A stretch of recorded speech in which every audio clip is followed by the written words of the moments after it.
I don't mean it. I don't mean kill. I mean just stand. Hey, what you gonna do when I come for your brother? Will you stand like a bull? Stand for his brother. Hey, what you gonna do when I come for your best friend? Will you stand like a bull? Stand for his best friend. I don't mean kill. I mean just stand. I don't mean kill.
Hello, everyone. This is Defense Politics Asia, and this is the DPA Open Mic, episode 34.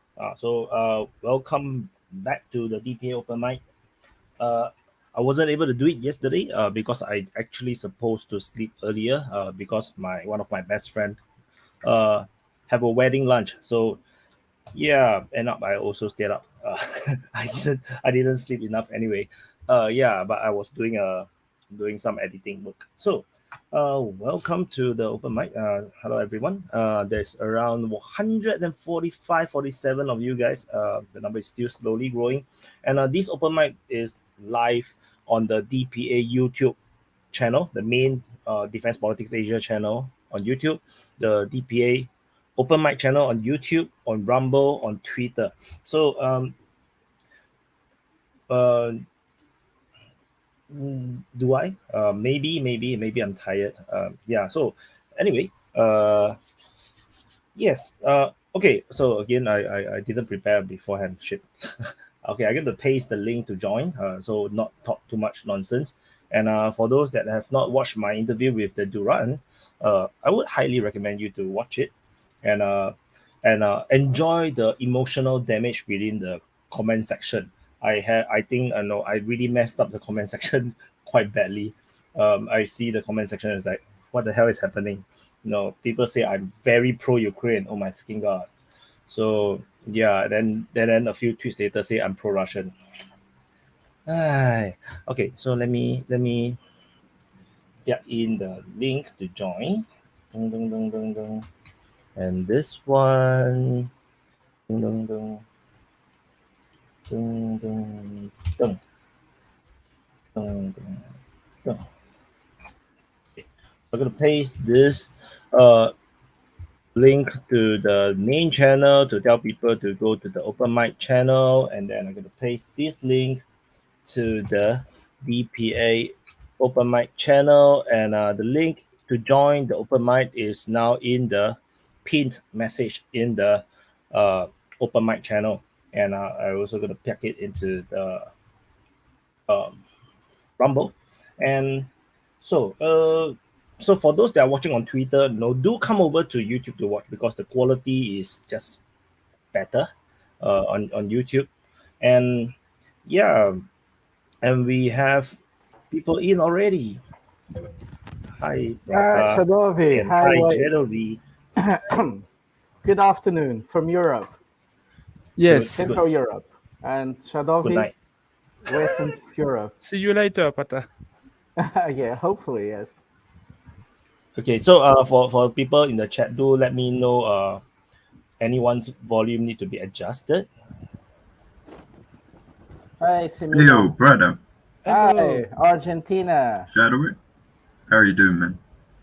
Very well. It's weekend. Good to hear. Multipolar world is coming. Embrace it. Good stuff. I was just changing. That was the one from last week.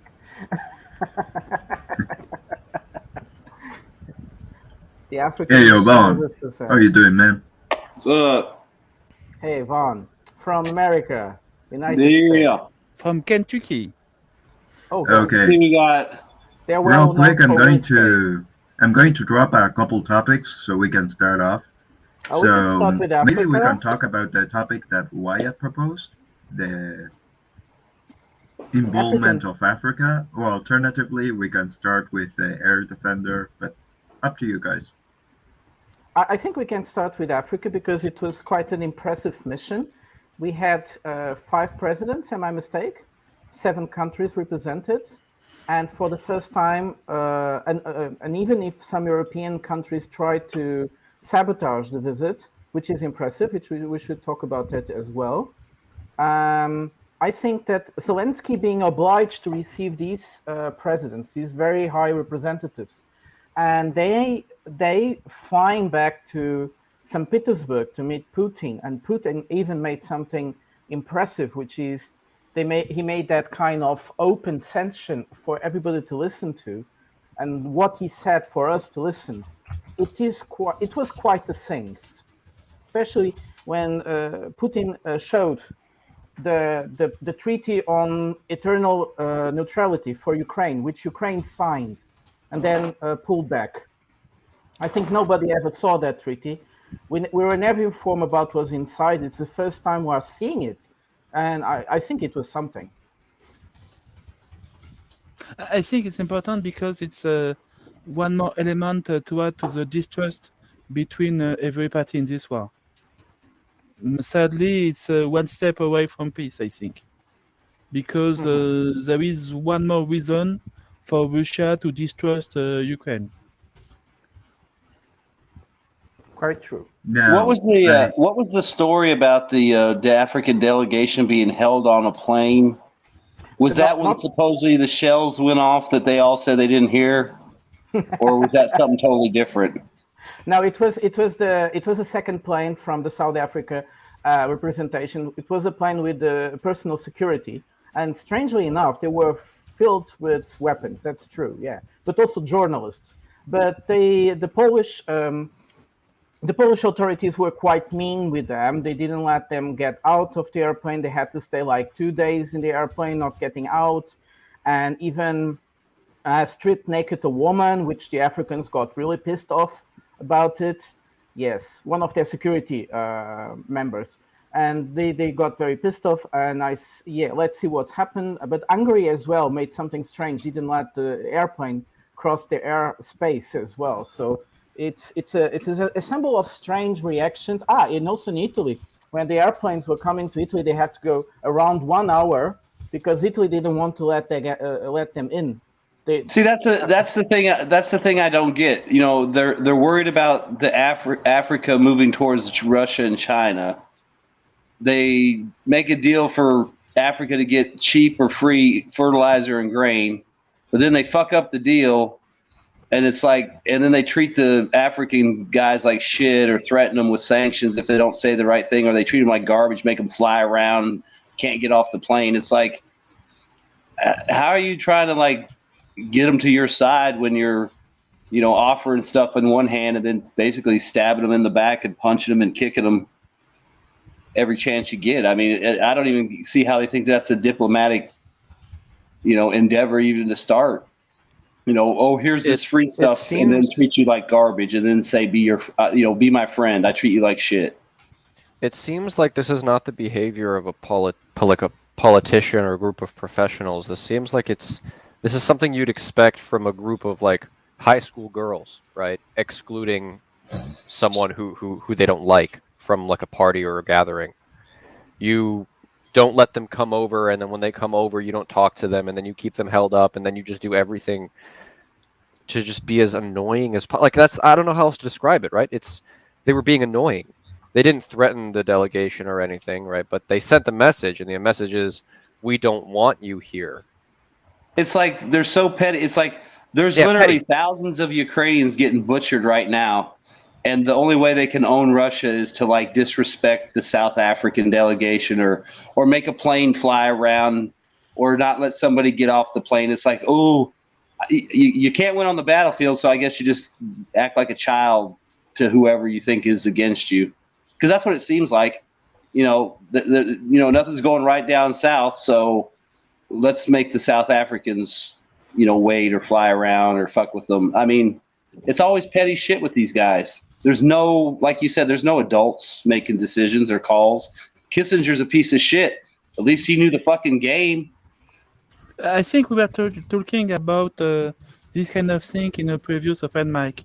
I think in Europe now, and USA too, there is no longer professional diplomat.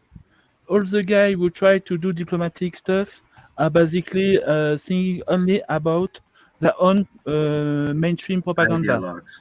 Yep. Yes, exactly. They don't care about the other country. They only care about their own country. Yes, it's like it was a movement in Europe where you see diplomats normally are career people. They normally even come from families which fathers and grandfathers were diplomats. And somewhere in time, around 20 years ago, they start changing it and putting people from the parties in the power inside of the ministries of foreign affairs.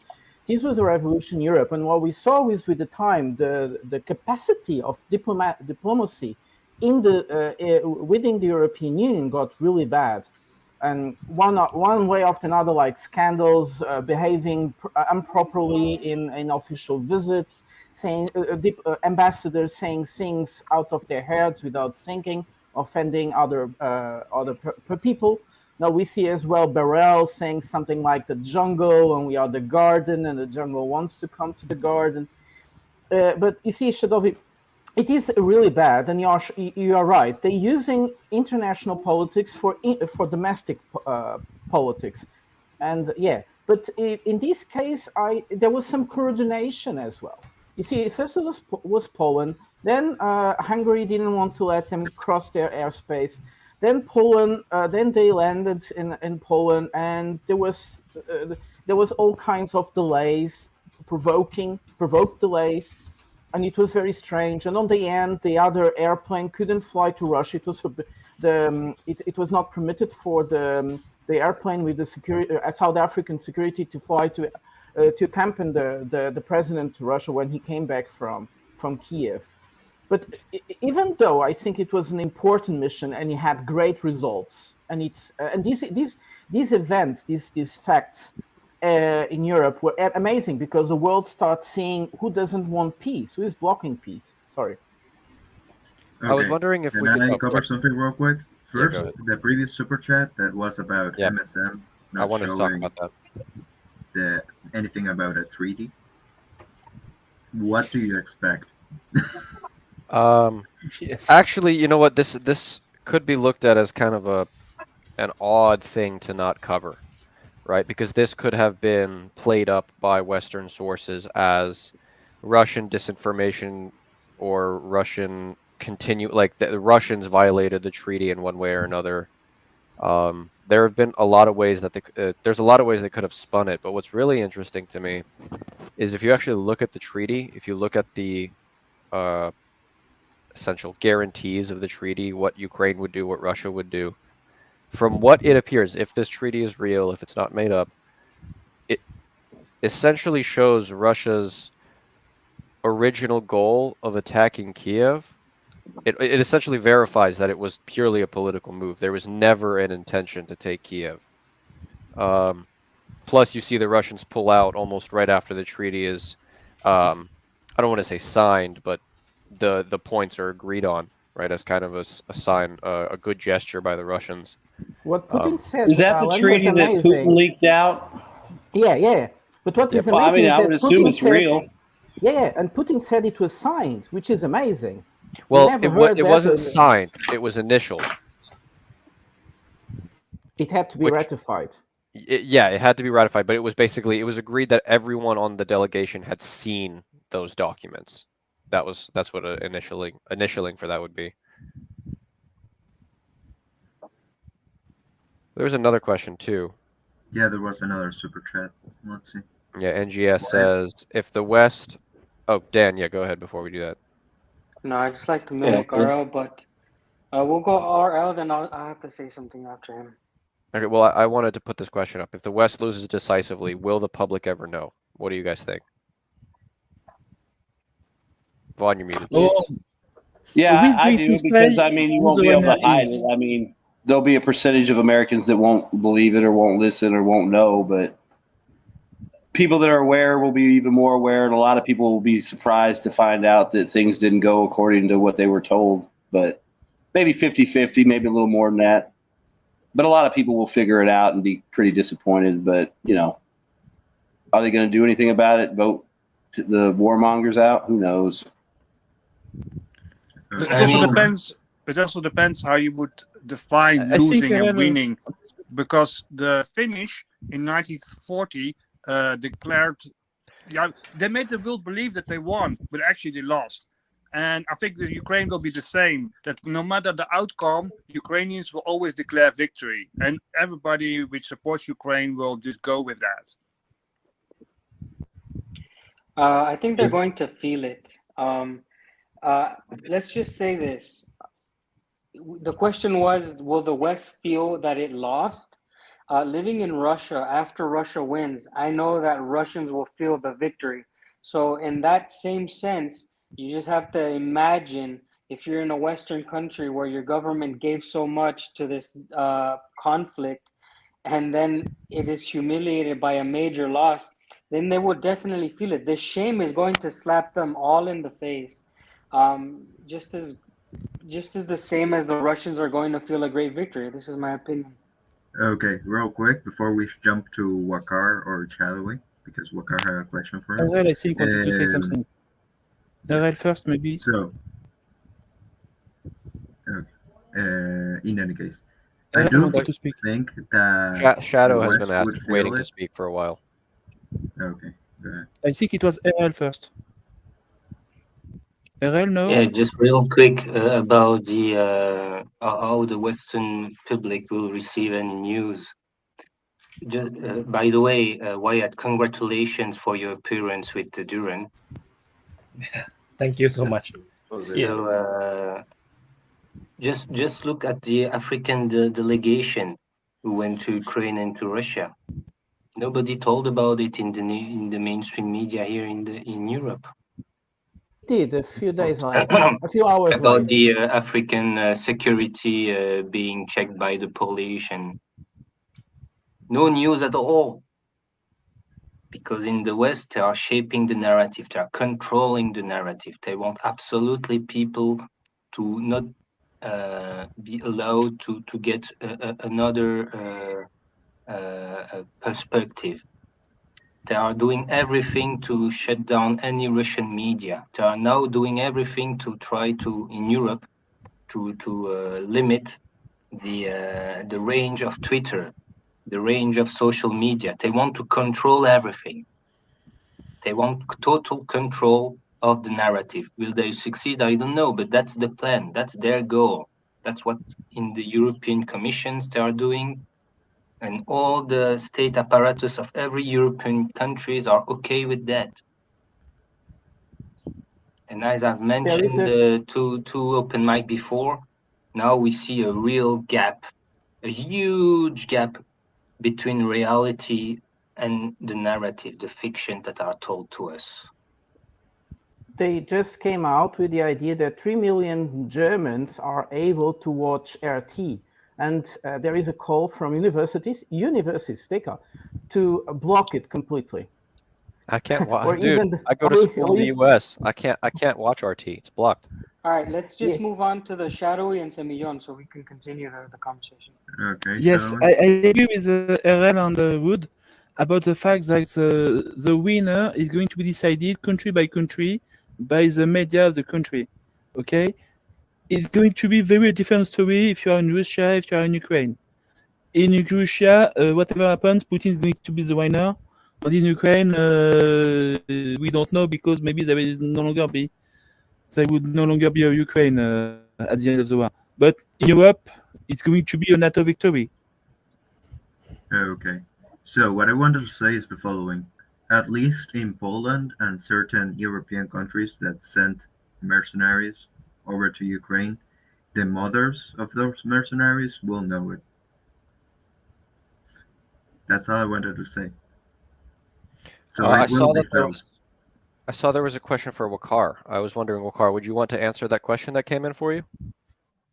Yeah, I don't know, but I didn't see the chat. It's up there right now. Okay, yeah. I'll briefly touch upon, I think, the overall impact of the war.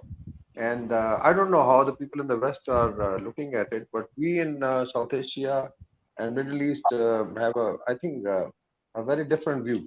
One is that the Western ability to sell the narrative has failed.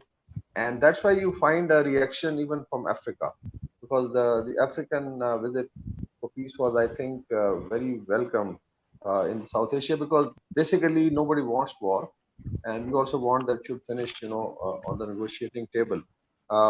The question regarding whether West will be able to sell their narrative within the Western countries, I think it's becoming more and more difficult. If you look at the mainstream media, yes, CNN, BBC, Le Monde, or let's say you have DW and France 24, they can keep on doing it. But how many people really watch the mainstream media? That's a big question. And last time, I think we did discuss that even in Pakistan, 90% of the youth was on either it was on digital media or social media. So there is definitely an alternate narrative which flows, and the truth also comes out. We've seen their boasts about initially defending Ukraine with NATO coming in, then it was the NATO supplies and the counter, and everything appears to be failing. So truth definitely comes out. They can delay it, but then there is a connectivity like Pakistan is living in the West, number like 10 million. So it's a very large number. We are the sixth largest diaspora outside Pakistan, and they have definitely relatives here. So if they are interested in finding what is happening in Russia-Ukraine war, because it is affecting actually everybody, whether it is the food supplies or the fuel prices or the wheat supplies, even buying your bread, so it's even affecting them in North America as well as Europe. So they are affected. So they do get, the input from Asian and African countries, and youth is very well aware. It's very difficult now to bullshit and sell the narrative. Now the issue of African leadership visit. Before that, you've also found that there was a big wave of against the dollar coming up in Africa, and it was, I think, the Kenyan president, Mr. Ruto, was discussing, and this is now selling very fast. I also did a blog on why dollar will gradually lose ground. So even the Russian oil which came to Pakistan, I think last week, it was paid in Chinese yuan. So despite we have a lot of pressure from the US to do it in petrodollar, it was not done. So even a country like Pakistan is now standing. India is already doing it. Africa is next, and I think there is a realization to stop the war and get on to negotiating table. I think what President Putin did by exposing the document is very significant because it follows at the heels of African leaders' visit, and I think things are going to come out how Russia wanted actually peace, and what were they asking? I think it was basically a neutral Ukraine which could have relation on both sides. If you look at Maidan and the way Victoria Nuland, conducted this information operations and the hybrid war and toppled the regime through those so-called information operations. But now things are coming up. Ukrainians have suffered a lot, and the last trump card I think they have played in terms of counteroffensive, becoming actually more of a farce. And we have discussed it. That and I think in case you have time, we can discuss how the security zone battle is actually fought and how operation should have gone, depending on We whether got time. if we have time, then we can elaborate upon that, because a lot of things. In fact, I was slightly off because I was busy with my channel. There's a lot of happening in Pakistan, so we were really committed. So we can, I think, gradually discuss why operationally the so-called counteroffensive failed, why it was faced so badly, and how it was being sold, and loss of Leopard 2 and all the pride of NATO. I think that has psychologically impacted the war effort.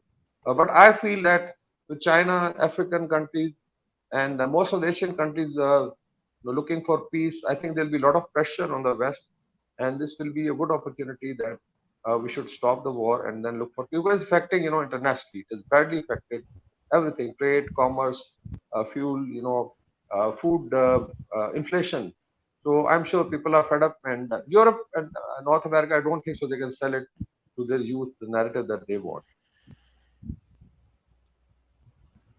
I wanted to pick up something some people were talking about in the chat, which is very impressive, going about with what Wakara was saying, which is during the visit of the African presidential commissions, there were some pretentious attacks. And Zelensky even said that Putin doesn't control his army. That's why it happens. It's quite strange. But it's quite interesting how, and some European media was saying that the African mission visit Kiev under Russian attack, which is strange as much. But it shows pretty much how they are desperate to create a narrative that they already don't know in which direction it should go. It's like many directions, many goals. But the point that Wakar was saying, which is amazing, is that the moment this commission was in Kiev yesterday was perfect. It is just perfect. It's a perfect moment. And I hope that this will wake up more people to say, like the African president in St. Petersburg said to Putin, this war must end. These is great words. We never heard this as often. And I think it's very important. So I hope many other countries in Asia also join together and do things like these. And RL was saying they are trying to manipulate the red narrative. It's true, but they are not able anymore. And also, these you were talking about the airplane in Poland. It's not true. It was a first news in South Africa and many African countries. So it's just in Europe that we don't see it. The rest of the world is waking up.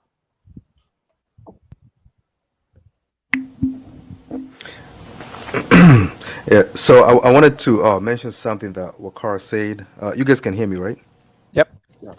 Oh, yeah. So he mentioned about, I'll quickly go through that. He mentioned about the Kenyan president who was talking about the dollar or ditching the dollar. And it actually surprised me personally because of the speed this actually. So they have already set up a bank in Egypt that will settle payments in local currencies. I don't know how they were able to actually set up a whole bank to do that without the West actually realizing what's going on. So that actually took me by surprise. This is moving really fast. Most Africans will tell you now we have an African passport. I can go to about 50 countries without a visa. And things like that. So it's accelerating at quite a speed. And the main reason why is because every time there's a deficiency of dollars, these countries suffer. So if the US had balanced the dollar very well and did not start this conflict, things would have still gone smoothly, but eventually it was inevitable that the use of the dollar for local trade within the continent would have been questioned anyways. It was gonna come up, but this conflict made it move a little bit faster. So now you have traders who had less dollars. I don't know what's happening. To be quite honest, I don't know why there's a lack of dollars in the world at this point. Maybe somebody smarter than me can actually explain that. But the fact that these guys don't have enough dollars to trade with, they ask the president, they're asking their presidents in Africa, like, hey, what's going on? Like, we need to resolve this. And now the presidents are like, well, it's time we stop this whole dollar stuff now. So that's actually moving fast. And then with the South African president, so I don't know whether you guys noticed, but these are things I noticed, like body language of leaders whenever they talk. I observe all these small little things, right? So the first thing I noticed is when Putin was meeting the African leaders, they were sitting on his left-hand side. Leaders always sit, if you're the visiting leader, you will sit on my right-hand side. So some people back in the day, some smart people figured out that the public thinks that the person who is seated on their right-hand side is more powerful than the person seated on the left. So every single time you see leaders meeting, if you're the guest, you sit on this side and that. But for some reason, Putin decided to sit them on his left, which is insane subliminal messaging, especially to the West. I don't know what that was about, but some people may say that's not within protocol, but I found that quite interesting. And obviously, the Europeans had to embarrass the South Africans.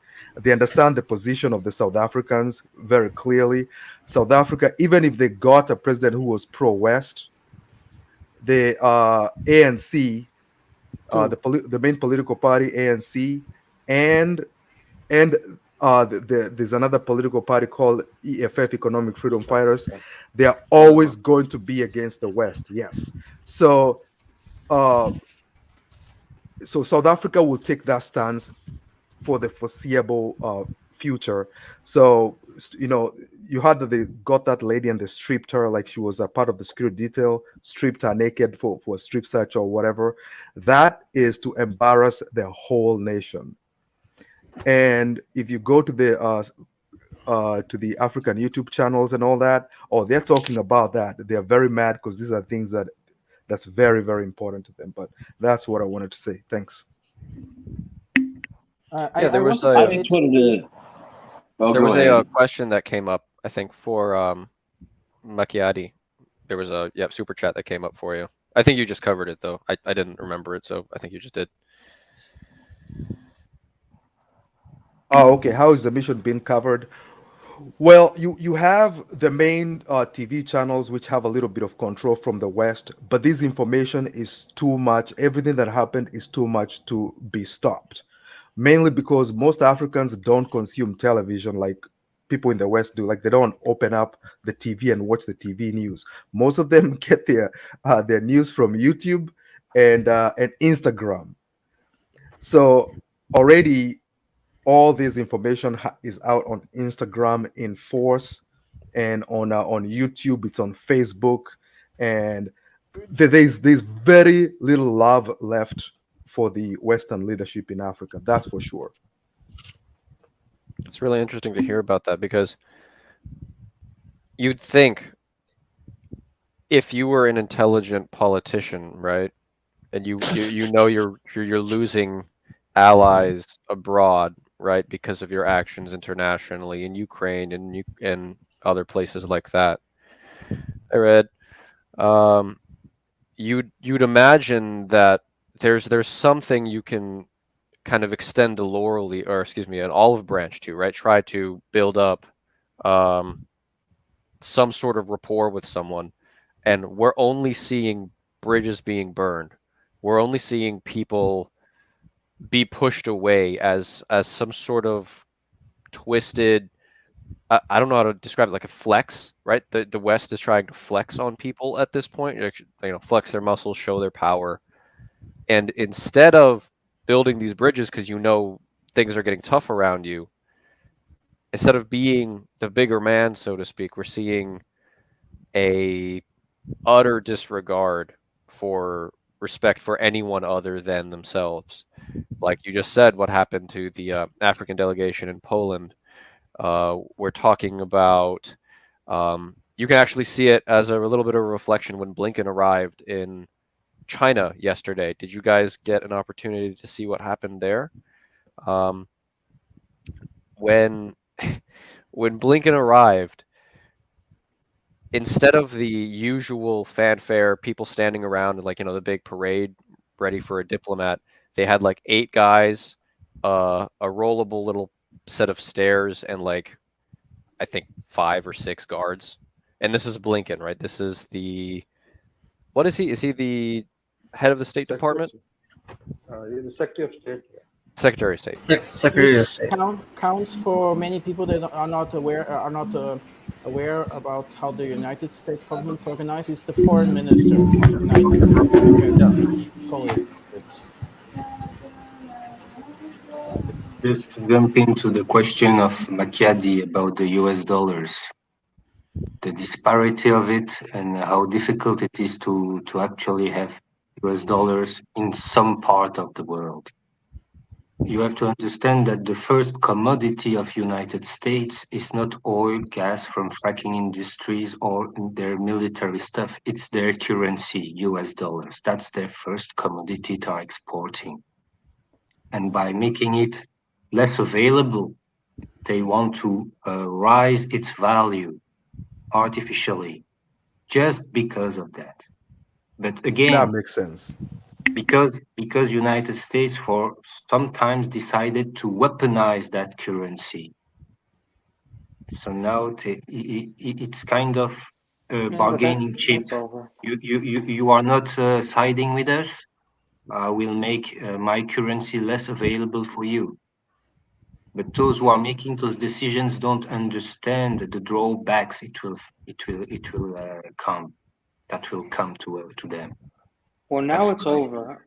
All of that is coming to an end. I don't know anything about politics, but it just feels a little bit embarrassing at this point being an American, because you have militarily, the Americans are very much involved in this conflict and they're doing all the bad moves.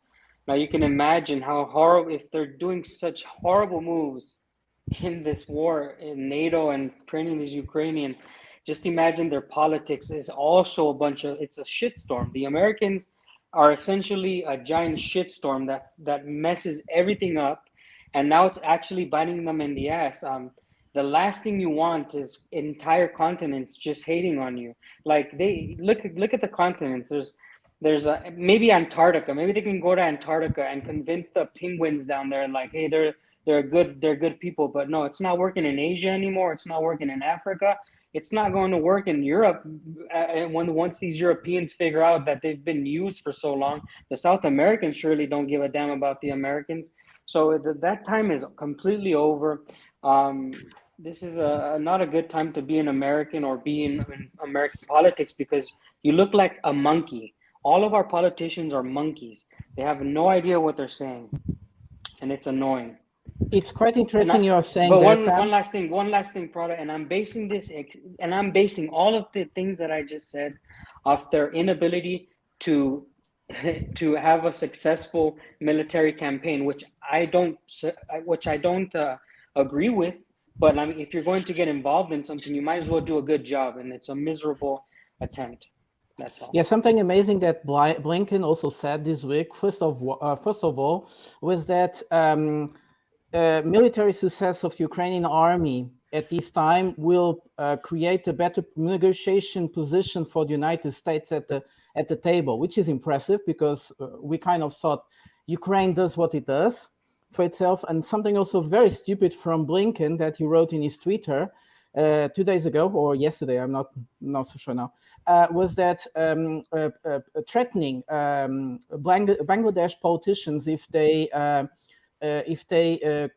kind of try to manipulate the elections they are coming, they will limit their visas for them and their immediate family, which is impressive. Well, in Bangladesh, this is a scandal like never. But I think Wakar knows a little bit more of that. Go on. No, I'm from.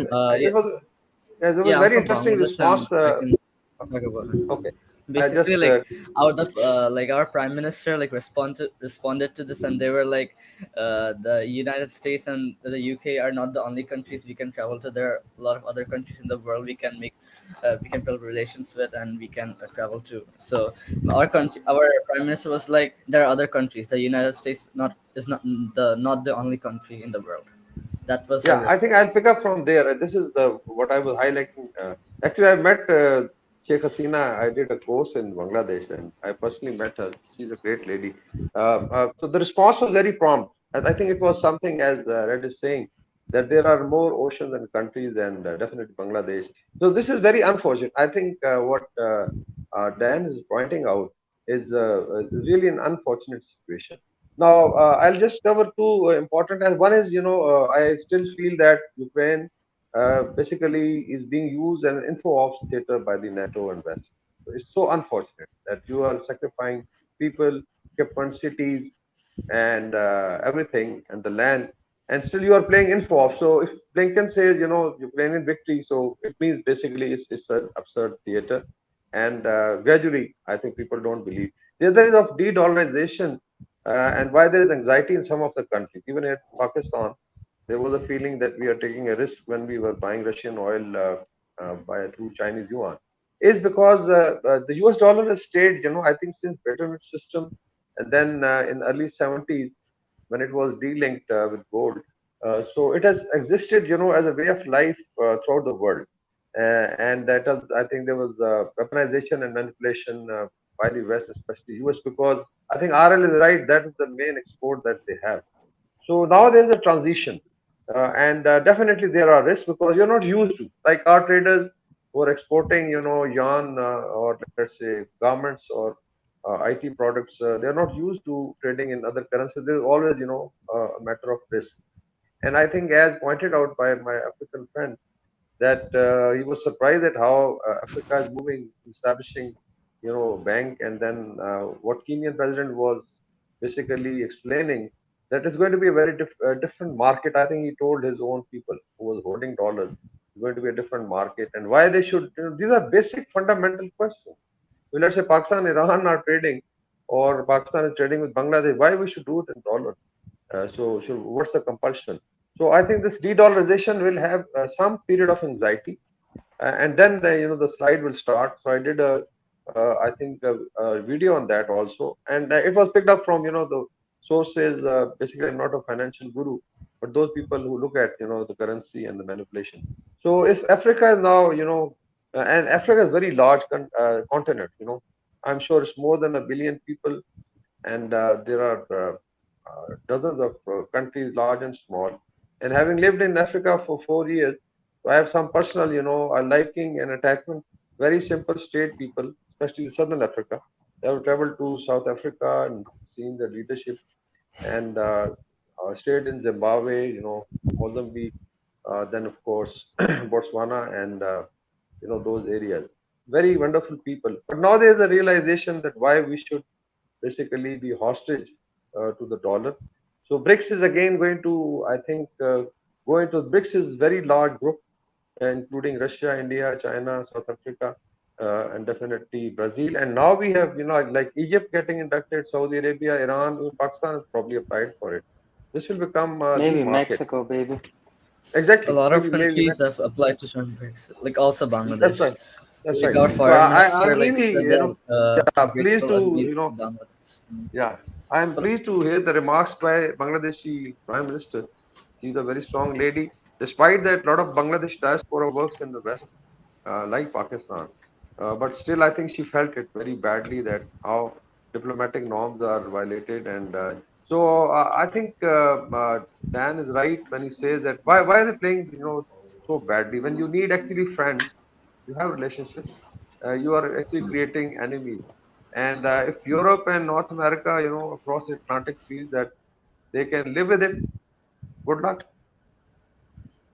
I think we should Okay. let our new friend Red to introduce himself. We already understood he's from Bangladesh, Oh, which is great. He Red's just already came in- been here. Red's Yeah, already been here. yeah. Boy. I've been sorry. here in December. Yeah, I've been Oh, here last sorry December. there. Sorry. Okay. So from Wonderful. Bangladesh, Okay. great. I've been here before. Yes, I'm from Bangladesh. If you have any So like questions about Bangladesh, you can ask me. I wanted to make a Kevin question Archer. to all of you here, and that is every campaign, be it a military campaign or political campaign, everything is planned. Who made the plan for this military and political campaign against Russia?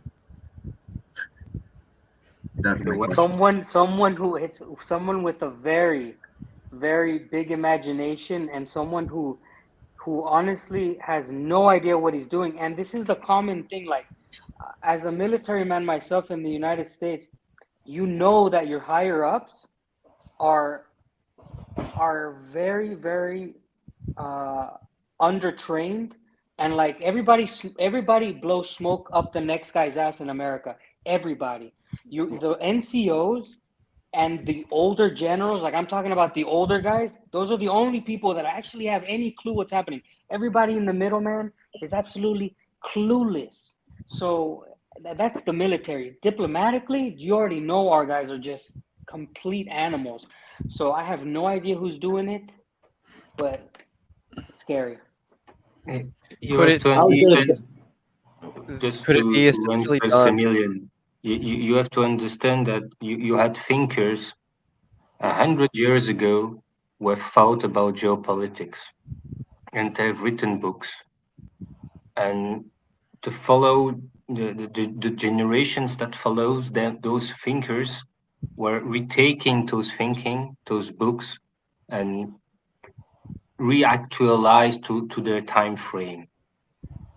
And now you have the last generation, today's generation of people who are in charge, like Victoria Nuland, Anthony Blinken, Sullivan. I mean, those guys are just looking at the books, reading it, and try to implement it. Not even reading it. Oh yes, I mean, they've read the chessboard book made by Brzezinski. That's right.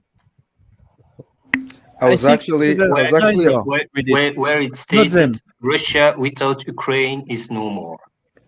yeah, I was actually going to answer. And then Brzezinski, before he died, just mentioned that it's a bad idea to do it, but he didn't read in his book. And it's too late because the machine was launched. I think there is a thing about Washington, even if it's the Democrat or the Republican Party in power, in the government, you have always some kind of establishment who basically support war everywhere. It's obviously linked to the military-industrial complex, but it's maybe more than that. And I think the thinker, the guy who makes the plan, are among them. And they are not among the first people, about the people who see in the media and so on. I think the plan is made by some other people. George Bush was speaking about the underground crazy people, the crazy people in the basement. I think it's something like that. Yeah, and actually, to answer what Samuel had asked and to add a little bit to what RL had said, Zbigniew Brzezinski wrote that book in 1997. So technically, there's been a plan for this since 1997. And interestingly enough, Joe Biden in 1997 um, was asked a question, and he answered it and said the only way the Russians would go hostile is if the United States interfered in Ukraine. That's on video. Nobody can deny that. So that means they knew that this is the one thing that Russians can't stand for is a hostile Ukraine. And also it's important to mention this within because people forget about the timeline. What's his name? Former Zelensky's advisor, Alexei Arestovich. I think it was in 2019 on television. He said, I bring this up to a lot of people because it's important. He said that there are only two ways. So one, they culturally get dominated by the Russians. For you guys who have played the civilization games, you know what cultural domination is. So technically, Ukrainians become Russian even whether they want it or not because of the overwhelming language and culture. So he said there's either cultural domination or they go to war with the Russians and divide the Russians and the Ukrainians for good because of bad blood. So and that was in 2019. So and he said that he sees a war coming. So that means that was in the plans even within Ukraine. That makes the Ukrainian leadership the most irresponsible leadership probably in this planet because they knew this was going to happen. They planned it. And as John Kirby was asked why Ukraine was failing in February or whatever sometime, and he said that we've been preparing this war for years. So these had been in preparations for a long time. So yeah. You know that some people said exactly the same thing about Russia. That Russia is preparing for this war for basically since Putin come in power. So I think we have to be very careful about this kind of thing because you are always going to find a thinker, a philosopher, a planner, someone who has seen in the future an event which is happening now, okay? And you are going always to think, they know about it. But in fact, it was only one person, okay? And to create a plan, to make a strategy, you need a lot of people. No, You need the whole establishment. You have So milestone in history. Something for 20 years, you need 200 people. I don't know, a lot of people. I mean, you have milestone in history, and one of it was 2001, 9/11. Yes. And then just after that, George Bush Jr. decided to scrap the ABM treaty. And just after that, when Donald Trump came to power, he decided to scrap the Intermediate Range Treaty. He's asking a lot of people about it. I mean, the Russians immediately understand that there is something fishy with the 9/11 2001 thingy. And then when George Bush decided to scrap the ABM treaty just afterwards, that the Russians made that makes the Russians thinking. You can tell there's been a plan in place anyways. I mean, look at the guy that Al was talking about earlier, the Polish defense guy. He's getting in place with his own company 2 years before the war starts in Ukraine. I guarantee if you go back and look through, you can see all kinds of politicians and other people getting positioned in Eastern Europe and NGOs and, military. This guy, I guarantee this Polish guy, he's not even making shit. He's probably just a funnel for NATO weapons to go wherever. But, he's got his own business now. He's his own business. He's just a front for the CIA or whoever. I mean, they've obviously had designs on Russia for a long time. They've obviously started implementing the plan after the Soviet Union collapsed. I mean, and you can see the ramp up in the last few years. Look at Romney, Pelosi, Lindsey Graham, Biden. You know, they all got their fucking hands in the cookie pot in Ukraine. These Polish guys, all these other dudes are opening up companies in Eastern Europe that are just into military stuff all of a sudden. You know, I mean, everybody knows what they may not have been in on the plan, but they all knew the money was coming, so they all got in position to get their hand in the trough. Lando Boy. I'm looking at Lando Boy because he's new here to the chat, so we got to give him his time to introduce himself, guys. And I wasn't checking myself out. I just didn't know what his name said. Go ahead, brother. Welcome to the open mic. Hi everyone. I'm an American, but my parents are Russian, so I feel like I have a bit more insight to this whole situation. And my name's Landon. It's just Lando Boy's a nickname that I have. Yeah, it's just I feel like NATO isn't very. They say they're a defensive alliance, but right after the Soviet Union collapse, they already had a plan for everything. I mean, NATO expanded so rapidly and so quickly, and so that it was like thousands of miles away from Russia, like Moscow, to where they're already on the border by like 2000 with Estonia and Latvia. And days before the war even started in Ukraine, Kamala Harris said, "Oh yeah, there's a path for Ukraine into NATO." And so it really just, eventually, Russia just can't let themselves be surrounded by NATO. It's their main enemy. It's the main the buffer zone that they have with Ukraine and Belarus and etc. nations like that is their main defense against the West. It's been their defense against historical enemies like Napoleon, Hitler, all that stuff. And so now I feel like while yes, Russia did start the war and it's their fault that they started the war, Ukraine would have been in NATO eventually whenever they would get their whole act together. So NATO has just prolonged this war to a point where it doesn't need to be, and they've just sent hundreds of billions of dollars to kill millions or hundreds of thousands. I got a question for you, Landon Boy. I got a question for you. Has your parents ever talked to you about I'm assuming you're like in your maybe 19s or 20s. You sound young. No, I'm 14. Jesus. All right. So this is gonna be even better.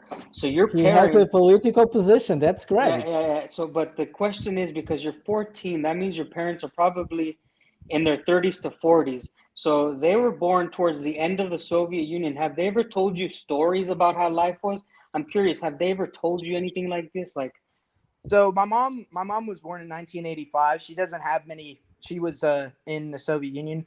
She didn't have many memories of the Soviet Union. She just remembers that her grandmother, I think, was she lived during the Stalin era, and she had to hide bread from the she would have rotting bread in her cabinets or whatever to hide it from the I forgot what they're called. Probably a commissar of some sort. NKVD. The NKVD. And so even when she got into old age, whenever the Stalin era was over, she said that she was still because back in the Stalin era they had to eat grass because of how bad it was. They had to literally eat grass and rats and whatever. It's just horrible. And so I don't support any of this authoritarian stuff, but I feel that Zelensky in Ukraine is even worse than Russia. I mean, Zelensky is just basically letting his people die in this counteroffensive, and then he's just oh, it didn't work. Now we need F-16s. Now we need long-range missile systems. Now we need, maybe it'll even go to NATO troops in Ukraine, and then that's war. So it's really just never forget these stories, okay? Thank you for sharing your stories from your family. I myself, I live in Russia. My woman is Russian. My kids will be Russian. And it's just very nice to hear a young man speak. You're really cool. Thanks. So I wanted to answer, to bring some interesting comments from a major general that was in Kosovo, a Portuguese one, that was in Kosovo responsible for the Stratcom. and he made very interesting comments on the Portuguese television, which was about that all these stratcom that we are seeing now, all these narratives being created, this is not NATO. No army has the ability to do this. This has been outsourced. And I think this is also the outsourcing of this communication also creates a kind of a chaos and a ridiculous how sometimes it is orientated. That was just a point. The other thing I going within the role of topics people were bringing, I think I already saw here. I think, yes, they planned these crises in advance. That's more than obvious, but the pandemic, I think, brought many elements of surprise for the West that was not counting on. You see, in 2021, what happens is that for the first time in history, well, at least in the history that we have known as capitalist history, it is in Asia that the economical coming back starts, the kicking off, which is China making the kicking off of the world coming back after the pandemic. And this let many people in Europe or the strategists in the United States a bit confused for the plannings they had. I think this is quite a good point of starting and explains a lot, because Ukraine was not prepared to start this crisis. There is a kind of an element of surprise. I think they were much more prepared to start Taiwan as a crisis than they were in the Donbass. This makes also a bit of a sense to understand how Zelensky somehow he's always improvising. Somehow everybody is improvising at this point. Nobody has a book anymore. I don't know what Ms. Brzezinski wrote, what is coming, but I feel a lot. There's a lot of improvisation in these last months. Shall we? Go ahead. Then I'll say Yes, something. I wanted to add something about a comment made earlier about the fact that basically NATO has created some kind of master plan or some kind of complot after the end of the Soviet era. I don't agree with that. I think what they created is an ideology, okay? Because when you create a plan, you have to understand what you are going to do, what your opponent is going to do. You have to think different strategic solution, and there is no such thing. It's just an ideology. Basically, what our aim is and what we are ready to do to go to this aim. It was just that. There was no really planning. And I think into what the West is doing, there is no longer planning. It's just ideology, and I don't think they're able to live this way. Their own ideology is bringing them in a direction they maybe even don't want. Yes, Abel? No. I have the exact opposite thinking.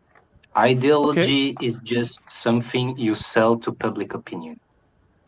The real goal was to, you the said real it to target yourself. was Russia. Just look at what happened in Ukraine since 2014. To target Russia It is was some kind about, of ideology. was about the same time frame with what occurred in Syria. The only foreign base that Russia had in the Mediterranean Sea. Yes, so you got Sebastopol and you got Tartus. That was the main target. It was the Russian bases because they want to diminish Russian power. Do you think there was really a plan behind the Syrian intervention? To bring mess everywhere.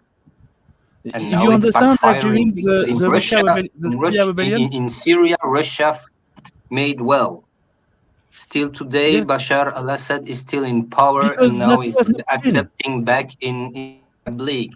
And what you see in Ukraine, the first thing the Russians have done Syria was just a was big to mess take for the Western Crimea. nation. That was to take Crimea. That was the first thing they have done. Okay. Yes, so what I want to agree say, with you, but to add to what Prada was saying, is the following. I do agree in part with what Prada said, and the way in which I agree in the fact that they were more prepared to start the Taiwan crisis than the Ukraine crisis or Donbass crisis is that if you see, you would have seen the delivery of equipment for Ukraine to liberate the Donbass way earlier.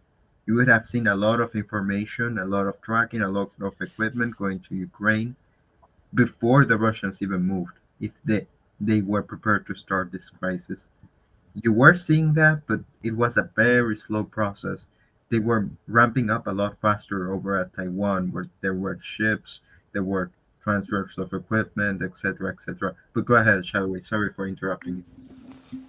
No, go. So, so by the way, there's a high possibility that that determination of who to go after first would have been determined by which political party is in power in the United States.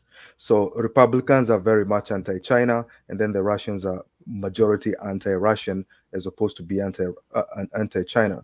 So, so I think that played a role. Even now, if you watch the politics in the U.S., there's a lot of rhetoric against China from the Republicans saying, when the war, when we get in, we won't care about this war, blah, blah, blah. They say that our main enemy is China. So I think there may have been a political dimension to it.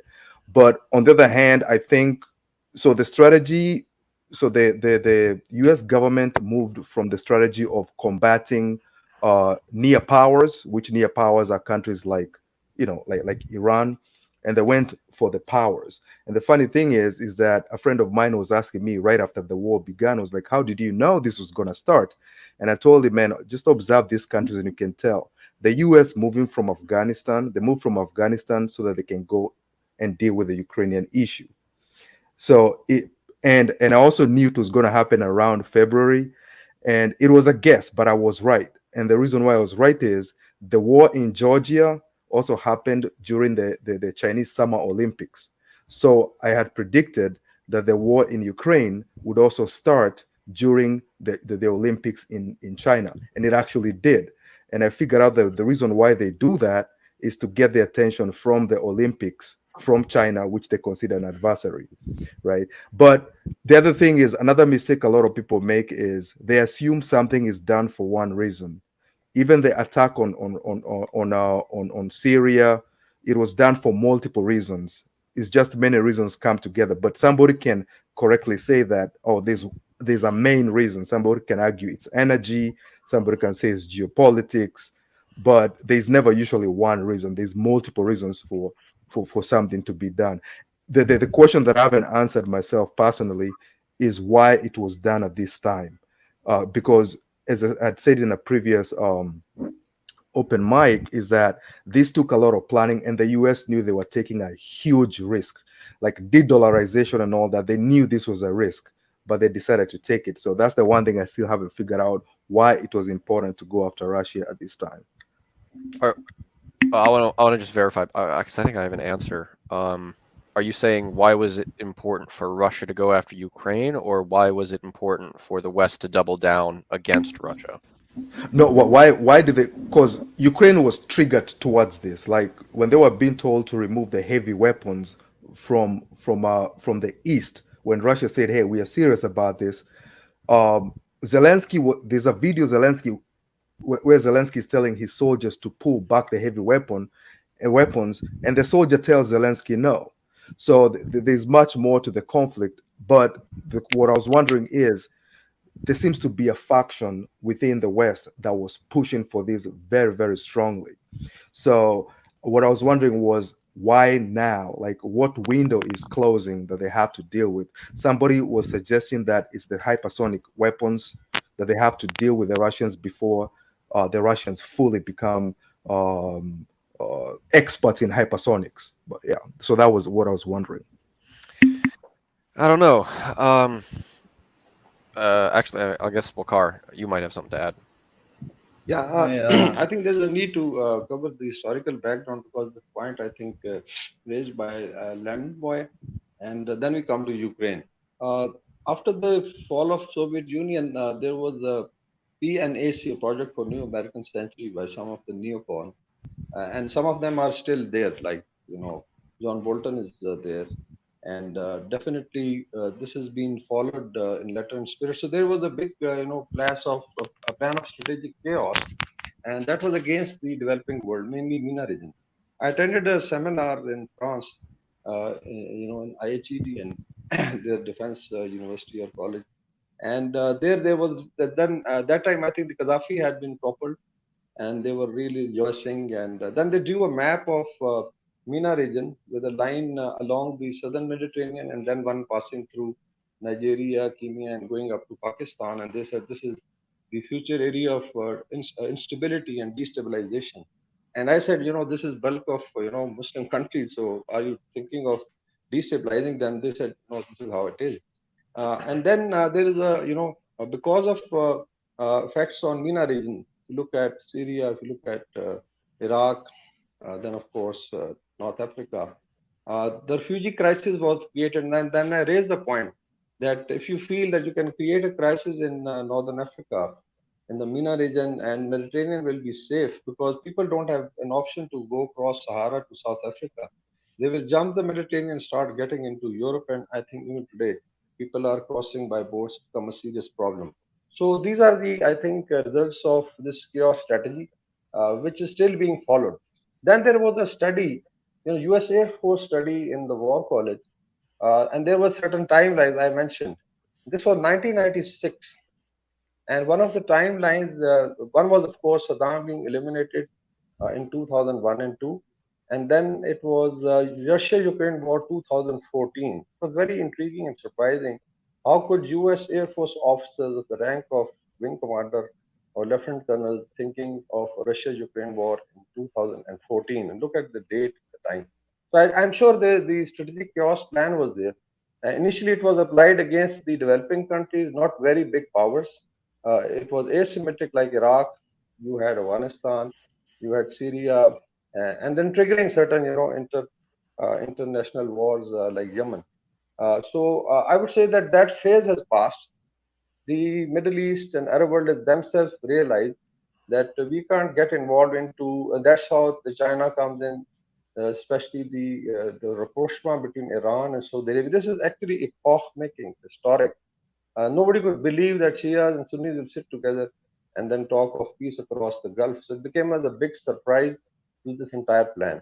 Now we come to Russia-Ukraine war. I think it was definitely planned long time back, and they thought that as the NATO starts expanding towards east, and since Russia had economic problems when President Putin came in, that they could keep on pushing. And as I think this Brandon boy pointed out, that now they are really sitting on the toes of President Putin, and that's why there was a response. So plan was there. The only thing is how did they implement it? So there were a lot of presumptions that the way they have handled MENA region, probably this is how they will handle Eastern Europe, and there'll be definitely pressure on Russia. They could do it through economic version, stopping their energy supplies and hitting it economically. But I think the war turned out to be totally different.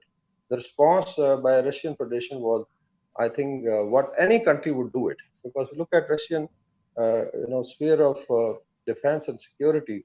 So these Eastern European countries were very much part of the architecture, and there was a limit up to which you could push Russia. So this was a very, very logical response. So when President Putin says that this is basically a defensive measure, and I'll go with that, because I think yesterday we was watching a video by an American thinker, and he was saying there are 900 bases, American and Western bases across the world.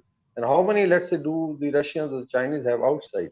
I think Russians may be having 5, and that they're, I think, mostly related to Europe, and one base in Syria. And Chinese are now probably doing something. So 900 versus 20 or 25. So this is absurd logic that NATO is a defensive alliance. Basically, it is an offensive alliance. And the presumption was that they could, the way they have handled MENA, they would be able to handle Russia. But I think things have turned out very different. And what has happened inside Ukraine is the outsourcing of the war planning and the war command, or the leadership. Because although the Ukrainian forces are fighting and the troops are fighting, the command of the forces has been outsourced to NATO. So they are not bothered how many Ukrainians are killed and how much is the destruction in eastern Ukraine. Because they basically, as I say, it's an info ops theater that they wanted for point scoring, and maybe they thought that there's something would come out. So that has, I think, gone very badly. It has actually affected the Western power. Economically, the de-dollarization, acceleration is because of this war. And then the thought in Africa, in the Middle East, in Bangladesh, in Pakistan, India, that no, we can't, basically be hostage to this thought. So there's a lot of global reaction coming up. And I'm sure within Europe, there are a lot of calls like Hungarian president, like others, even France, I think is realizing that ultimately, and how much Europe has suffered. Look at economically, job losses, inflation, and what has happened. So I think this war has gone very badly, and still there is a time for negotiations. And in case you want to discuss the counteroffensive and how it should have been actually tailored and what they have done, we can even discuss, the minor aspects. Yeah, that was really good. Can I talk about like a comments? Like, so like someone talked about like what do you guys basically like think about what happened in like 2014 in Ukraine? Like some people say there was a coup and some people say it was a revolution by the people. Like what do you guys think about it? I just wanted to hear your opinion. So I wanted to what happened in like February and March specifically in 2014. I wanted to make a comment about when we are talking about what brought us here. I think what brought us here is pretty much observable by where we are now. I mean, the war. What brought us to the war? We can see what the effects it created, and the effects are perverse, which is very interesting. If the West wanted to decelerate some forces that were in the world, changing the geopolitical configuration that we had for almost 200 years. They change a little bit, but it's still the same center in the West. Then everything accelerated. So I call this a perverse effect. But anyways, talking about ideology, like Shadovi was saying, ideology played a lot of reason here as well, because there was some thinkers created an environment for things to happen. And we saw, especially in Eastern Europe, how anti-Russian sentiment was on its highs in the last years. It was like incredibly getting almost fanatic anti-Russian. I'm talking about the Baltic countries, but also Poland. Poland started creating the image that I think it was 2011 when an airplane with a Polish president fell down in Russia. And they created the idea already during the pandemic that this airplane was shut down by the Russians, which is not true, we know, but it doesn't matter. They were creating this hate, this long existing hate. And this actually played like Makati was saying, there are some people in the Western world, they were very, very keen in going to something on the big revenge. And I think this played a big role, and I recognize it. On the other side, I also see that some more moderate forces didn't want to go to the war. So we see this desperate attempt of using Navalny to create a color revolution in Russia, which was completely blown up, but nevertheless, it did exist, and this is impressive. How actually the West is not so united as they think they are, and as things get worse, probably we're seeing more and more people getting out of the game. And going back to Akar saying that the outsourcing of the management of the war to the West and the way they don't care about people, it's impressive because we see more and more this type of kamikazes attacks. They have very little chance of having any success. And nevertheless, they send these young men to die, not caring about their future, their wives, their sisters. So they are not, and this, what they called it, like shaping the front with human flesh. It's impressive, which makes no sense. Prada, I want to say, like, as having combat action and having combat experience, not even the Taliban would use men like the Ukrainians are doing right now. This is not an exaggeration. I have never seen anything like this, where putting men in trenches to get bombarded by artillery or doing offensives or recon by death. This is not something that happens even in extremist organizations. So that I just have to add that while you're talking about how these people. No, thank you. I wanted to go to that, but I don't know what to say. Just said everything. It's But some of these last attacks are so they end up in such a bloody a conclusion that I don't know what their point. And even those stupid attempts of trying to use some boats to cross the river. What is that? They tried so many times. They failed. Why they keep trying? Vaughn, I want to hear what you got to say. Oh, I was just gonna say. I mean, I was on tanks, so we were, mechanized, warfare. Like I said, as an American soldier, I had expectations. Like if they're sending me, I expect there to be A-10s and F-16s and Patriots and HIMARS and MRLSs and Bradleys and infantry. And the idea that they're training these guys NATO, equipping them NATO, but then they don't even fight anything resembling what you think is the NATO doctrine. They're just sending these guys to die with. I mean, that's what I'm saying. If I was a tank, if there was no minefields and stuff and you could bum rush these positions, then it would make sense to do what you're doing. But since they know there's minefields there and they have to clear them, to come in with like a half a dozen clearing vehicles to try and, basically assault probably a battalion tactical group if you get to the lines, not the guys in the outposts, but they probably got a company spread out in these outposts and they got ATGM teams and they're just sending these guys in there. I mean, the drones obviously ain't picking up shit. The ISR that NATO's providing is not picking up shit. Or if it is, I guess they're not telling them or they don't care. Because, if I, as an American tanker, if they told me to go do this attack, I would be pissed. I'd be fucking livid that they're sending me, oh, here, just drive through this minefield. Hope you make it, bro. You might see a Su-24 if it's lucky to make it. Oh, and you'll hear like some mortars go off, maybe if you get some artillery. But it's I don't want to say criminal because that's hyperbolic, but extreme negligence is what's being done with these guys and the way they're being sent. It's like it's a slaughter. It's disgusting because like I said, there's nothing. You're sending these guys into a kill sack. And they know it's a kill sack, and you ain't even giving them nothing to fight with. You're not even giving them a chance. The Leopard's a damn good tank, but it ain't worth a fuck if you're going to set it in there and just let it get bombed by Lancet drones and Krasnopils, and then whatever attack helicopter happens to be hanging out nearby. Oh, look, I get to kill my first Leopard or my first Bradley. That's pathetic. They have no air defense. They have no aircraft. They have nothing, and they're sending those guys to die for what, a few hundred yards every other day over the same terrain. Well, and look at the trenches they're going through, the videos. You can see dead Russians and Ukrainians, then you can see other unidentifiable dead people partially buried. And then you can see things sticking out of the ground buried even deeper. And that's all within the last, month in the same area.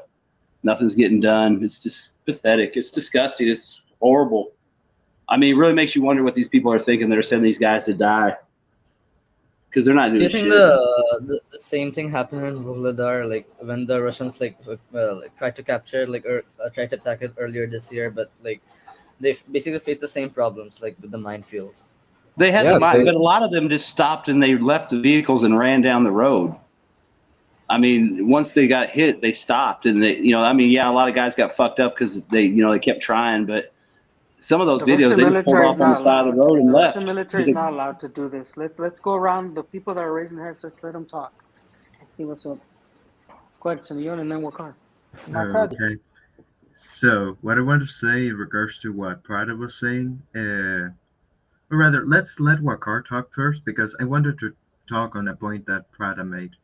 Go ahead, Wakar. Okay. Yeah. At the cost of repetition.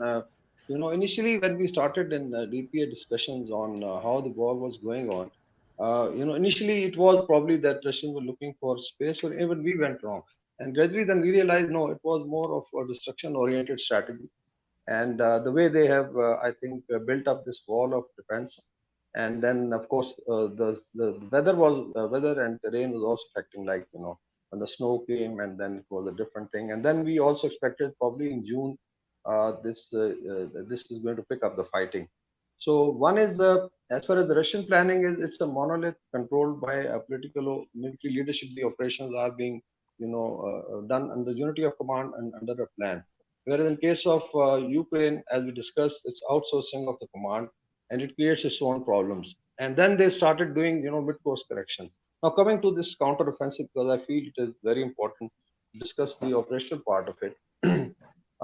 There was definitely an info of that Leopard 2s and M1s and what not is coming, and it's going to be the what they call it, the wonder weapon. It's going to change the complexion. It doesn't change the fundamentals of the war and the battlefield, because even if you look at the so-called counteroffensive, logically one armor should have been used concentrated with definitely as a combined armed group with a lot of infantry and sappers and engineers who would be clearing the minefields. Knowing that Russians have now built a defensive line, so there's always an area in between two defense lines which we call in South Asia the security zone. So the battle is now taking place in the security zone. It's not touched the Russian main defenses. So it's known as the Battle of Frontiers. It could be at the start of the war between two countries, because both sides would never place their defense line right, at the border. So it's always, given a depth. So even if there's a pause or the phase of operation like it is taking place, Russians have a defense line, and then there is a no man's land or a security zone in between, which is like 15 to 20 kilometers. And then there's, of course, the issue of crossing of the Dnieper River and inducting forces, which gives a lot of signature about where the point of application is. So here again, they have, I think, gone wrong. I think I'll go with Don and Vaughn, what they have highlighted, more like suicidal, attacks and insane suicidal attacks, instead of, using it concentrated and through a plan. So basically, if you venture into security zone, which is lightly held by reconnaissance, and Russians are very smart, they would layer in, these elements, and then they start destroying it with their firepower and air power and artillery, and now drone warfare. So basically, it is nothing like counter-offensive. It's more like penny pockets use of armor, and then losing men and material. And I don't think so that Ukrainians and NATO will get anything out of it. Yes, it can again be projected as an info of. So you look at their maps that we have traveled, 5 kilometers and captured so and so village. This is happening in the security zone. It's not so far breach the Russian defense line. So here again they have gone wrong. So that phase of breaching of defense line has not come, and the Russian strategy is probably to destroy maximum forces within this zone. And then I don't know what happens, because if that is strategic reserve which Ukraine is using, what happens after that? And if they lose a lot of armor and through minefields and firepower, what happens? So maybe it becomes easier for Russians to then start the next phase of operation. So I feel that everything has gone wrong so far, and I don't know which books are they reading. They are basic, tactical battalion brigade level books that we were taught as lieutenants and captains and sergeants, and so they are, I think, violating all forms of fundamentals of battle, fundamentals of war. So it's going very badly, and unfortunately, Ukrainians are suffering. Now they're talking of bringing in F-16. It's an absurd info ops theater, and it's not going to give them anything. Okay, now onto the point that I wanted to make, because I let Wakar first. Prada, I'm interested in something that you said. You said that they have been escalating the hate on Eastern Europe against Russia, right? So, do you think they intend to use this as a sort of failsafe to escalate the conflict? Or why is this hate to imbued convince into to this convince the other Europeans, But I think Shadovi will be very good in explaining that.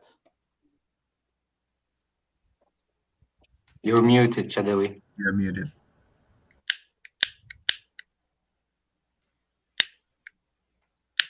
You're still muted. There Okay, sorry. I was saying about what Wakar told earlier. I think the main problem actually for the Ukrainian is that I have the feeling they haven't a unified command. What I mean is that sometimes you have the impression that it was a local headquarters who takes the decision, sometimes is a political guy in Kiev, or sometimes is a NATO guy. And you never know who is in command. And when you see the attack, the counter-attack, you have the third phase when there is basically a NATO style of attack with armored spears who try to pierce against the defense, but without their own air defense or their own air cover. So they fail. very fast. And just after that, we have a second phase where you have a classic Ukrainian war attacks with infantry and behind them the armored vehicles who try to cover them on the drone and everything we have seen so far. That's really a two-stage attack who let me think that there is basically two headquarters. I don't know what you think about that. I'm going to add my military analysis on some of the things that have not been covered. And I think that it's important on an open mic to make it known. There's a lot of channels that cover the war and they like to talk about the war. And like Wakar was saying, and I believe this as well, like when you use a limited force, which Ukraine has, a limited number of armor, a limited number of men, a limited number of everything. When you use it offensively, being the country that should be on the defense, because their best option is defense. No matter what anybody tells them, their best chance of success is defending and actually reacting to an attack. The most effective Ukrainian has been, the most effective they have been is as soon as an attack happens, they do something. We saw this early in the war, and those days are long gone because they went into their trenches. But now I want to talk about, I've talked about Avdiivka, whatever the hell that city name is. The best thing they could have done is make that city, push something in that city, because it's been a thorn in the Donbass for so long. What they could have used to protect a city like this, they've wasted it now in this offensive. They've wasted any chance of actually defending the next big battle, which Russia will choose. When Russia is ready, they're going to choose the next place. And guess what? The idiots already wasted everything they could have used to defend. Now, this is why I believe as well, they just do everything wrong. I can't believe they're doing Russia's job for them. They have a problem in their headquarters. They have to have a problem to be so incompetent. This is the next big battle because they are sacrificing their material. This constitutes a big battle, hence. It's going to be wherever they want. Well, I would always not consider a I big think battle. big I always battle. consider a big battle, Guys. whatever I Russia think Makadi wanted to make a great point, but he lost himself. Do you want to speak up because you had your hand in your hair so long? Yeah. It was about I was trying to answer a question by Red where he was asking whether you should consider the Maidan a revolution or a coup. Oh, sorry. Well, the first thing to consider there, I mean, the evidence is clear. So when Victoria Nuland was asked about the whole thing in one of those congressional meetings, she said that she was asked how much money has been spent. He said that they spent like $8 billion or something like that. Or $5 billion. It's $5 billion for pro-democratic forces.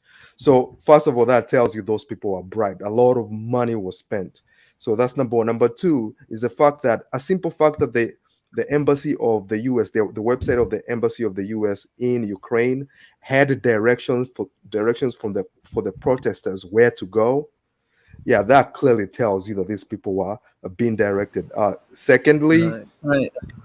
it was obviously about the whole EU thing and many other things, but I would not consider it a revolution. Almost also because after it happened, there was a poll carried out in Ukraine that shows that 82% of Ukrainians wished the Maidan never happened. So it is not a revolution if a majority of the people did not like it. So that makes it a coup. Okay, so personally, me, I think like many people say it's a revolution because on the 23rd of February, President Yanukovych was kicked out of his post. Like basically, he was stripped off his position as a president. But he was removed while he was still in the country. That's why it's a coup. Yeah, they could have waited 2 months for the elections, but they chose not to wait for the elections. No, like the vote, the vote that took place to remove him was also unconstitutional because Ukrainian, like the constitution doesn't has a major loophole. Basically, it doesn't allow any president who has like fled his position to be removed by a vote. Uh, so basically, when the vote took place, the Ukrainian parliament said it was according to Article 112 of the Constitution of Ukraine. And Article 112 states that it should be in accordance with all Article 108, 9, 10, and 11. So basically, Article 108 states that the authority of the president of Ukraine shall be subject to an early termination in case of resignation, inability to exercise presidential authority for health reasons, impeachment, or death. So as you can see in these four conditions, like there aren't any conditions for like a person just abandoning his vote, like just running away. So like he could have been like impeached, I guess, because I guess he has committed a crime. I guess he had Desertion. crime basically. But that's what they So, alleged. But listen. Like, he wasn't impeached. He was just removed under Article 112. And Article 112, as I said, must meet the four requirements, as I said in Article 108. And President Yanukovych didn't meet any conditions.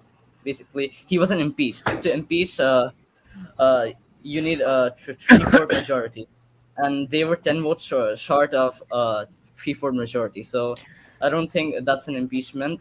He was removed according to the conditions of Article 108, but Article 108 doesn't contain any conditions for his specific case, which was fleeing his post. So basically, I think that this like removal of Yanukovych was basically unconstitutional because the constitution of Ukraine does not allow this vote.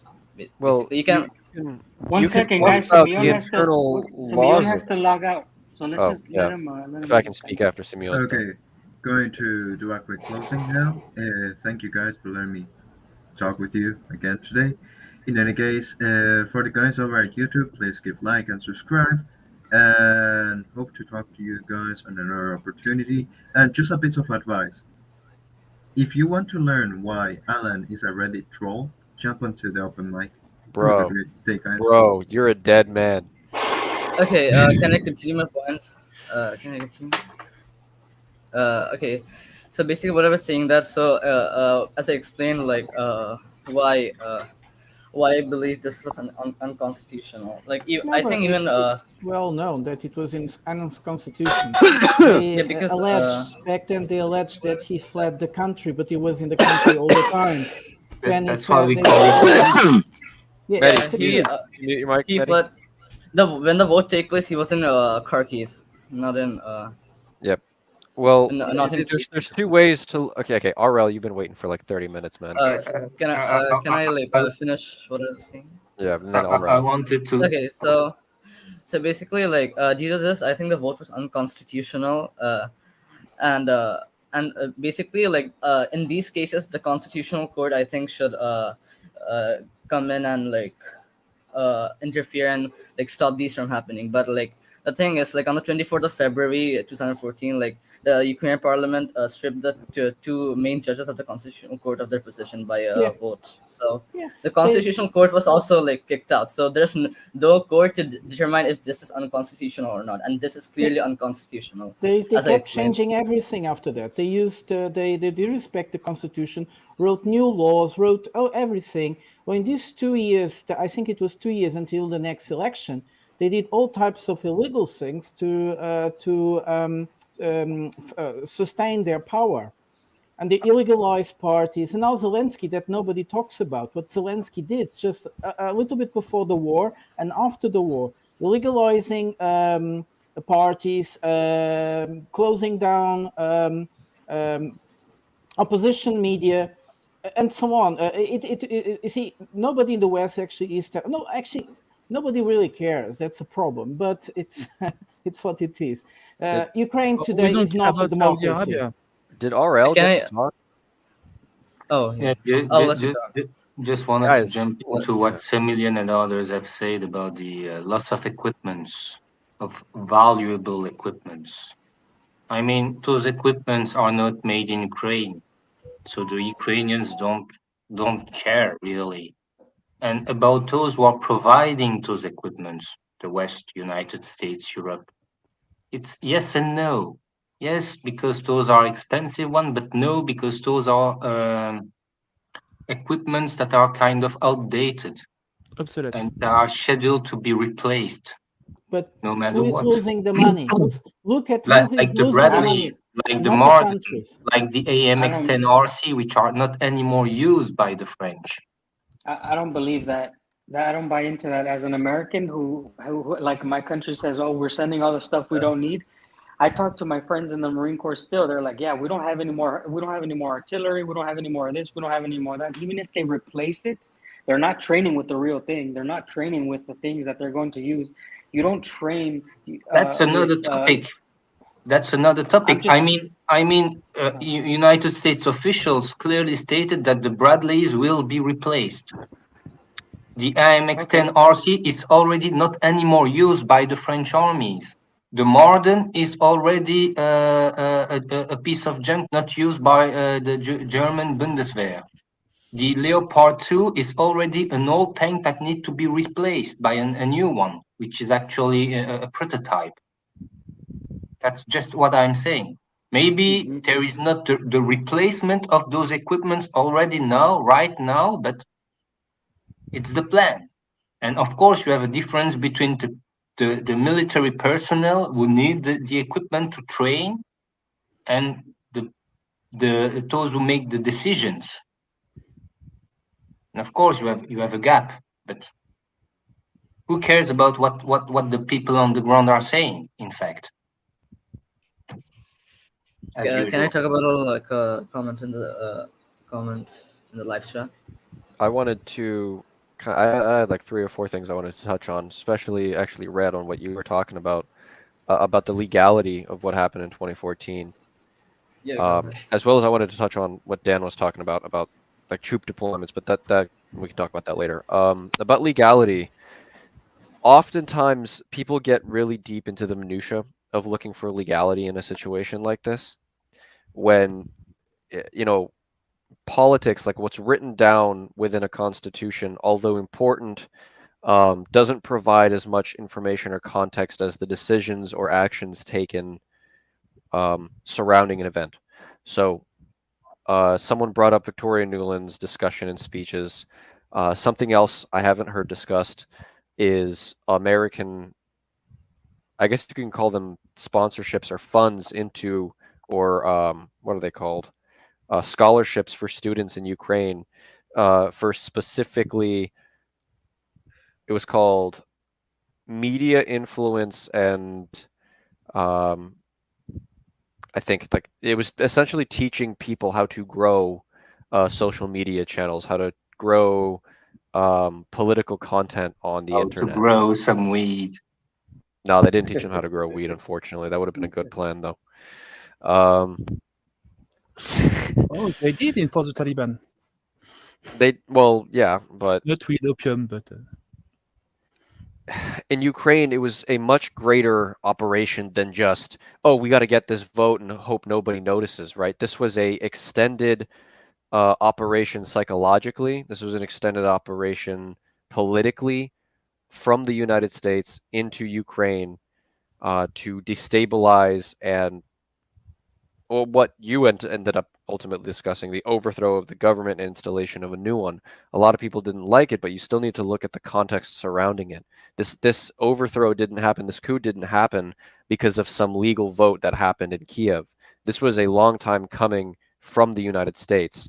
Some people would say it's the CIA, some people would say it's the deep state, doesn't really matter. There was actions taken by external parties that essentially put Ukraine on this track long before that vote ever happened. As well as the work that Dan was talking about, right? Sending in soldiers without cover. I think we can really look at the actions taken by the Russian strikes weeks and months prior to the offensive beginning. There was that airstrike in Poltava, which kind of blew up on the internet because it hit a industrial depot. Apparently they blew up baby diapers or something, I'm not sure, but the Russians are saying they hit an S-300 depot, an S-300 missile depot, and this is why we're seeing a very, very, very weak air defense appearing on this theater, appearing on this front, as well as the Khmelnytsky strike, as there was one more, I think it was in the Zhytomyr, something like that. These were huge ammo depots that were basically obliterated in a single night's offensive strike. And people are talking about, oh, the Ukrainians didn't plan enough for the defensive. They're not having enough cover. I think it could be argued that they would have actually had a significant amount of protection and cover and capabilities if these strikes hadn't occurred.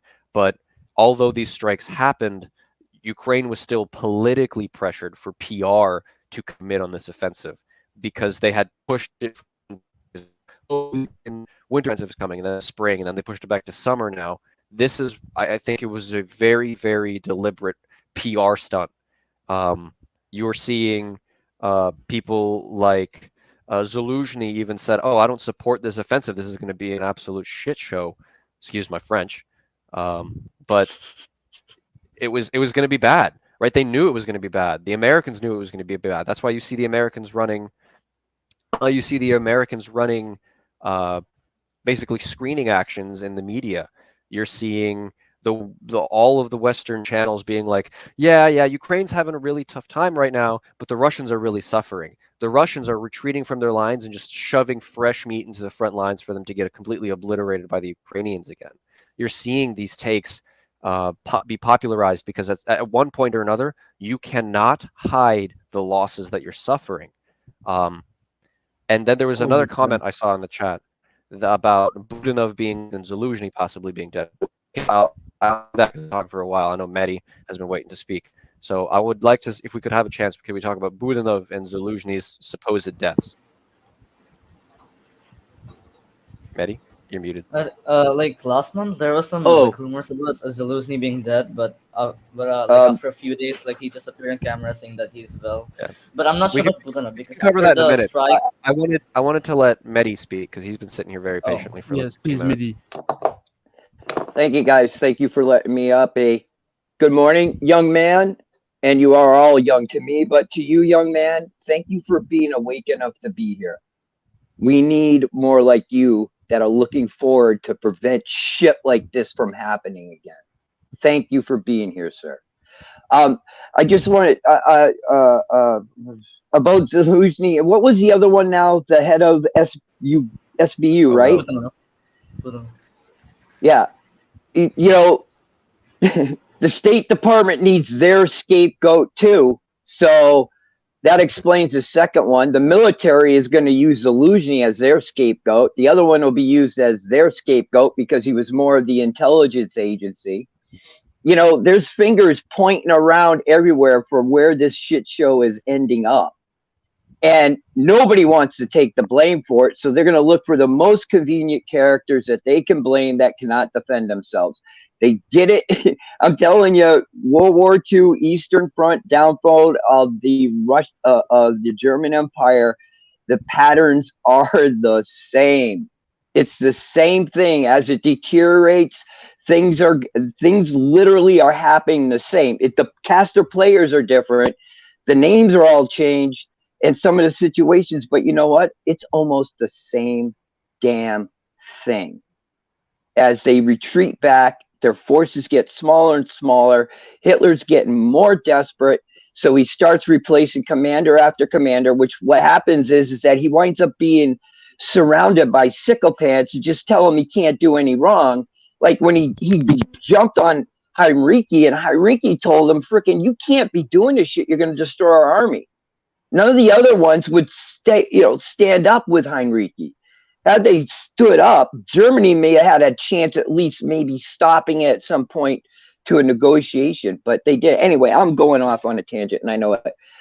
I just think that they're going to be convenient counterparts to be blamed.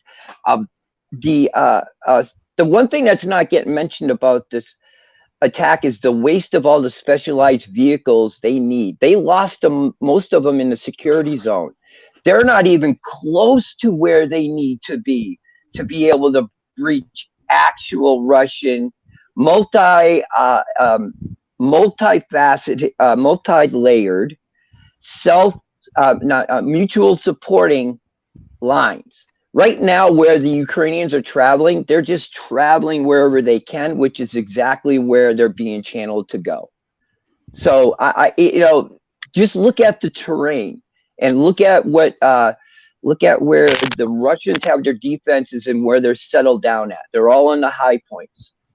So whatever's flowing behind and in and around them is observationable and able to be taken, can receive fire from 3 different directions as once the further they go in, and even more. So sorry if I lost the plot on that. No, you're good, Mehdi. Thank you. Did anyone want to talk about what's going on with Zaluzhny or Budanov specifically, because he was he was wounded in that missile strike in Kyiv? A Ukrainian what's their term? Parliament member of their parliament announced that he passed away in his sleep. So do you guys think he was killed on a strike? Do you think he was wounded? I think they just had to get away from the public sphere for a while, because Bukhanov, for instance, he has said really bad stuff in the last the days before, or some days before he got lost, so to say, and Zaluzhny did exactly the same thing. He said some things that he shouldn't have publicly, and so they decided to take him off. As far as we know, both are probably alive. They didn't die. About Zaluzhny, actually, what we see in the West is a blame the death game. Yeah, actually, the United States is trying to blame what happened with Nord Stream to Zaluzhny, because it's pretty convenient to blame anything on someone who is already dead. True. So Zaluzhny is not dead. I think Zaluzhny is dead. We will see if I'm wrong or not, but I think Zaluzhny is dead. Well, that's he why doesn't need to be dead. Many He doesn't on him. He doesn't need to be dead to get blamed, right? He doesn't need to be dead to be thrown under the bus, so to speak. If you're wounded, more convenient when he's dead. Oh, you have to make sure that but even if he's disabled, right? Even if he's disabled, right? Which would that theory probably stems a lot better, right?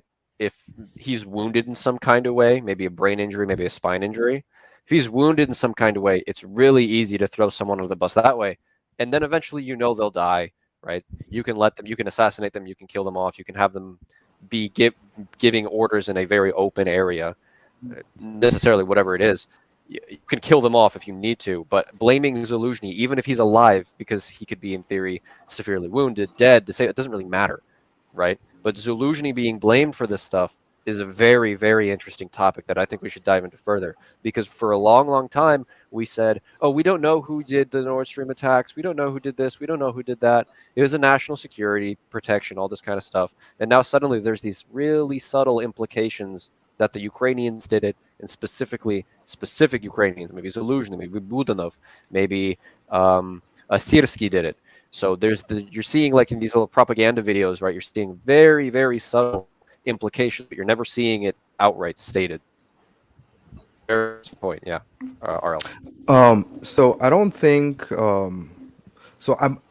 There's something I saw that made me think that Zaluzhny is still alive, but Budanov may be dead. But then the question I ask myself is, what are the chances that Budanov would be in the building for the military intelligence? Like, if I was those guys, those are the places you'd never find me at. But and a lot of people saw that missile, and there was discoloration on the building, and people were saying that the missile probably missed. No. It went direct for the basement. It did not hit the main block. Yeah. It literally went direct into the basement. So he may have been cocky enough to believe that he's safe, like meters down the ground, but there's a possibility they got him. But the fact that these guys would actually be where you expect them to be is actually he was announced to be dead. Ukrainians said he's dead. Budanov is gone. Oh, wait a minute. Officially? Yeah, Budanov is dead. Oh, I did not see that.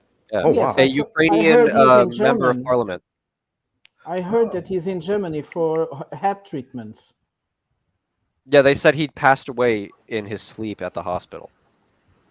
This was leaked by a Ukrainian member of parliament. Whatever they have, the Markova Rada, whatever it's called. At minimum, he's become a vegetable. Yes, but here's the thing, right? People are talking about Budanov. Budanov is a talking head. We've talked about this in a little bit more of a private chat. Budanov is a talking head. Imagine the people who were killed around him, right? Because he was probably he was there meeting with the heads of the SBU, what is it? GUR, because in Nigeria it's GUR. Yeah, NATO heads, right? Maybe not high-ranking NATO officials, but there was a significant amount of NATO officials probably briefing him on some information. And yes, he may have died, but that basement strike probably took out 3, 4, maybe 15 other people we don't know. And we're never going to hear reports on it because we only hear the big names. Yeah, I think the bunker was definitely because I think that's how it it should look, because a Kinzhal missile was used and it's a bunker buster, right? No, Kinzhal would have flattened. Kinzhal would have flattened the entire complex. I think it's important to say that Bukhanov the days before said really horrible things and unacceptable in any terms for the West, even to read that. And I wanted to bring something else that the president of the Czech Republic, it's not a very important political figure, but he said something very also scandalous, even for the Western propaganda. He said that Russians living in Western countries should be submitted to monitoring of Secret Service like the Japanese in the US during the Second World War, which actually meant putting them in concentration camps, half of them being children. But that's not important now. The important thing is that sometimes ideology goes a bit upper the sky and it's too much even for our hate. Go on. I wanted to add something about the death of high-ranking officer, high-ranking political figures in Kiev. That we have to not forget that I think everybody here has watched the video about Merkel and Hollande, who speak a lot of secret about the Minsk agreement and how it was basically a fake agreement. If you leave some people alive, they are going to speak. And I'm sure in the Western side, there is a lot of secrets they don't want to be spoken, like Hollande of Merkel have told everything to the mainstream media or to a very clever Russian guy. So they're going to be disappeared. Let's click like that. And a lot of people in Ukraine are going to be disappeared by the Western side at the end of the war. Or during the war. You're muted, Mehdi. And Vaughn also, you're muted, both of you. Well, I leave myself muted so that I can't disrupt. So anyway, what I want to say, Alan brought up a really good point about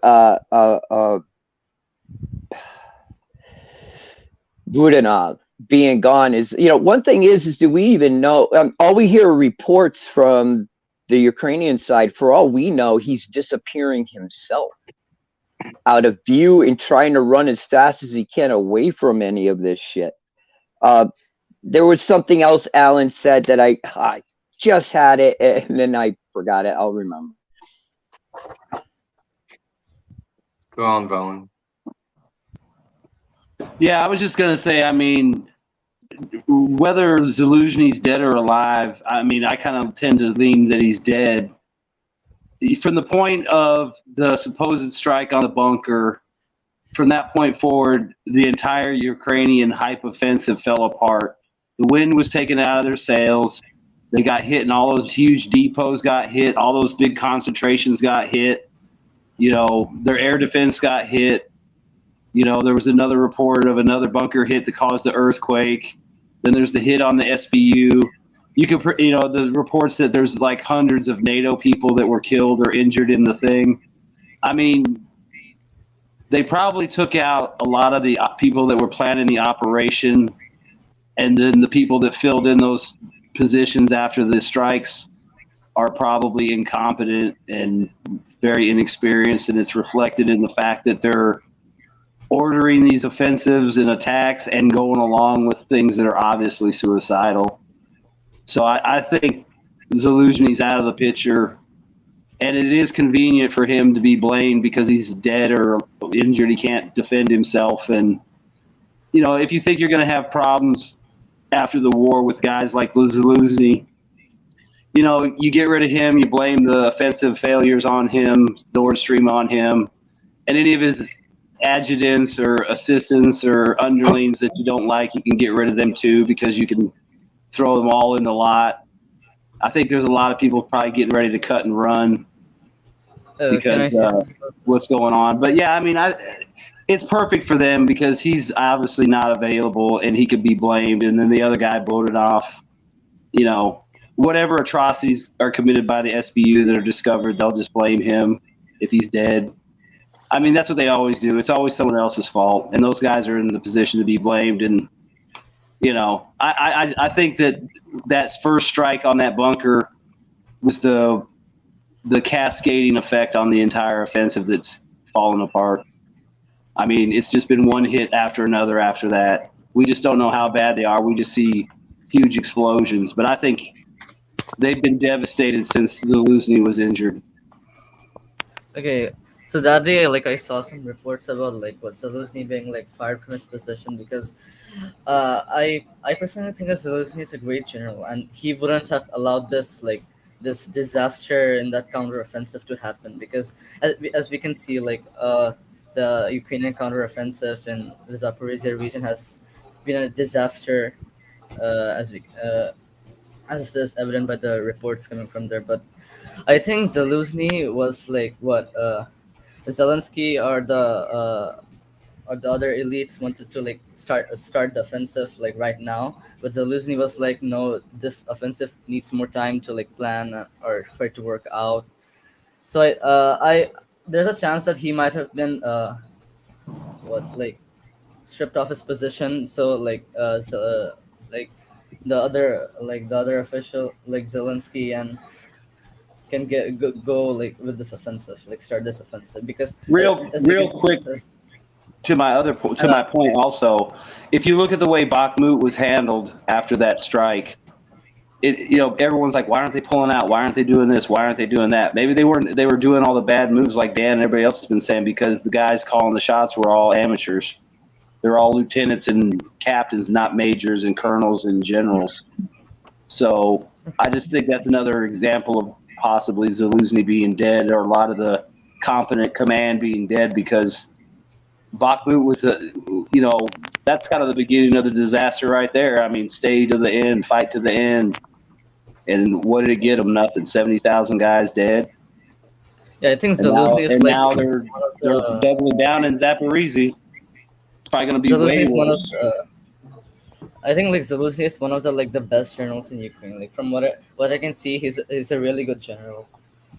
Oh, and by the way, I think about Gerasimov's. Like they were close back in the Soviet Union. Yeah, but the thing is, like, I think that as I think he's a great general. I think he didn't want to go like start this counteroffensive now. I think he wanted to like start it later, but like Zelensky and his like other elites didn't want this to happen. Like he was like, no, we should start it now, like for the PR and stuff. But I think Zelensky cares less about PR and he like cares more about the military stuff that's involved here. So I think like he might have been stripped of his position, so they can go on with this offensive. Like they can start this counteroffensive. That's what I think. Like this might be not entirely true, but that's what I think because Zaluzhny is a really good general. Nunya, your turn. Oh, hey guys! Happy Father's Day to all you fathers out there. First of all, secondly, I'd just like to say everything Vaughn just said and some of the other guys about Zaluzhny, I completely agree with. I think it's fairly obvious that they're trying to change the narrative. And they're setting him up to be the fall guy, whether he's dead or incapacitated in some way. I think that's also pretty obvious. We haven't seen the guy since May, I think, at this point.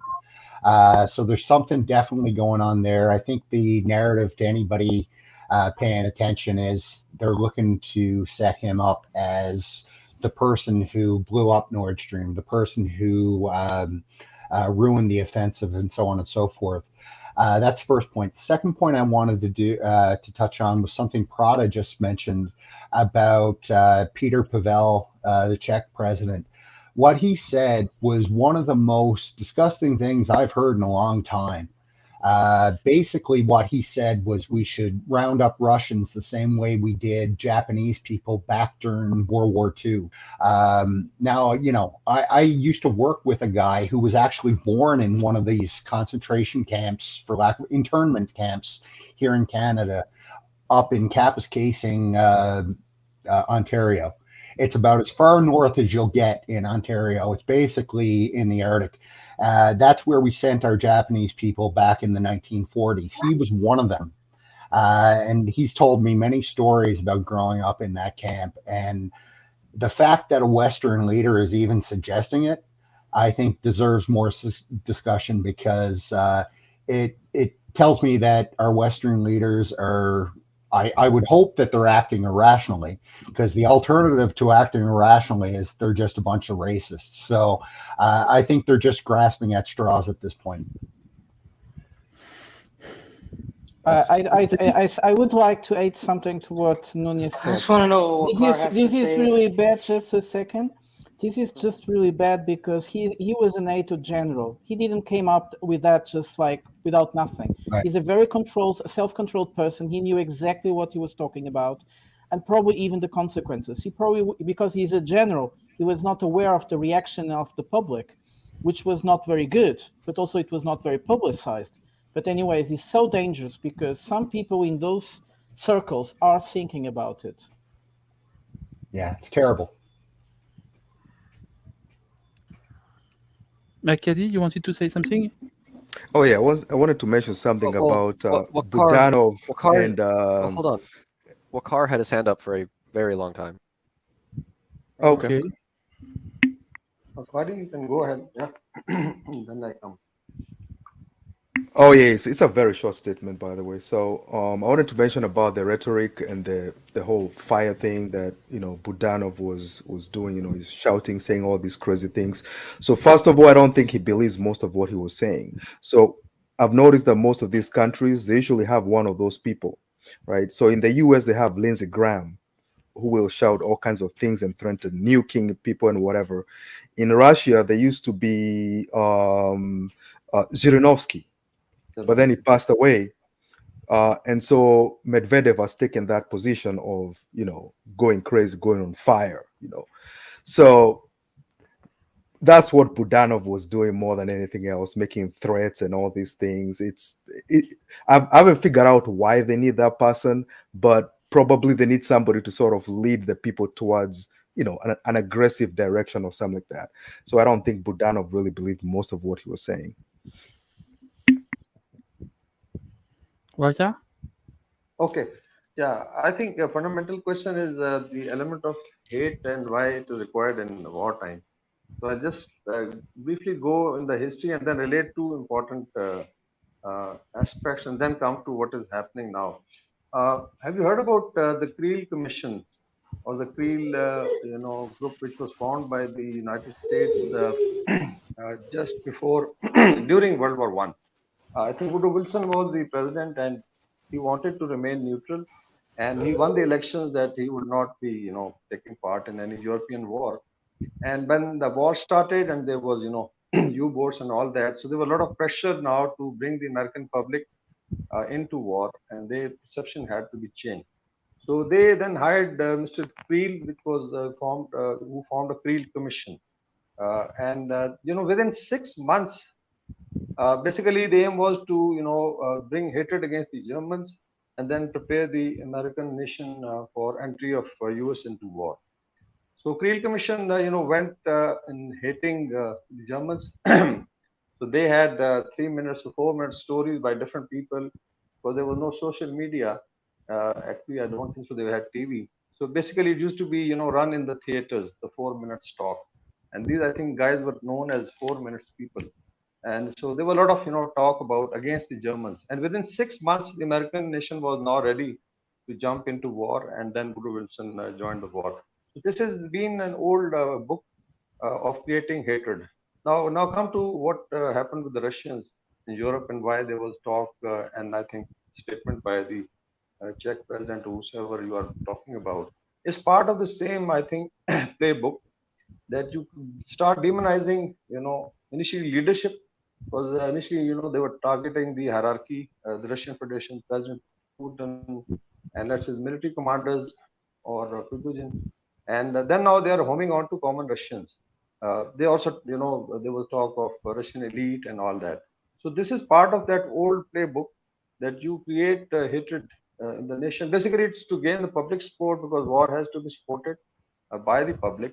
But I don't think so now it is working, because when Europe is looking at what has happened to Ukraine, the amount of destruction that has been caused, and what cost the Europeans that themselves have paid. I think in terms of dollars, the aid so far, including military aid to Ukraine, is $150 billion now. I think 100 billion by the US and 50 by let's say Europe. So that's a huge cost that they are paying. Energy crisis and all that. So I don't think so it's going to work. But this is part of that old book. Now we come to discussion on these two leaders who have been dead or eliminated. I'll take you to Osama bin Laden episode. Many people believe that he was taken out by the Americans, but I think a lot of people in our part of the world believe that he was already dead 5 years before he was taken out. But the way it was built up, because they had to declare victory in Afghanistan, and then Obama was thinking of then pulling out some of the troops. So this entire drama was actually created. Yeah, entire drama was created, I would say.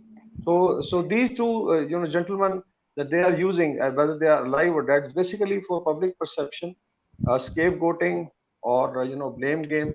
There's a lot of I think talk against the Ukraine hitting the Nord Stream in Western media, in Washington Post, I think New York Times, and I don't know whether they can read it that they have lost the war and now they have to blame Ukrainian or otherwise.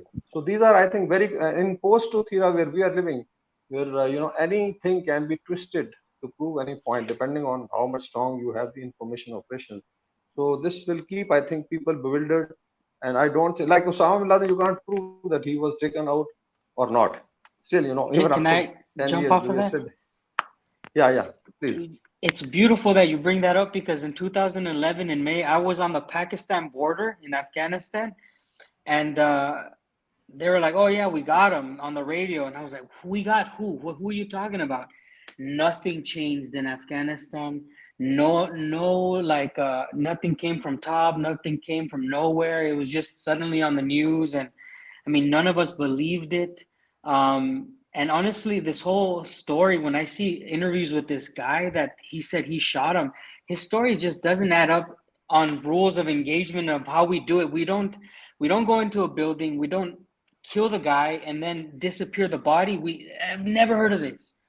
I've never heard of this. If you can extract the guy as especially a high value target. I've killed oboes. Be on the lookout for high value targets. I myself have taken down guys, and we have never desecrated the body. We haven't thrown it into a river. We take it in and we make sure it's him, and it's 100% identified. And I mean, I got this guy's identification card still. I have his clothes. I have everything from this man for proof that he's with me until eternity. So I definitely don't believe Osama was killed. And I think it's the same, like you're saying, they did the same with these guys. They could be dead. They can't be dead. They're just going to keep doing these stories. Peter's new. I was going to make some last comments. I have to leave. It was great to hear you guys. It's a great open mic. Hope many more interesting topics come over. I just wanted to recall that I find these African mission amazing. I hope to see some developments in the next days, but anyways, I think they will keep a bit silence now that things have to go a bit through the back doors in order to be anytime perfective. They won't have, unfortunately, many successes because the Western powers are not ready to negotiate yet. Nevertheless, it was great, the great development. I hope there is a similar mission from Asia. That will make things very complicated. Even though I think we are seeing some very big changes in the way that the G20 is going to be directionate in order how to deal with this crisis with Ukraine. So, guys, wish you all the luck and good talks. Bye now. Cheers. Hey, Peter, how are you? Bye, Prada. Just to point out about the money that was thrown in Ukraine. In about 1 year, more than 100 billion US dollars, which makes Ukraine the third most powerful in terms of money, military in the world, behind United States and China. That's incredible. Just to point out that. That's all. Hey, Peter, how are you? Our new member. Yeah, Yeah. let Peter introduce himself. Yeah, I'm Peter. I'm from Sweden. What to say? You know, I lived in Russia back in the 90s, but then sort of got tired of the corruption, all the stuff that happened in the 90s. And then I left and sort of just forgot about Russia. And Peter, can I ask you a question? Yeah. We don't hear a whole lot about Sweden. I guess because it's not a member of NATO, but it's trying to be a member of NATO. What's the general feeling in Sweden around this whole conflict, and what do you take away from when you talk to your friends, family, people on the street, whatever? You know, it's a very complicated situation. Like now, sort of everybody just want to go into NATO. We have been neutral for 210 years or something, and now everybody has throwing that away, and they want to go to NATO. And I think it's a really bad idea. Do you think that that's the feeling of the general population, or the feeling of the government? I think it's, you know, people are so brainwashed nowadays. They sort of they don't think, they don't analyze, they don't process. Okay. So yeah, but I try to make my point where I can, but it's really difficult now when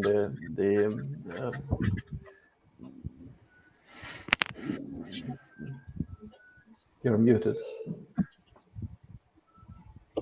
When you or people like you make your points, how is it received? Yeah, no, it's just the Putin puppet, or you know, it's like a dead end. You know, you can't speak to people anymore. Wow. Okay. That's sad. Yeah, it's really sad. But they sort of had this brainwashing for quite a long time. You know, with COVID, you know, people got crazy about this also. You know, but that was the thing though. With COVID, Sweden was against they went against the grain. They didn't vaccinate. They didn't, isolate stuff. I think we vaccinated. The only thing that we had, we didn't have lockdowns. Right. But I was thinking, because Sweden went against the grain there, perhaps there'd be a different mentality in Sweden as opposed to, okay. No, we have a history with Russia also. So, right. And sad history. And, you know, when I was in the army, you know, we always said like the enemy, and then, you know, eastwards, you know.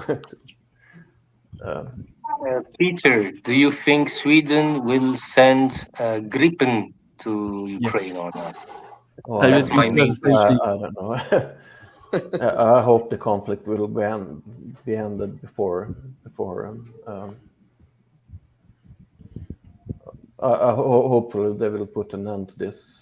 You know, the Russians will put an end to this conflict soon. But I don't know. Maybe they will suck.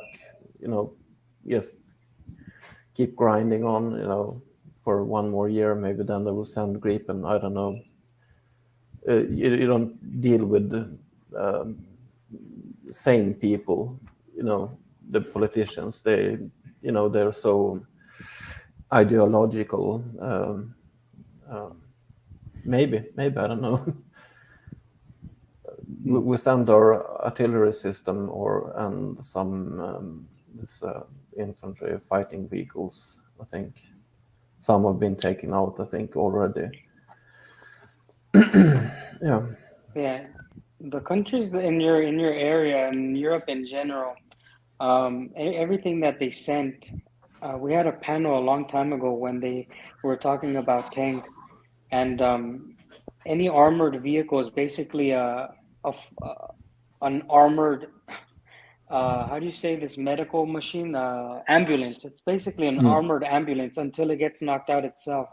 It's sad that your government is sending things that it's people. The tax paid for those things, and now they send them to continue a war that they're going to lose. And I said they're going to lose because I don't know if you keep up with the war, but we talk about it on this program where they just use these humans as pieces of meat. Yeah. I've been to Ukraine. I have some friends there. Most of them, they've come to Sweden already before this crisis, because they left because it was no possibility to raise a family in Ukraine. And one guy went back because he got this summon to the army, and so I have contacts on sort of both sides. It's really terrible. Excuse me? I think he's very courageous to go back in Ukraine to fight. It's really stupid, I said to him, why, in 1 year, it will be a nation of Ukraine. The only sane thing to do is just to leave the place, to my opinion. He chose to be a soldier. Yeah, but it's also a father and a husband. Yes. Yeah, it's pretty selfish at that point.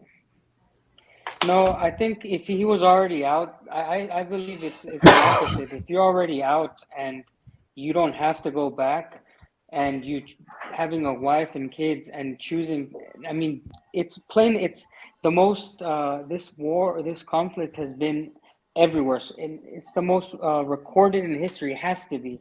And for him to go into this conflict, knowing how bad it is going for his country, knowing how disgusting his government has been, just to end up in a trench, I think it's disgusting if he has wife and kids. Guys, I just wanted to ask you a question because I didn't hear this discussion until now. So if the Russian managed to take down the two heads of the army, the head of the actual army and the head of the secret service of the army, which was Budanov. So who is now in charge? That's a question. That's a good question. Is there someone in charge? Victoria Nuland, yes. General Newland, General Milley, Viceroy Austin. Do you think that? Because they are not on the plate. I mean, seriously, who is in charge? Who is in charge of this army? NATO generals. Mehdi, go ahead. I believe that, but you know what? I wonder if some of these units they're just acting off of a standalone order that says basically when all else fails, attack from the front. Because Vaughn brought up something really important. These guys are just kind of, and Alan brought it up too, these guys are kind of figureheads. It's all the operational staff around them that may have been lost that is the actual problem, because they are the people who actually make the plans. The other two are figureheads that just approve them under their name. Yeah, but that's the thing though, is who were those people? And those people are meant to be in place to also go up the chain of command and work their way through to operational planning where they become the Zalunji. If they're all gone, they went with them, or most of them did. Think about the havoc there is, because now you got to pull people out of commanders out of the field, put them in operational planning. They don't know what the original structure of the operational plan was to even fucking begin with. So they're going on their own, and there's nothing cohesive to it right now. It's almost like it's being managed at the. Let me finish, and I'll let you speak. Yeah.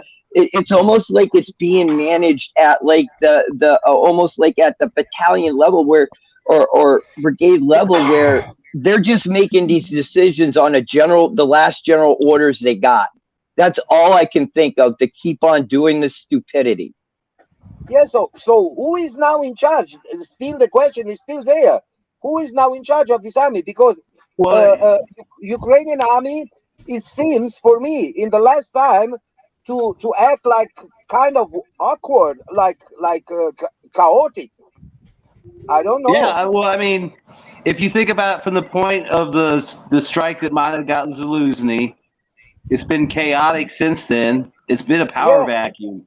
I mean, think about it. If you lost all your middle managers that were the guys that did the moving and the shaking, the only people left are the high-end guys that weren't in the loop, that are all the big picture guys, and then the low-level guys that were all the wannabes and the drivers and the coffee fetchers and the briefcase carriers. Now they're being told to plan offensive. I mean, it could be that bad. Who knows? They lost. I would assume they lost a lot of operational people that knew how to run the logistics, get the shit where it needed to go. I mean, who knows how many people are gone. You notice one thing. One thing I've noticed. Remember, the original offensive came out, 2 weeks ago, and we saw all sorts of photos then, but we haven't a whole lot since. So I'm wondering if they're a bit confused now as to what to do next. And if you recall, I think it was yesterday or the day before, the Russians hit another command center as well that was reported in RT. So I'm wondering if they have anybody there who's actively looking to put a plan together. I have something to say. You can go first. I can't say that. Yes. So I just wanted to mention that. I think even if they took one of the top people out, they would definitely have a replacement in line because the war has to go on. But I don't think they would have somebody. I think they would just get somebody who is not that competent. And also, I wanted to also point out the fact that I saw something on the gray zone. So this made me think about how involved the U.S. is with this, and thinking about it, the U.S. is involved deeply. I think they're completely intertangled with this whole thing, and I don't think they can get out that easily. And the gray zone mentioned that more stars have been added in the CIA headquarters in Langley. They usually don't say who has died, but they'll just add more stars on there.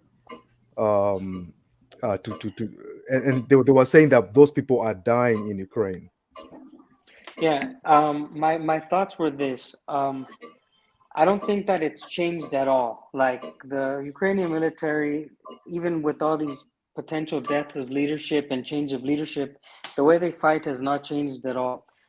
This offensive, it only failed because your plan only works until Russians decide to use their artillery. You know what the hell? Who was it? Mike Tyson. Everybody has a plan until they get hit in the face or punched on the face. That's what happens to Ukraine every time. They think no matter if NATO gives them the plan and tells them exactly how to do it, and even if NATO's controlling them with controllers, they're going to fail because they're fighting a superior force that probably has every piece of land mapped out and just gauged in for their artillery. For them to even get to fight the Russians at this point is going to be very difficult, in my opinion. Because if they were telling me to leave those men, I would just say sit back because we already lost because you dug trenches. And first of all, you idiots, first of all, you already told them where you're going to be for the next 2 years. Okay, that's already the biggest problem you made. And second of all, you keep doing these counteroffensives that you don't need to be doing counteroffensives or offensives, because there's a big difference between those two. And the offensive is worse than a counteroffensive in this situation, because you're using more men over the entire front line. Guys, do you know how big the front line is? And these people are deciding to hit in the biggest part. It's just unbelievable, man. It makes me so angry. Draco, to answer your question, who is in charge? I mean, look, remember Bakhmut. Yeah. Remember Bakhmut with Zaluzhny. Several times we got that in the news. Zaluzhny asked Zelensky to withdraw people from Bakhmut. Yep. And each time Zelensky said no. So Okay. Zaluzhny was never really in charge of Ukrainian army, in my point of view. That's why I'm saying it's NATO. I was going to say also, if you want anecdotal evidence, you've got the helicopter airlifts that they try to do in Avastal despite the air defense to get guys out at the last second. You also have the Russian guys or the Chechens that went down in the basements and found basically a crematorium, and they found burned American passports, and that ties in with the rumors that there was some kind of NATO control center maybe down there. And then you've got rumors of NATO guys killed in these different strikes on command centers. So Don't you know forget the NATO's up to their eyeballs in it because there's enough Don't forget the evidence laying Canadian around on the general. ground. Don't forget the Canadian general in Azovstal. Yeah, the Canadian general that was supposedly captured that's in Moscow now. Yeah, I mean, you're right, Vaughn. They found literally American licenses by the bodies that were burnt down in Avastal, and these people should not have been there in any way, That's shape, why or they burned form. them. And Right, the CIA exactly. thing with the stars is they have a file on that star of what the guy did, so they know. But you'll never know that person's name and whatever. But yeah, you can guarantee that you have CIA guys probably working with special forces or other people in Ukraine, maybe even running their own little teams and stuff, and they're obviously going to get killed because everybody's getting killed. The one thing I just want to say is this, but yet not one single mainstream journalist has even asked at a White House press briefing if any active duty U.S. military personnel have been killed in Ukraine. They're not going to do that. They're going to use guys that they can take out of the reserves, like the guy that Prigozhin was holding up. I mean, he was in the reserves. He was supposedly retired, but his ID said, basically it never expired. So they could, I mean, that's what they're doing. They're playing games. They call that sheep dipping. Oh, I resigned my commission. Now I'm not in the army. And then the next day he's in Ukraine. Just like that Canadian guy that was facing charges and showed up in Ukraine. But you might know how our army is functioning, because there is a chain of command.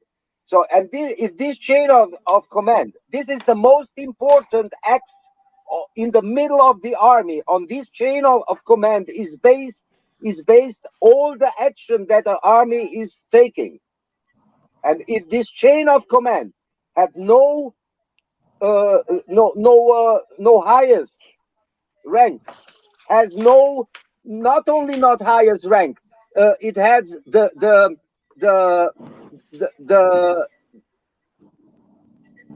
pyramid up is not there. I think there's a big section in the middle missing. All the So, dudes that were the guys that got the job done, I think there's a big chunk of them missing. That's why you're seeing it.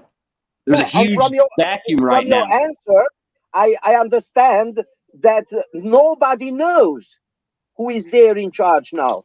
Nobody knows who is in charge. But so, Draco, nobody cares. Nobody cares. Like a regular soldier, he's just fighting. Yeah, Dan, I don't understand why you are trying now to do this small. This is a huge thing, man. Draco. It's an army without command. Draco, what I'm trying to say. It's the most important thing in this world until now. You're not understanding what I'm saying. I'm telling you. Calm down, dude. Calm down. Yeah, I'm coming. I'm not nervous, man. I'm just. Your mic is very loud. Draco, your mic is Oh, very sorry, loud. sorry. No, I am very loud. I have a What I'm single saying, voice. Draco, You know, is I'm singing. what I'm saying, Draco. Literally, none of the men know none of their men probably know they're even company officer. Like their company.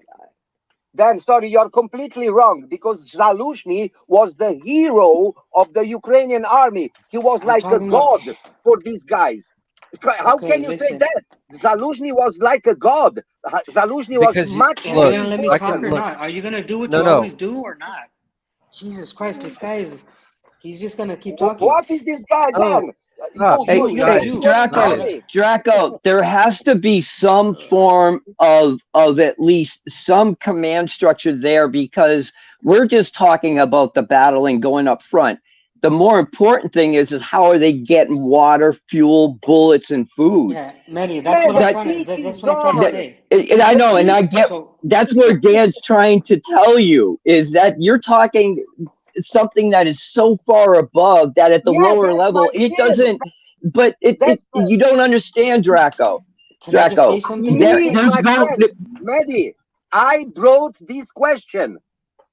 I understand what I am talking about. Okay, so I then brought let me this answer question what I here. think then. So Well, if you ask a question, can we let people want answer? to take the question and laugh about this question, you can. Nobody's but I talking. think this is the most important thing right You're now fucking in retarded. Ukrainian war. Because Oh my God. army without chain of commands is a fucked up army. So why Draco, I are can they answer your still question. fighting? I can answer your question in one sentence. Please. We don't know because it doesn't matter. Yeah. Stop. I'm not done. Why does it not matter? Because even if they keep the people who are in charge hidden from us, it would not matter. Right. But the other thing for all we know, is different. For all we know, it could be Siersky. It could be some other general who No was way. our. It doesn't matter what you say. No way. We don't know. There's no function as a military. There is no. Draco, let me ask you a question. Draco, let me ask you a direct question. Draco, stop. 1 second. Let me ask you a question. If Budarov and Zaluzhny have already been taken out, why would you announce what the chain of command is?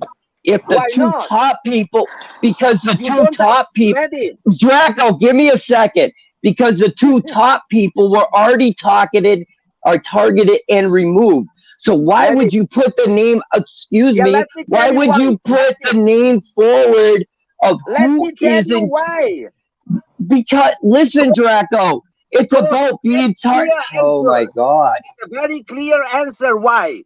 Because every soldier need a commander which he is believing I'm gonna answer in. the question, and I'm not gonna stop talking This is why. Wait, Dan, just a second. Dan, just a second. When you are going to war, there is a war. There is not a propaganda. You don't understand how war is functioning. You're talking about propaganda thing, though. What I'm trying to tell you is this. No, Draco, just let me talk for a second. Damn, let me talk for a second. If we already have Budarov and Zaluzhny, who were the top tier, were already taken out, why would you in Ukrainian command then announce who the next people are so that they can turn around and target and then take them out? It's better that nobody knows who's in command right now, at least outside of the Ukraine. What you're talking about is what Dan is saying is those commanders they look up to are on the front line. Those bigger commanders that you're thinking they look up to are not the ones that the soldiers actually pay attention to. It's the ones in their direct command. All right. Thank you. I'm gonna answer the question the way I wanted to answer is not before this guy functioning like interrupted this me. because they are sending their people to die. So people are giving their lives for their commanders. If you don't have a good commander, your people not gonna willing to die for nothing. They are willing to die because they are believing in their commander. So if you don't have good commander, your people are not gonna die for you. Dan, shut up. So it's ridiculous. Yeah, because I am talking now. You shut up. So I mean, you've been talking nonstop. Nobody cares what you have to say no because you keep problem, no saying the same problem, thing. nobody, Okay, so if you just want to keep nobody but talking, you. just keep talking, man. Look, no, just So keep please, talking and we'll both keep talking. where Let's is keep going. functioning Keep going, man. about? Keep going. There is Keep a going. scheme. Yeah, There yeah, is keep going. Nobody there cares is. what you have to say because you don't Hey take any Dan, turns. are you You mad? just have to stop. Are you? Nobody's mad. Nobody I'm just can doing talk what you're about doing. I'm about just doing you. what you're doing. All right, I'm What just I doing. am No, I'm doing, just doing what you're doing. I asked the I'm doing what you're question doing. and I try to You asked the explain. question. You are You talking asked here the shit question, for and then I hours. try to answer it. I try to answer it, and you Yeah, didn't but let you me answer answer it. shitty. You don't answer No, what are you logical. talking about? Yeah, You never. You yeah, didn't you even are let me get to my try second to sentence. answer logical Yeah, because so let you me said answer you the were a question. soldier, my friend. Yeah, You I said you said are they a don't soldier. care. I don't believe you that you are a It's so soldier. funny. It If you doesn't give matter such what you an answer, believe because you're an you are a idiot. You have liar. no idea what I you're am talking sorry about. Okay, because it war doesn't is matter. functioning with command. If you don't Okay. have a Yeah. command, Exactly. which the And soldiers are nobody said they believing didn't it, have command. they are And don't nobody giving said their they life didn't have for it. command. And nobody What's said they your didn't have problem, command. then? What's your And nobody problem? had. There's no problem. You just never Well, let me then finish shut my up. sentence. Then shut Nobody's up. gonna Let make. You're me not gonna talk. make Let anybody me shut talk. up. You've When I been am finished, talking. then you can I'm talk. just not going to let you talk like a retard Ah, over so you are an everybody. asshole now. Yeah. I'm gonna tell you Yeah. the truth every time. Okay. I'm not So gonna you are lie to an you. American asshole which is living in Yeah. Russia and Exactly. lying us about that he was a Exactly. soldier. Because you Exactly. never I was a was Your never soldier. that. question. So you Bro. asked your So What the question, hell? fuck Dan. you, Dan, can you reply? Just you asked your idiot. question, Dan. What's the reply? Yeah, so my reply is he's asking like who's in charge and stuff like this.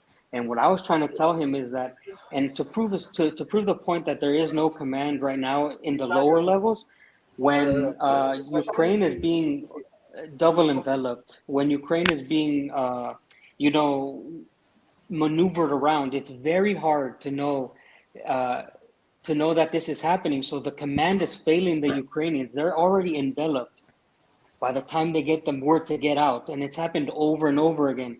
This means that the command is not there at the smallest level. The platoon is not connected to the company. The company is probably not connected to the battalion, and it's a failure. It's a failure of command. And when I'm saying they don't care, I didn't mean that. I mean, I guess his English wasn't good enough, but I'm saying that the lower man, like a private, doesn't care about his command because he's seeing that his command is not there. You see it in the videos. They're being failed battle after battle. Their commanders are saying, go here, and they're being outflanked, and it's just not paying off for them. So, this is my opinion. I don't see at the lower levels any command, and I don't think that the high command matters because it's not the high command pushing these men to go into these different positions. In war, it's broken down into smaller pieces. That's why you have lieutenants. That's why you have captains. That's why you have majors. Every step is a different billet. Every step, every officer has a smaller unit to command. And a regular private does not care what the general has to say at a moment because it's not him who's leading them. It's his young lieutenant. And that's all I had to say. Well, I think the other Yeah, thing too on that point. I was just gonna say real quick. Yeah, I mean those guys, the people they're looking up to are the guys sitting in the foxholes next to them. Like Dan said, the lieutenant, the sergeant, the guys that are stuck there with them, leading by example. Zaluzny might be a great guy, but honestly, if they knew he was dead or missing, that probably would be bad for their morale. Or they might be glad because of what's been getting done to them. So, I mean, they really don't have anybody to look up to except the guy next to them and the small unit guys that are left. Because you hear the stories about the battalion commanders bailing. So you figure at best they've got a company commander, maybe some platoon leaders, and a few NCOs. And those are probably the only guys they can count on. Stories. Look at the stories the of usual like thing I colonels hear getting whacked. the usual thing I hear is they're really pissed with their commanders. They've been put in some foxhole, and left there. This is the And, point you know, that I and Any really get away from the front leaves, and the only ones that are stuck at the front are like lieutenants, captains, sergeants. Anyone who can get away leaves. So you never notice that. To Dan's point, right? When using the Mike Tyson quote, these guys are going into battle. Whatever plan they have, as soon as the artillery starts dropping around them, things are going to change. What I think is happening, that and Vaughn, I think you picked up on it too. That whole middle core has been gutted out now. They're all dead. So the lieutenants, the sergeants, the people that are on the ground and have to make those decisions when they need to react to something, they're not there. Or if they are there, they're not qualified because they're not experienced enough, right? Because they were just made a lieutenant 2 weeks ago. So I think there may be a lot of that going on right now. And that's why it seems to me anyway, that Ukraine doesn't really have a really, I'm not really clear what the plan is now that the offensive has failed.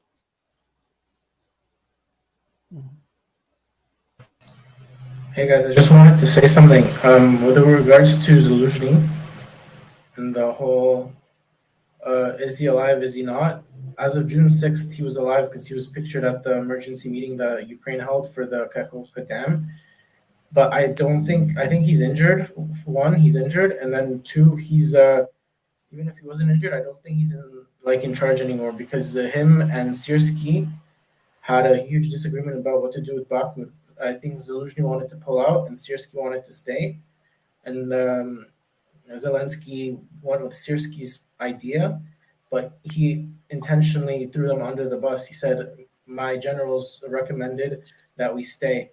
But also, I agree with Dan, it doesn't matter at the end of the day because we heard the stories about the 2 BMPs filled with soldiers surrendering at Avdiivka, and then I think one more story about, I don't know if it was a squad or a platoon or whatever size unit. There was also a surrendered. company that surrendered today.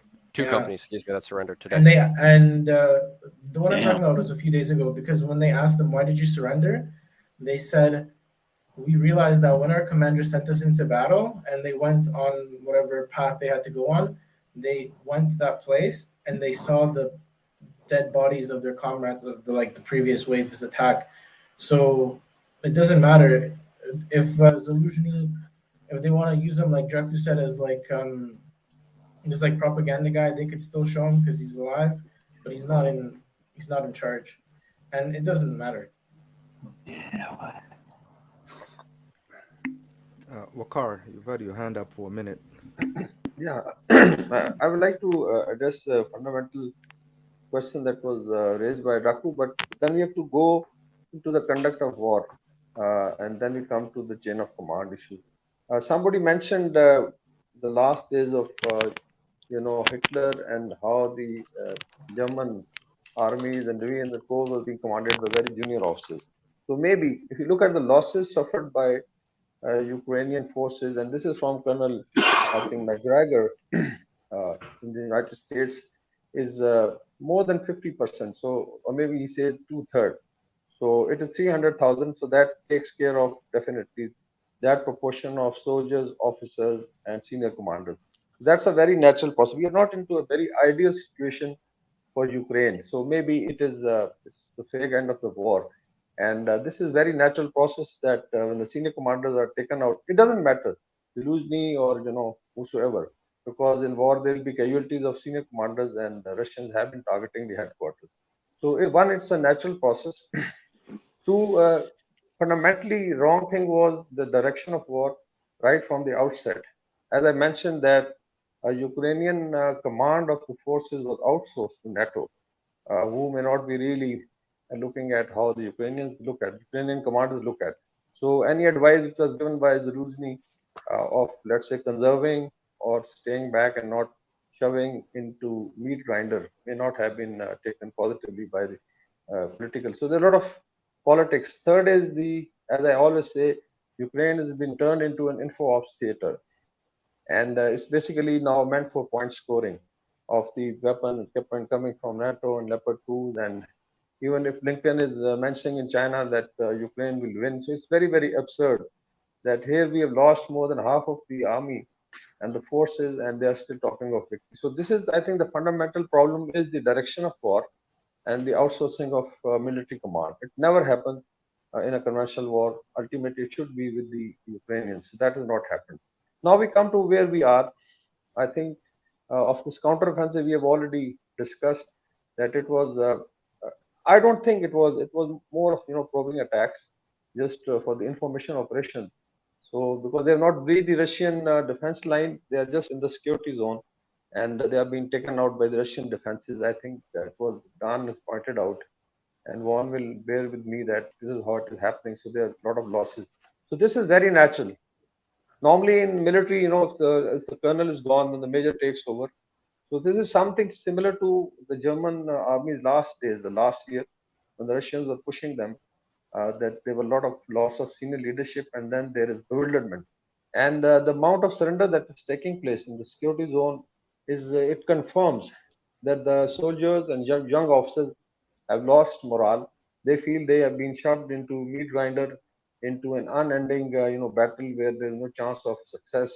So I think logical way is to surrender instead of just getting lost. So these are, I think, some of the things. Russians have an edge here, and I don't think so. There is much reserve left by with the Ukrainian forces to change the let's say tone and tenure of the battle. They are in the lead. So whenever there is a losing, the loss at the end, there'll be confusion, there'll be disruption of chain of command, and unfortunately, that has been right from the word go. From the day one, Ukrainian side was misdirected. Yeah, I think one of the consistent mistakes I've been seeing the Ukrainians making since Russia withdrew from Kherson and Kharkiv area is that they assumed Russian mistakes were their genius. Most of those most of those things happened just because Russia had overextended itself. It had like 120,000 active troops on the front line, and those were Russian mistakes. They had a lot to learn about logistics and many other things. So literally, the plan they had as to how this fight is fought, this is the time they actually implemented it. At first, there was a whole lot of confusion, and with what Putin was talking about, showing that document, saying that there was already a peace deal in plan or whatever, that means the Russians were going in for political reasons at first, and then now they had to go in militarily. And when they decided to withdraw, I think Ukrainians assumed they really learned the wrong lessons about the conflict. And then the other thing that I think was mentioned was the soldiers that are defecting right now. I think also we want to give credit to Russian. I don't know what they call them in the battlefield, but most information warfare, right? I was reading somewhere that they are reaching out to the Ukrainian fighters through radios, through all forms of communication, and convincing them that this is not worth it. And obviously, them seeing their comrades lying on the ground, scattered dead, doesn't help either.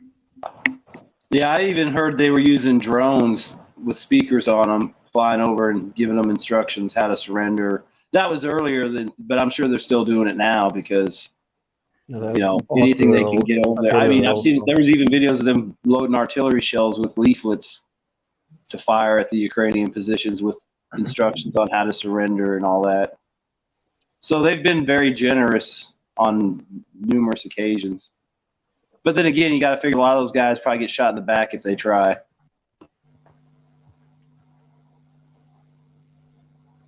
I mean, I'd be curious to see the story about this platoon and the 20 guys or so, the two guys, not before the today.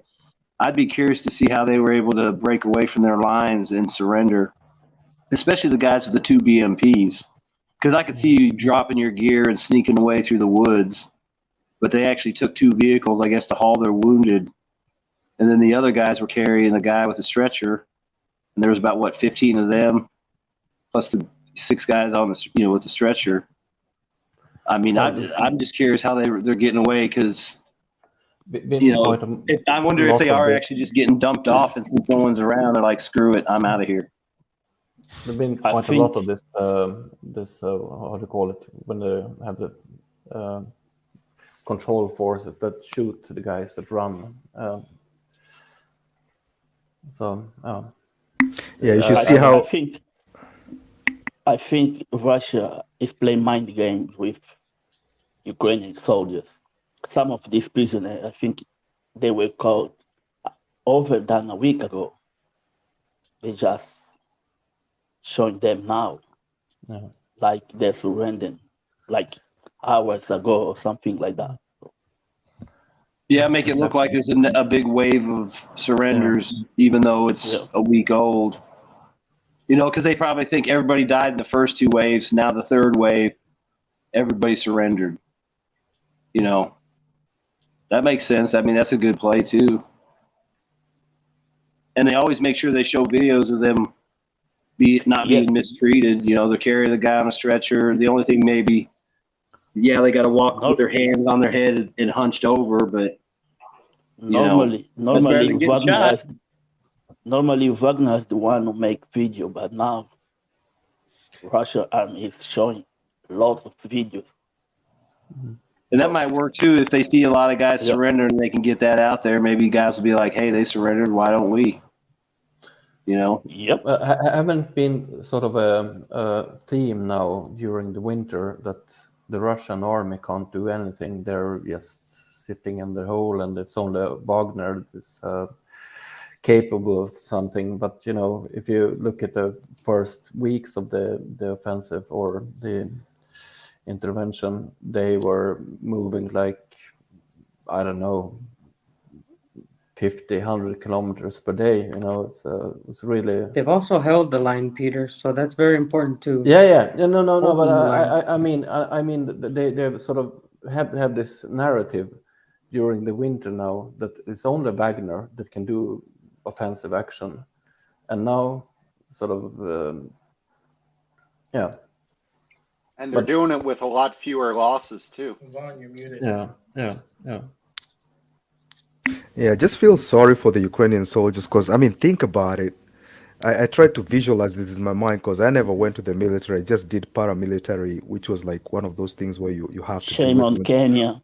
Once you finish high school, you have to go through this training or whatever. But I imagine like a plane, like a flat Ukrainian terrain, and then there's a tree line, and you're being told that's where the enemy is at, and you're being told, okay, now go assault that area. Imagine you can't even see this person. You can't even see them, and you're supposed to go across this plain and assault people you have never seen. God, it has to be so difficult. The thing is, they're getting the backup from the Western media. I think yesterday, I saw on BBC the way they were saying what Ukraine is getting from Russia. You know, this village is just not like a village. It's like just a place with 6 or 7 farms, you know, because it's one house here, another one is 1 kilometer away. And they say, the village, that's not fucking village. I'm African, I've seen how a village looks like. Everyone stay in the same place, and I know our farm look like. It's not a village, and BBC is saying, oh, yeah, that's progress. Well, they don't tell you the number of people. There's who not died even people to take there that anyway. house. All right, yeah, but they don't tell you that how many casualties were suffered when that village was supposedly taken. Right, that's always mysteriously left off the reports. Oh, trust me, they did. They said Ukraine is 7-1 on Ukraine's favor. With this offensive, or no? They can't be still saying that, can they? Yes. Well, they're saying they killed 7,500 Russians in this offensive. Wow. Yeah. Oh well, I guess it's the same old story with propaganda. In Bakhmut, they were saying when you are attacking, you lose a lot more. But now they changed the record. Now, when you are attacking, you lose less. Well, it's of course because they need to maintain this narrative. What you want to call it? A narrative for these people. It's upside down world in NATO. Yeah, we must be stupid, but we know that's stupid. You know. Yeah, everything that is down now. You guys but think the war is sort of more for clicks, and you know, I see the headlines in Swedish newspapers. It's just like clicks. They want people to react to it, and now they've done this, and Putin is sick, and I see Putin on the head the front pages every day. It's really crazy. Come to London. You're gonna see that. It's interesting. We everywhere. Here in Canada, we get very little about Ukraine. You really got to look for it. Maybe the odd Associated Press or article or something like that's pasted into a couple newspapers, but for the most part, we don't hear a whole lot about it. Every so often, a politician will give a speech, but day to day, I think they just want to forget it. Yeah. We're sort of two main. Hey, Draco, nice to see you back. I thought you were dead. I thought you were dead, or did you stop go your hands on me? No, I am not dead. Just Dan tried to kill me, but you already killed some people, so yeah, I am very afraid. Draco can't die. He's a vampire, remember? You want to see my glove? Oh, yeah. You want to see my glove? Want to be afraid? Wait till Vaz whips out that big dick of his. Can you show me out of all of us? Another killer shirt, sir. Just a moment. Do you guys think that Ukraine lost the initiative in the information war, with releasing the videos? Because for over a year they were hyping up the counteroffensive, and then as soon as it started, they started the campaign. Give me this, guys. Draco, what the fuck? Oh, hey, Draco, don't show that on YouTube. It can get Wyatt. It can get Wyatt taken down. As soon as the Draco, as soon as the counteroffensive started, they started the campaign, and there wasn't much Ukrainian videos out, but Russia started flooding the internet with videos of tanks and BMPs getting destroyed and Bradleys. So it kind of messed up the narrative for the Ukrainians. Yeah, that is where I find my Glock. No, that's a mess up for the Western mainstream media. Yeah. Because By the way, even if they want total control of the narrative, we will still find some people who will find those pictures and those videos of Bradleys and art getting destroyed. Now, my favorite part was when all the NATO guys on Twitter said that it was AI. To try to have a counter narrative to those things, to diminish the impact of those image and footage of Leopard and Bradleys being destroyed by Russia. Me personally, I put this together with no command on the army. They are losing equipment. They have no command. They have no orders. They don't know what to do. So they are just sending people to die because there is nothing else to do. Nothing is coming from upwards. No real orders. No real commands. Draco, I have a question for you. Please. If you were put in charge of Ukraine in this war, right? Yeah. And you had to fight. You can't surrender, right? You have to fight. Right? Yeah. Maybe like they have your family and they said, we'll kill your family if you surrender. So you have to fight. Okay? What would you do if you were the commander? I will surrender. Yes, this is only thing that you can do. Saving people, above my family. Hold on. Above my family. Thank you for the answer. Hold on. I want to add. Now manifest the evil vampire inside of you, right? The heartless, merciless vampire. Vampire are not evil. Vampire are the best thing. That's vampire propaganda. Yes. Tell us what you would do if you had to fight. How would Ukraine win? You're allowed to commit war crimes. You cannot fight, man. You cannot fight when you cannot win. If you I said cannot you're allowed win. to commit war crimes. Yeah, I said Alan, you're allowed to commit war crimes. What do you do? Alan, listen to me, please. I am 55 years old now, and I have some fights in my life. Personal fights and group fights. Please listen to me. You never fight when you are not sure that you are winning. When you are not sure that you are winning, you run away. You're not fighting. Okay. No, you Perfect. I love that statement because you're basically saying that Ukraine can't win, right? Ukraine is in a losing situation. He's sure right? that cannot win. That's Okay. that's knowing all the world is knowing You that. said if you know you can't win, you shouldn't fight, right? Yes. Why is Ukraine fighting? Because they are put it in this fight, because they don't know what they are doing, because they are not in charge, because Zelensky is an asshole, because Zelensky was bought by the Western. That's why they are fighting, because their bosses are all assholes. That's why they are fighting. Why don't you just turn against your bosses then? You outnumber them probably. This is a very difficult thing to do. If you look at how many revolutions were done in the world, then you will see that there are many worse than revolutions. Also, Germans tried to kill Hitler, but they didn't manage.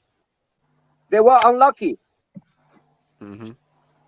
Man, Yeah, when you you are need losing, you are a not couple of fighting. percent of the population You're to not control the killing your population. people. You're not killing hundred thousands of people just for fun or for what the fuck. And the Germans Are fight dying these people there. till the last Sorry. man. That's the problem, guys. Yeah, no, I agree with Draco. You only need a couple of percent of the population to control the rest of the population, and it's really sad. Really sad. Peter,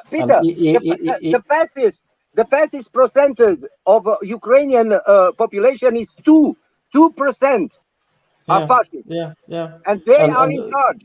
And it sort of was it Zelensky won by 77%, only to promising to implement the Minsk Accords. Draco, and there's a problem with your and logic. then they turned. You're saying Ukraine is being controlled by the assholes wherever they are, okay? Yes. But you asked us earlier and got into a huge argument with us about not knowing who's in charge. So you can't pick both sides. You have to either argue that we don't know who's in charge and they're winging it. Let me just finish. We don't know who's in charge and they're winging it. Or we know exactly who's in charge and they're being manipulated. Which one is it? You can't flip-flop between the two.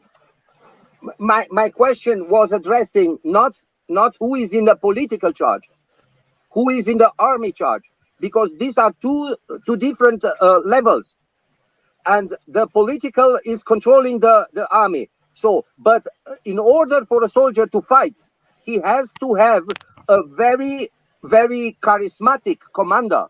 Because think about, you are going there to die. For who the fuck are you going to die? You give your life. You give the best of you. You give everything that you have. And that you had, and that you will have. You give your kids, you give your wife away. For what the fuck? They're not fighting.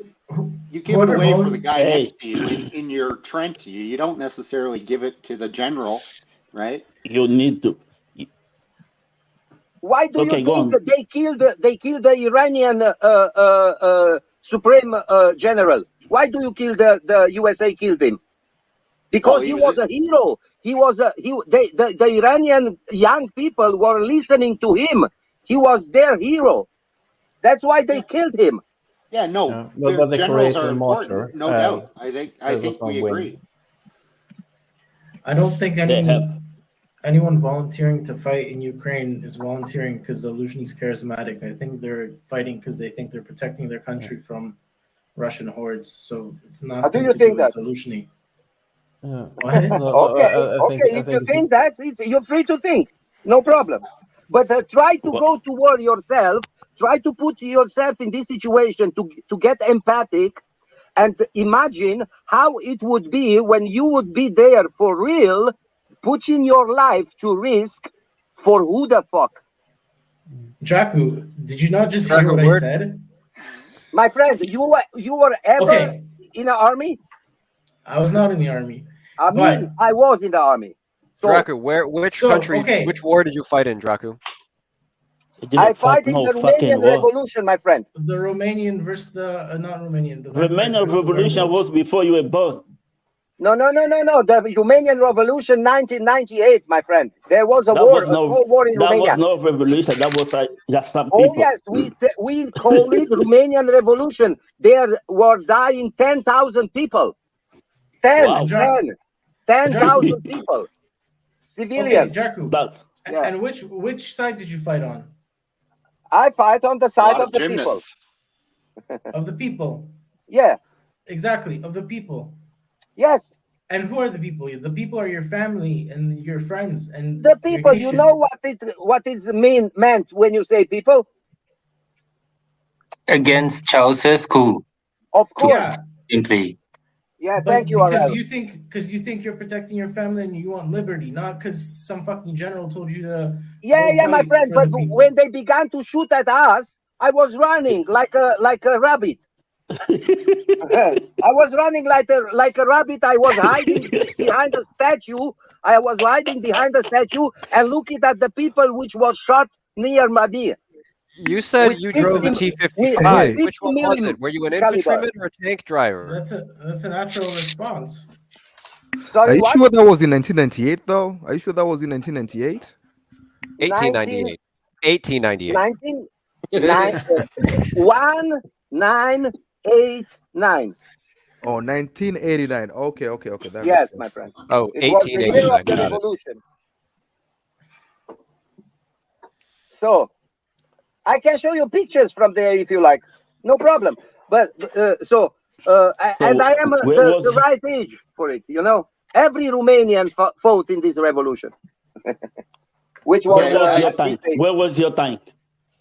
I fought the tanks. They got no. They got you said you were a tank driver and a tank mechanic. Yes, in the army. I was a tank driver, but this was shortly after I left the army. So you were a protester? Yes, I became a protester. So you were like a French guy. My father did that too in Czechoslovakia. Might be. Maybe all Romanians were like French guys. There, I think we spoke French on the street. You know. Guys, so did you fight in the Civil War or were you a protester? Do you know something about this revolution? Something. No, that's why I'm asking you. So then, first study the revolution, then I can tell you, because this is a very long story, my friend. This is not something I can tell you now in 2 words. Okay, can you tell us? Go to Wikipedia, give there a search for Romanian 1989, and then you will get a big article, read this article, and then come here and we talk about it. Can you tell us then, if we don't have time for that, can you at least give us a quick rundown of what it was like being around in 1289 as Vlad the Impaler, at least? Can you tell us that story? That's more good times. Okay, I have a question just to maybe change the topic a little bit, since we're talking about what they're fighting for and if they would fight or if they wouldn't fight. Recently, Putin showed documents saying that they had the draft treaties ready for the peace agreements and like the agreements that they had made and points they agreed on. I want everyone to like kind of answer the question, and we'll take turns. What do you think the West promised them to make them keep on fighting? Because they could have promised them all this equipment that they have now, but did they not think in advance that maybe if we don't have the air cover, it's all pointless? Or why did they decide to keep fighting? All right, we'll go from the top and then 50 I'll billion. go then Walker. 50 billion. Can we do it the old way or no? Yeah, that's what I was thinking. Like the dance nowadays they are almost 100 billions. Yeah, they said there is 50 billion. You know how Ukrainians love money. Yeah. That's official. Yeah. Yeah. Okay, Dan, go ahead. And all for public relations. Don't forget there will be a meeting, a NATO meeting in Vilnius, and just because of that, they need to have results on the ground. That's not the question. Stupidities to get more help, to get more, to have more funds and stuff like that. just for public relations. But that wasn't the need question. to. Okay, Dan, let's start with you. Should I repeat the question? Yeah, just repeat it for me, please. So since Ukraine had a bunch of points they agreed on with Russia, like the treaty was almost signed, and then Boris Johnson came to Kiev and convinced them to keep on fighting. What do you guys think that the West promised Ukraine that made them decide, okay, we'll lose Donbass, we'll lose Crimea, we'll sign this peace treaty, but we will not have a war and continue to destroy our country. Let's have this war and destroy our country. What did they promise them, whether it's material or financial? I think that the people on the top are probably selfish. I think that it's not that they promised Ukraine something. It might have been somebody just at the top, because I don't see anything that the West could give Ukraine as a country in trade for what's happening to them right now. And I also believe that Ukraine's foot is sunk so deep into the mud that they don't get to choose when they get to leave. They don't choose anymore. That's it. In my personal opinion, I think that Russia decides when they get out of this conflict, and it's either they promise people at the top or Russia's deciding now, and that's my answer. That's a good answer. Okhar, you? Yeah, I think if you look at Russian objectives or President Putin's objectives right from the outset, even I think before the Maidan, has been very consistent and it remains consistent even today. That's why I think he showed the document. What was the objective? Objective was a neutral Ukraine could have relations on both sides, and then they could have elections and whatever. So this was even before I think the Maidan started. What the West calculated was, because they had seen their so-called strategy of chaos working in developing countries in North Africa and Middle East, that they can go ahead with this hybrid war and then push it. The ultimate objective was to weaken, Russia or maybe induce them. As I mentioned, 1996 study by the Air War College in in US, where the colonels were discussing that there's going to be a war between Russia and Ukraine in 2014. So that was almost 18 years before that. So the plan was there. So they never wanted basically peace and use Ukraine as a bargain chip to weaken Russia. So, and Putin stuck to his objective even today. So he has been given, I think, the chance of peace. That's why the Minsk agreement and all that. So after Maidan and Crimea, still there was a hope.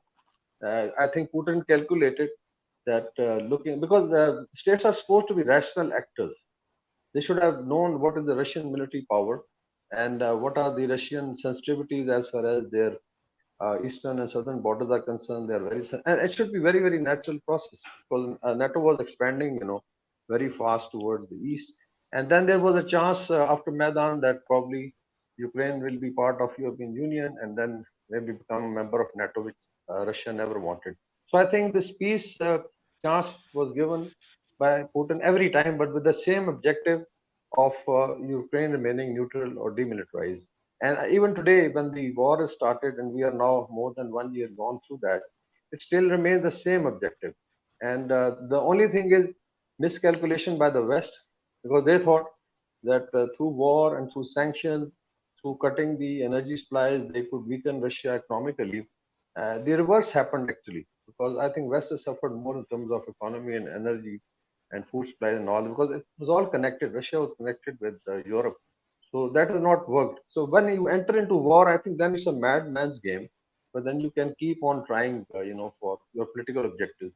So when the African leaders were here and Putin was showing the document, I think he was trying to re-emphasize the initial objective is to have peace and Ukraine remaining neutral. Now it has to be done militarily. After this counteroffensive, so-called, which is failing, I think Russia will have more bargaining chips, and he would still, I think, go for the same objective, demilitarization. But now, when you sit on the negotiating table, loss to the Ukraine in terms of dollars, people are not calculating the loss of Donbass region and Crimea, more than $1.5 trillion in terms of, people are talking of this aid of 100 billion, 150. It is peanuts. Look at the real estate loss, the industrial zone, the agricultural belt. I think bulk of Ukrainian industry was in the Donbass region, and the people people they lost.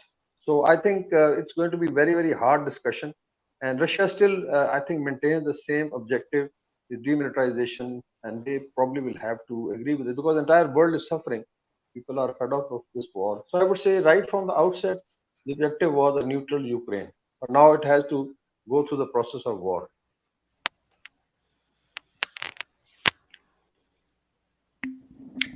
RL is not here, I think. So, Makati, do you want to speak? Yeah. So the reason they keep fighting, one is I don't think most of the soldiers, especially, have a choice, right? So that's very, very important to consider. That even the Russians themselves they don't give them another one. It's like there's no government set up with a dissenting Ukrainian leader who is giving an alternative where, hey, if we don't fight the Russians, let's join the other side. So that option is not being provided. But also the reason why they keep fighting also is because they have been hijacked by a very, very horrible ideology. Because a lot of people don't understand that the thing about extreme nationalism is that it always ends up in war. There's no other way. It always ends up in war. There has to be the other self that you hate that you have to fight. Without the other self that you hate, then your ideology doesn't make any sense. And Ukraine had 8 years of that sort of indoctrination where they were taught to hate the Russians and complain about the Russians and blah, blah, blah. And so... Sorry, Macchiati, they had 20 years. 20 years of indoctrination. Yeah. So for that reason, these guys, they'll keep fighting because they have been hijacked. I don't think a majority of the people want to fight. And honestly speaking, as I said in the last open mic, I still believe that the Ukrainian army is balancing between fighting and general mutiny. I think so. I still believe so.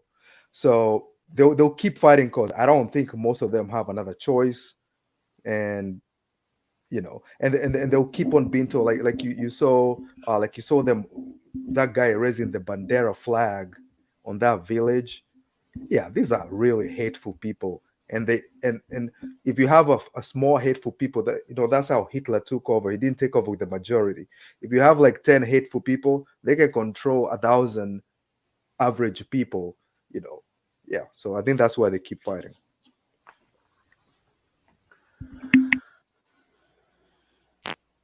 None of your business?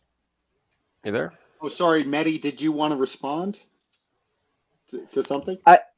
I just wanted to say about we were talking in the chat, and I'm sorry I'm bringing it up, but it's kind of relevant to what we're talking about. I read a story on Telegram where you have these crews with the Challengers or the Leopards coming back, and they've been trained over in the UK. They get to the theater of conflict, and now you see that the commanders are finding all types of mechanical difficulties with their take that makes them not combat status ready, and thus therefore avoiding actually going to the front. And like I said in the chat, if I'm an unlucky bastard stuck in an M1 with 3 other lives in my hands, the first thing I'm doing is looking for a mine that's big enough to blow the track and roll wheels off, but leave the hull intact so nobody gets injured. Because it doesn't matter how well I do or these men perform their jobs, the outcome is the same. It's because of the strategic and tactical positions they are being put in. They are going to get chopped up and slaughtered. Why feed it? I'll take the hit as a human. You know what I mean? By not allowing my men to go. That's what a commander does. I mean, there's a thing about doing orders for a reason, and then your men under. I imagine combat vets know this far more than me, but I read it throughout history. Your men mean more than a mission at some point, because keeping them alive also keeps you alive, and they are your family. And I think that's what's going on as to the mutinies and everything. You're starting to see that. the Ukrainians, I think, on the front line are understanding that it's the commanders don't, well, the people driving us don't care about their lives. So they're going to start taking care of their own. And that's starting to break down command structure and also, morale. It's getting to the point, everyone for yourself, who wants to be the last one to die. You know what I mean? If that's what the ultimate shithead Graham says, well, I'm sorry, but if I'm the last Ukrainian, I'm asking for Newland, Graham, all those fuckers in the State Department to go before me, just so I know that I died for their cause that they were willing to die for too. Look, the replacement cement said here something very interesting, which I also observed. More and more surrender from Ukraine. More and more surrender are registered in the Telegram channels. So that's again a sign that the chain of command is broken. So to go back to T's question, what was promised by NATO to Ukraine to keep fighting back in May of 2022, I don't think they were promised anything. I don't think the collective West promises anything to Ukraine. I think they dictate what should happen using, leverage and force. Keep in mind, United States of America is a very big dog in the yard, and when they want something, they can exert a lot of influence. You also have the EU, who are dangling, EU membership to Ukraine, so they can use that as a carrot as well. And I'm sure when Boris Johnson went over there last May, or the May before, he also mentioned that we got to keep the flow of money and indirectly the flow of corruption to keep going. So I don't think they were necessarily promised anything. I think they were reminded what they could lose. Also keep in mind that this is May of 2022, right? So they had agreed to something in May of 2022, which compared to the treaty of December 21, if you're Ukrainian, you're looking at this and saying, are you kidding me? 4 months ago, we could have gotten out of this damn thing with just losing Crimea, which we've already lost anyway. And now we got to give up these other, oblasts. We got to, I think that at that point, there was still a lot of will amongst the Ukrainians and the Ukrainian leadership to continue fighting because they still had a lot of fight in them at that point. And looking back in hindsight, they didn't want, they look like fools if they accepted the deal. So I think that it was a combination of having their arms twisted, as well as they were probably given a false sense of hope in what NATO would provide to them. And here we are a year later. Can I also answer the question? Have we gone around already? I think Peter. I haven't gone yet. You, Drew. Yeah, Peter and a few others. But go ahead, Drew. You're already starting to go. So go ahead. Okay. Yeah. So I if I understand correctly, the question was what did the West promise Zelensky or the Ukrainians to make them step away from the peace treaty that was already signed? And sorry, Drew. The question was not Zelensky or Ukrainians, was Ukrainians, because Zelensky or Ukrainian is a big difference. Okay. Sorry. I will interpret the question the way I choose to, if you don't mind. So I think nothing specific was offered. So back in 2022, if you ask anybody in Asia, Africa, South America, if Russia went to war with NATO, who will win? Everybody, I bet 95% would say NATO. Of course, there's no fight. NATO is like this gigantic conglomeration of very advanced economies, and it has the largest military in with them, and Russia is just Russia, and nobody really knows how strong Russia's military is. because they don't really say much about it, right? So all that NATO needed to do was to send a representative there. In this case, it was Boris Johnson, and say that, okay, we will give you everything that you need, but with nothing specific. And the reason why I say nothing specific is because after that, every time they run into a military failure, you see Zelensky flying out and going to get more weapons. He's actually asking them, okay, what can you give me now? What can you give me now? So they started with like the anti-tank weapons, and then after that the drones, and then tanks. He's always going on these trips to go get more weapons. If they already had a plan beforehand to they said that, okay, this is the stuff we'll give you, he didn't need to do that. So I don't think that he was promised anything specifically. It was more of a NATO will support you, so you will definitely win. Don't worry. And from Zelensky's point of view, he's like, yeah, if NATO supports me, hell, Russia will never defeat NATO. Therefore, we should definitely take the deal. Plus, if when we win, I don't think there was an if in the back of his head. When we win, I'll be a hero, and everybody will celebrate me, and I get to be this huge celebrity, which is what every actor wants to be. So, yeah, that's my point of view. Can I go? Good one. I wanted to kind of comment on why Ukraine was still fighting, but also why Russia is still fighting. We heard after this deal, like we've kind of teetering on the edge of this topic of like, did Russia move into northern Ukraine for the sole purpose of political pressure, right, to get Ukraine to pass on this deal, to sign on this deal?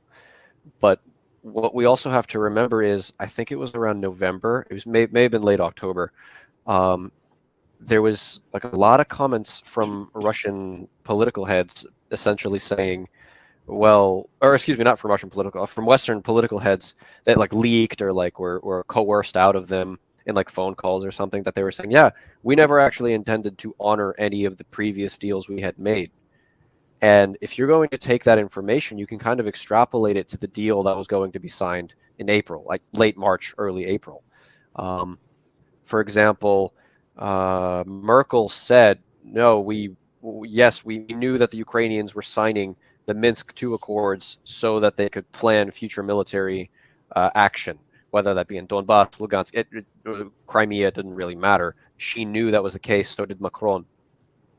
When you look at this kind of vocabulary coming from Western leaders, you can extrapolate to what actions were being taken around the I guess the most recent negotiations that were being done. So when this negotiation came around, we saw Russia genuinely, honestly ready to make a deal with Ukraine, and as Ukraine kind of clamped that trap shut, the West kind of put pressure on Ukraine to step away from that deal. They convinced Ukraine that, as Drew was saying, they'll have the support of the West, right? We have the Russians on the ropes. We can finish them off. This is only a matter of time. Russia was essentially, after these leaks, given this message of, okay, so now we know almost the entirety of the West, entirety of NATO, knows that Ukraine is not going to deal honestly, knows that they're not going to actually back down from this fight and actually going to keep trying to fight and push Russia out of all these regions that they've already essentially, what was the word? Referendum. They had referendums to bring them in. This is the perfect message that Russia needed to see, that, okay, there is no negotiation. Well, we'll say we're open to negotiation at any point, but we know for a fact that any deal we make, the West, Ukraine, etc., is going to turn back, is going to renege on that deal, and they're going to try to stab Russia in the back somehow. They've had four treaties and then 2 word-of-mouth deals that have been broken this way. So it's only a matter of time until they made another one and they get stabbed in the back again. That's why Russia, I don't think, is going to keep pushing Ukraine and forcing Ukraine to, in theory, fight or break until this conflict is actually over. First, we need to introduce a new guy. Yes. Hello, Hi, everybody, by the way. Hi. Hello. Want to do a quick introduction? Hi, guy. It's okay, I'm fine. Okay, Peter, No, come I on, you think gotta you were tell next. us a little bit about No, yourself. no. We don't. Then you're not allowed in if you don't do an introduction. Come on. Yeah, You, you you look can. like an You need AI. to You're like say this something about boring What do I yourself. background. say? Huh? Where you Where from? are you from? Where are I'm you from from? Just asking Russia. question, guys. Okay, What part of I'm Russia? gonna ask From you Russia. first question. Okay, Uh-huh. do you like What Vladimir part? What Putin? oblast? Do I like Putin? Откуда I don't mind him because I don't live in Russia, so it doesn't bother me. Okay. So where are you now? Откуда ты? I am, yeah, откуда где Россия?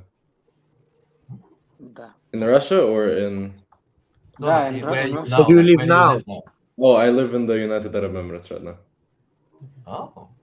Did So you Middle leave East. when? Did you recently leave? Did you leave Russia recently? No, I left at around 5 years old, maybe. Okay, cool. Yeah, what oblast are you from in Russia? Oblast, Moscow. Oh, cool. Oh wow, we had a couple people from Moscow call in before.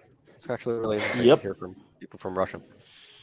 Hey, Kai, tell us a bit about United Arab Emirates and their from what I see with UAE, they seem to be shifting and moving away from the West and towards Russia and China. And I think the leader of the UAE basically said that to Putin the other day.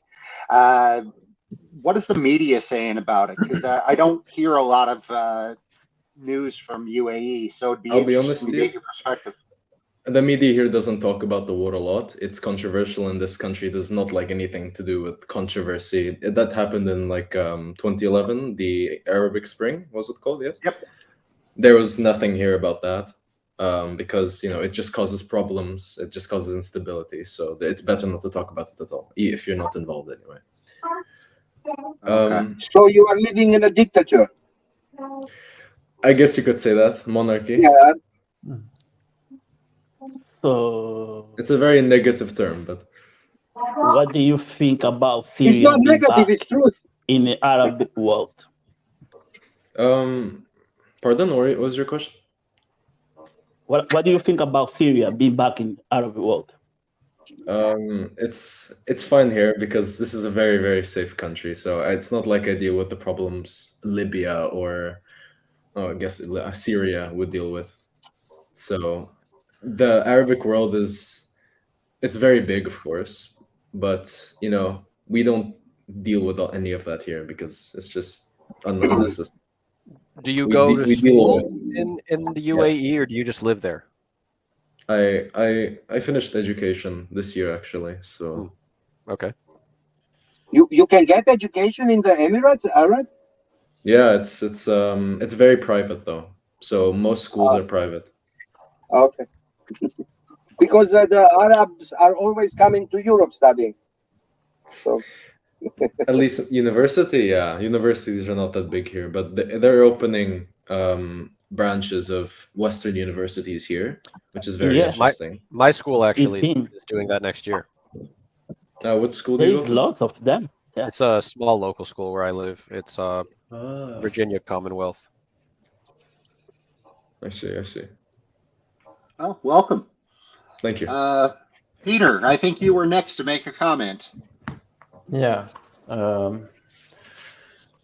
The question, what was offered to Zelensky, as long as he can sit in power, he can get some cash, But then also, like what Alan sort of said a little bit, how naive are the Russians?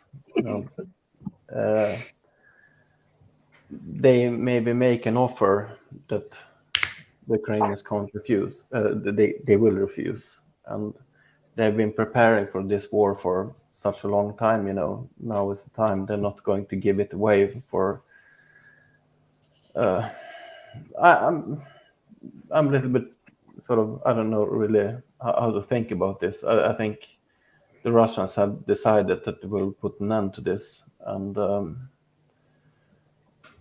with this agreement in March was just to make China and India be happy and see that Russia is negotiating and they're trying to do something, but I think actually Russia will put an end to this. NATO and Ukraine and whatever. So you're saying Ukraine has been preparing for this war for a long time? No, Russia have been preparing. Ukraine. I would say Ukraine was preparing for a long time. What makes you say that? What makes me say No, but they've been changing the whole society, with the payment systems, and their sort of sanctions proof now. They have been talking. I was following, his talks, Putin's talks earlier, and the main thing was to break free from the West from 2014 onwards, to not become dependent on the West, because sort of I think he knew that this would happen. So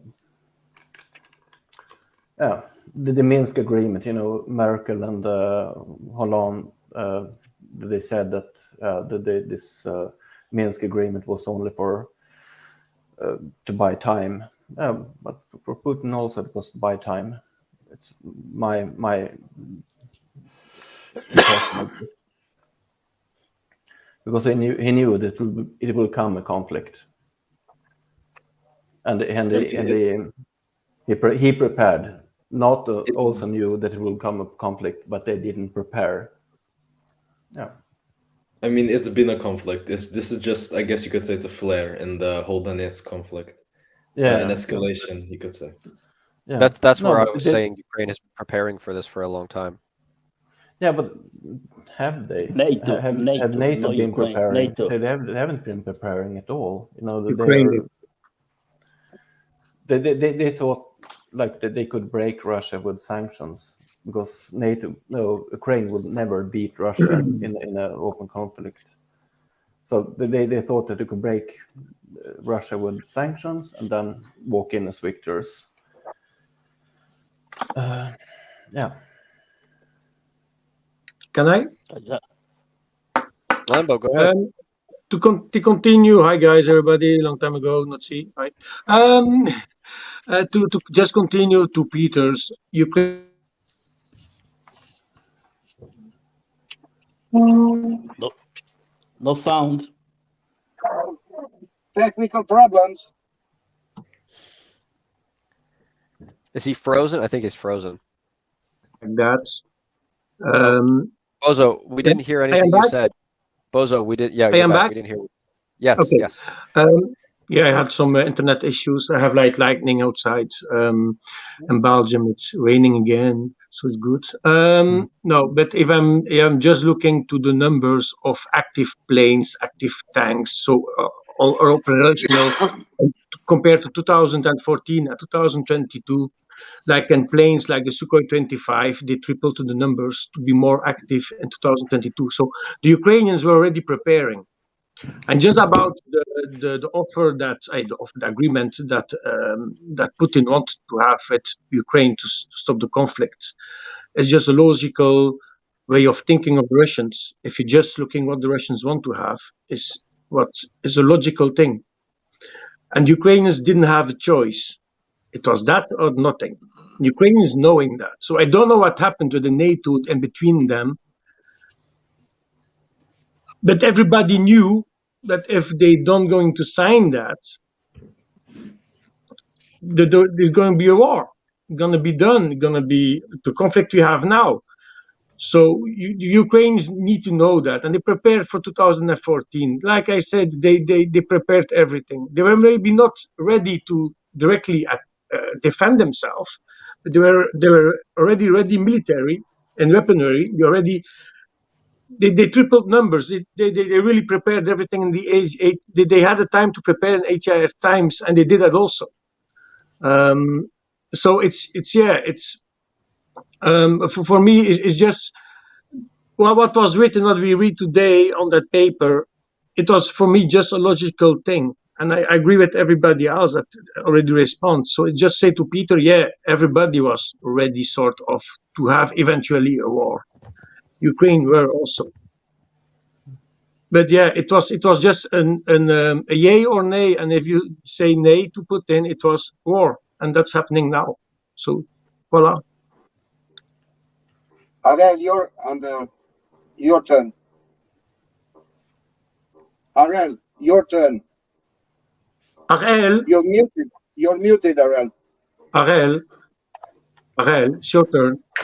Yes, Ariel, Martin, what happened with your mustache? Flew away? Okay, well, Draco, do you want to go? Oh, he's there now, I think. Ariel is here. No, I was talking to my relatives.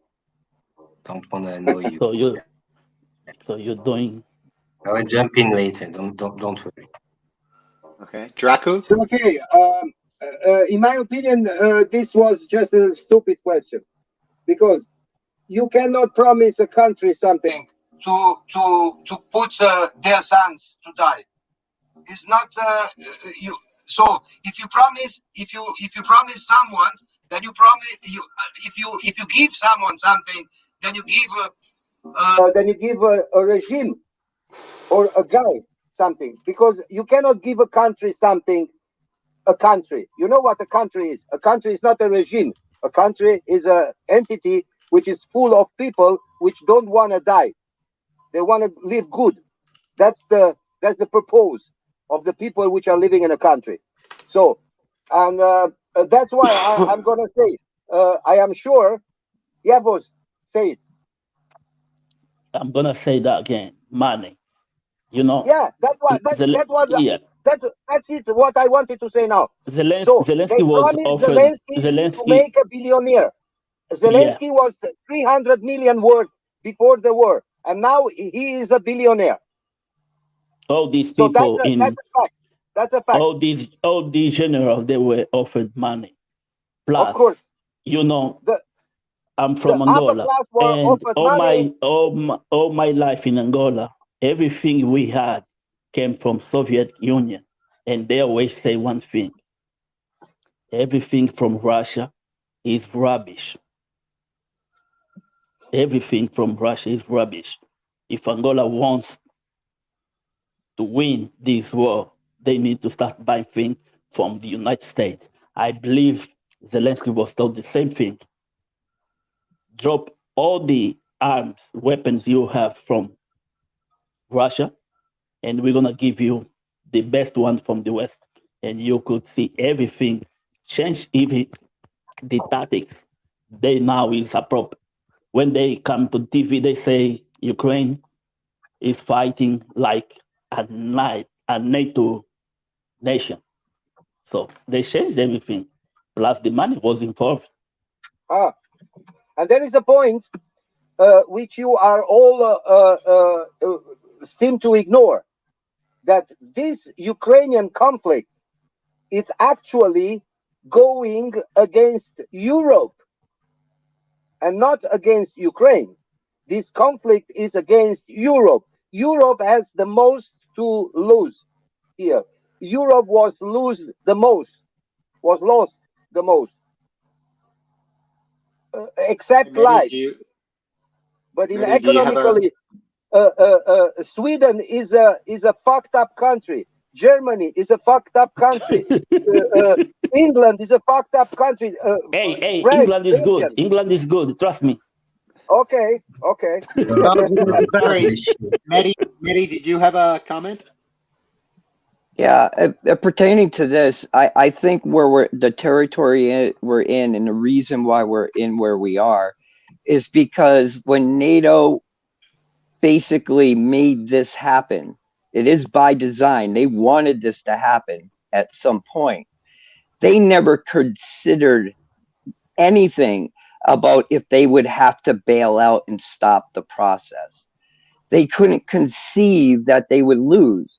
And it's what tells me this is because of the atrocities they were willing to perform, that they expected that they would be able to cover up and hide from their own people with propaganda, because history is written by the winners.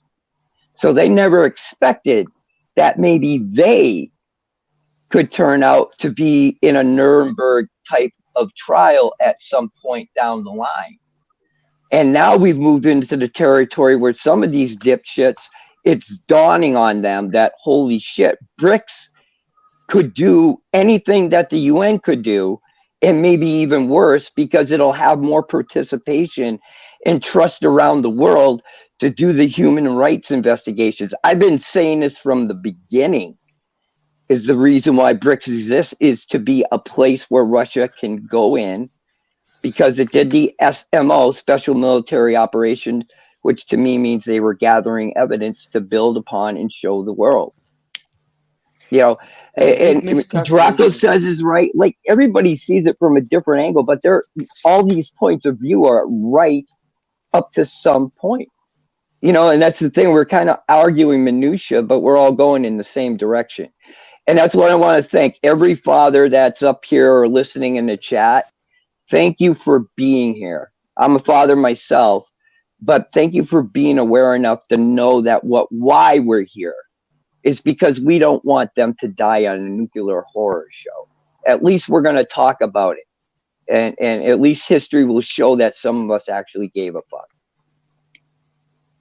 To just say to what Voz has said about weapons, and Russian weapons are crap, so it's better to buy American, what it was told to.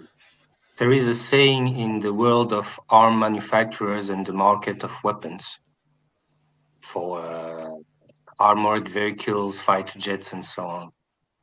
If you want the best, buy made in USA. If you want to do war, buy made in Russia. Yeah.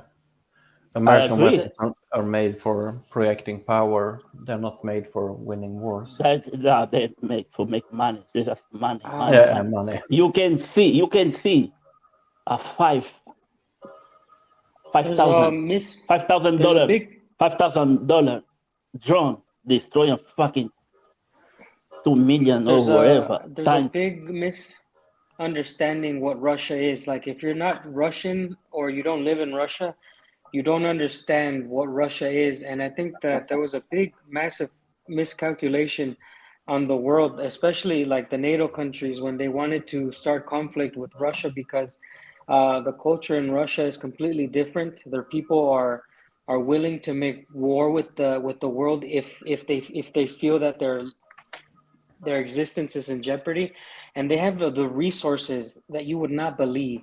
I live in Siberia. I live in Irkutsk Oblast, where we have so much shit to give to the west of fucking Russia, and they just do whatever they need to do. We export to China, Mongolia. Like, Russia is in the center of the new world, in my opinion, of course. And so, like, this conflict is not going to end well. Like Dracu says, the European countries have the most to lose because they have the least to give, and they've already given so much.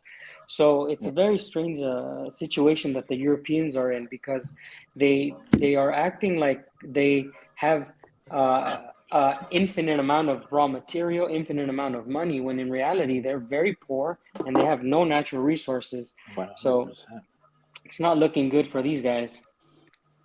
Well, just to follow up on RL's point about buying the best versus winning a war, I think that's pretty clear to anybody watching this. Like, if you're a government in Africa, the Middle East, South America, anybody who's looking for military defense, not offense, defense, you're probably phoning up the Russians right now and saying, yeah, one of these S-series systems, how many can we get?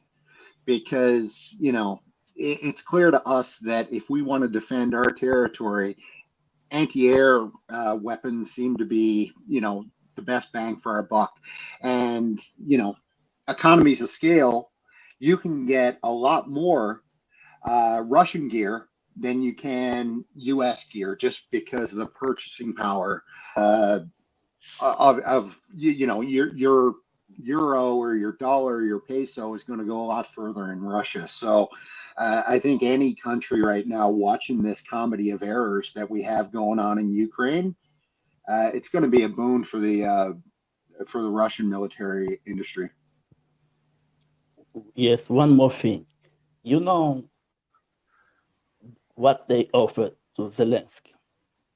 If you see when Zelensky is talking after April last year, he starts saying, the only way I'm going to negotiate is if Vladimir Putin get removed from the power. He's not talking to the West. He's talking to the Russian people, you know. Basically is trying to cause a revolution in Russia because they thought the sanction is gonna kick off after 3 or 5 months, and the sanctions failed. So now the West don't have other choice just to fight until the last Ukrainian. I'm sorry. I don't even know what that means. Fighting to the last Ukrainian. Yeah, I think Zelensky said that because he knew that this is impossible. He knew, and he just wanted to make war. He was promised money for making war. Trust me. The West thought that if there is no McDonald's in Moscow, people's gonna like, wow, we want McDonald's. Putin out. Yeah. That failed. Oh, this was not the team. It was like a gambler that keeps on putting money on black, or I don't know how it's working. You know, it's keep on investing money in a failed cause. This all started back in 2008. We've been dangling the protection of the Ukrainians in front of them to basically make it a corrupt circular money flow. And we've been dangling it out there. What do you think is the reason why Zelensky and them would bow down to anything we said? Because they needed us to provide protection for their Nazis. Well, basically the street gangs that had their own territory that the CIA trained to become an even better Nazi that was well equipped. That was always dangling out there. That's what Biden was how he was directing the efforts. And at some point, this conflict was going to happen. And I believe they thought it would happen during the Clinton administration, the Hillary Clinton administration. But Trump got in the way. So now that Trump is out of the way, they can go with their plans. But it's totally fucked because Russia has been planning for at least since 2014, as some have said. It did start there. People don't know that Russian tank production actually started kicking up in 2019. It didn't just start. The Russians were preparing for this eventuality within this time frame. And that's when we talk about Russian weapons, if you look at the Ukraine as the ultimate showroom for what product you have, what can you walk away with that right now you would want to get from the Americans or the Western industry right now? I can't see nothing because the one thing is Russia builds its armor and tanks to fit its doctrine. What we do is we just build fancy weapon systems with all this protection and shit like that, throw it to the troops and say, hey, learn to make it effective, is basically what happens in the United States. Sure, we have cool, fancy shit, but if you only have 2 months to learn it, and then they throw you into combat, I could tell you right now, it's going to be a shit show. Guderian himself said when the Panthers were first put in use, first thing he said was, we need more training for the crews to get more time and experience with the weapon systems they had. And these guys were getting 2 months training. So it's the same problem throughout history. I'm telling you, people, read history. You will see a lot of this, just a reoccurring pattern. And there's a point. I think it was Wyatt when he was in talking to the Duran guys that he made that was actually very interesting. He pointed out that Zelensky has actually done a very good PR job. And you think about it like logically and don't take a side. If it wasn't for Zelensky, there probably would not be. Okay, let me give you an example.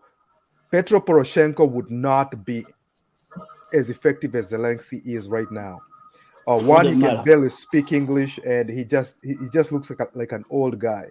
So I think the look of Zelensky, the character of Zelensky, was prepared by somebody. I'm very skeptical about a lot of things. So I think the character that is Zelensky was prepared way ahead of the conflict.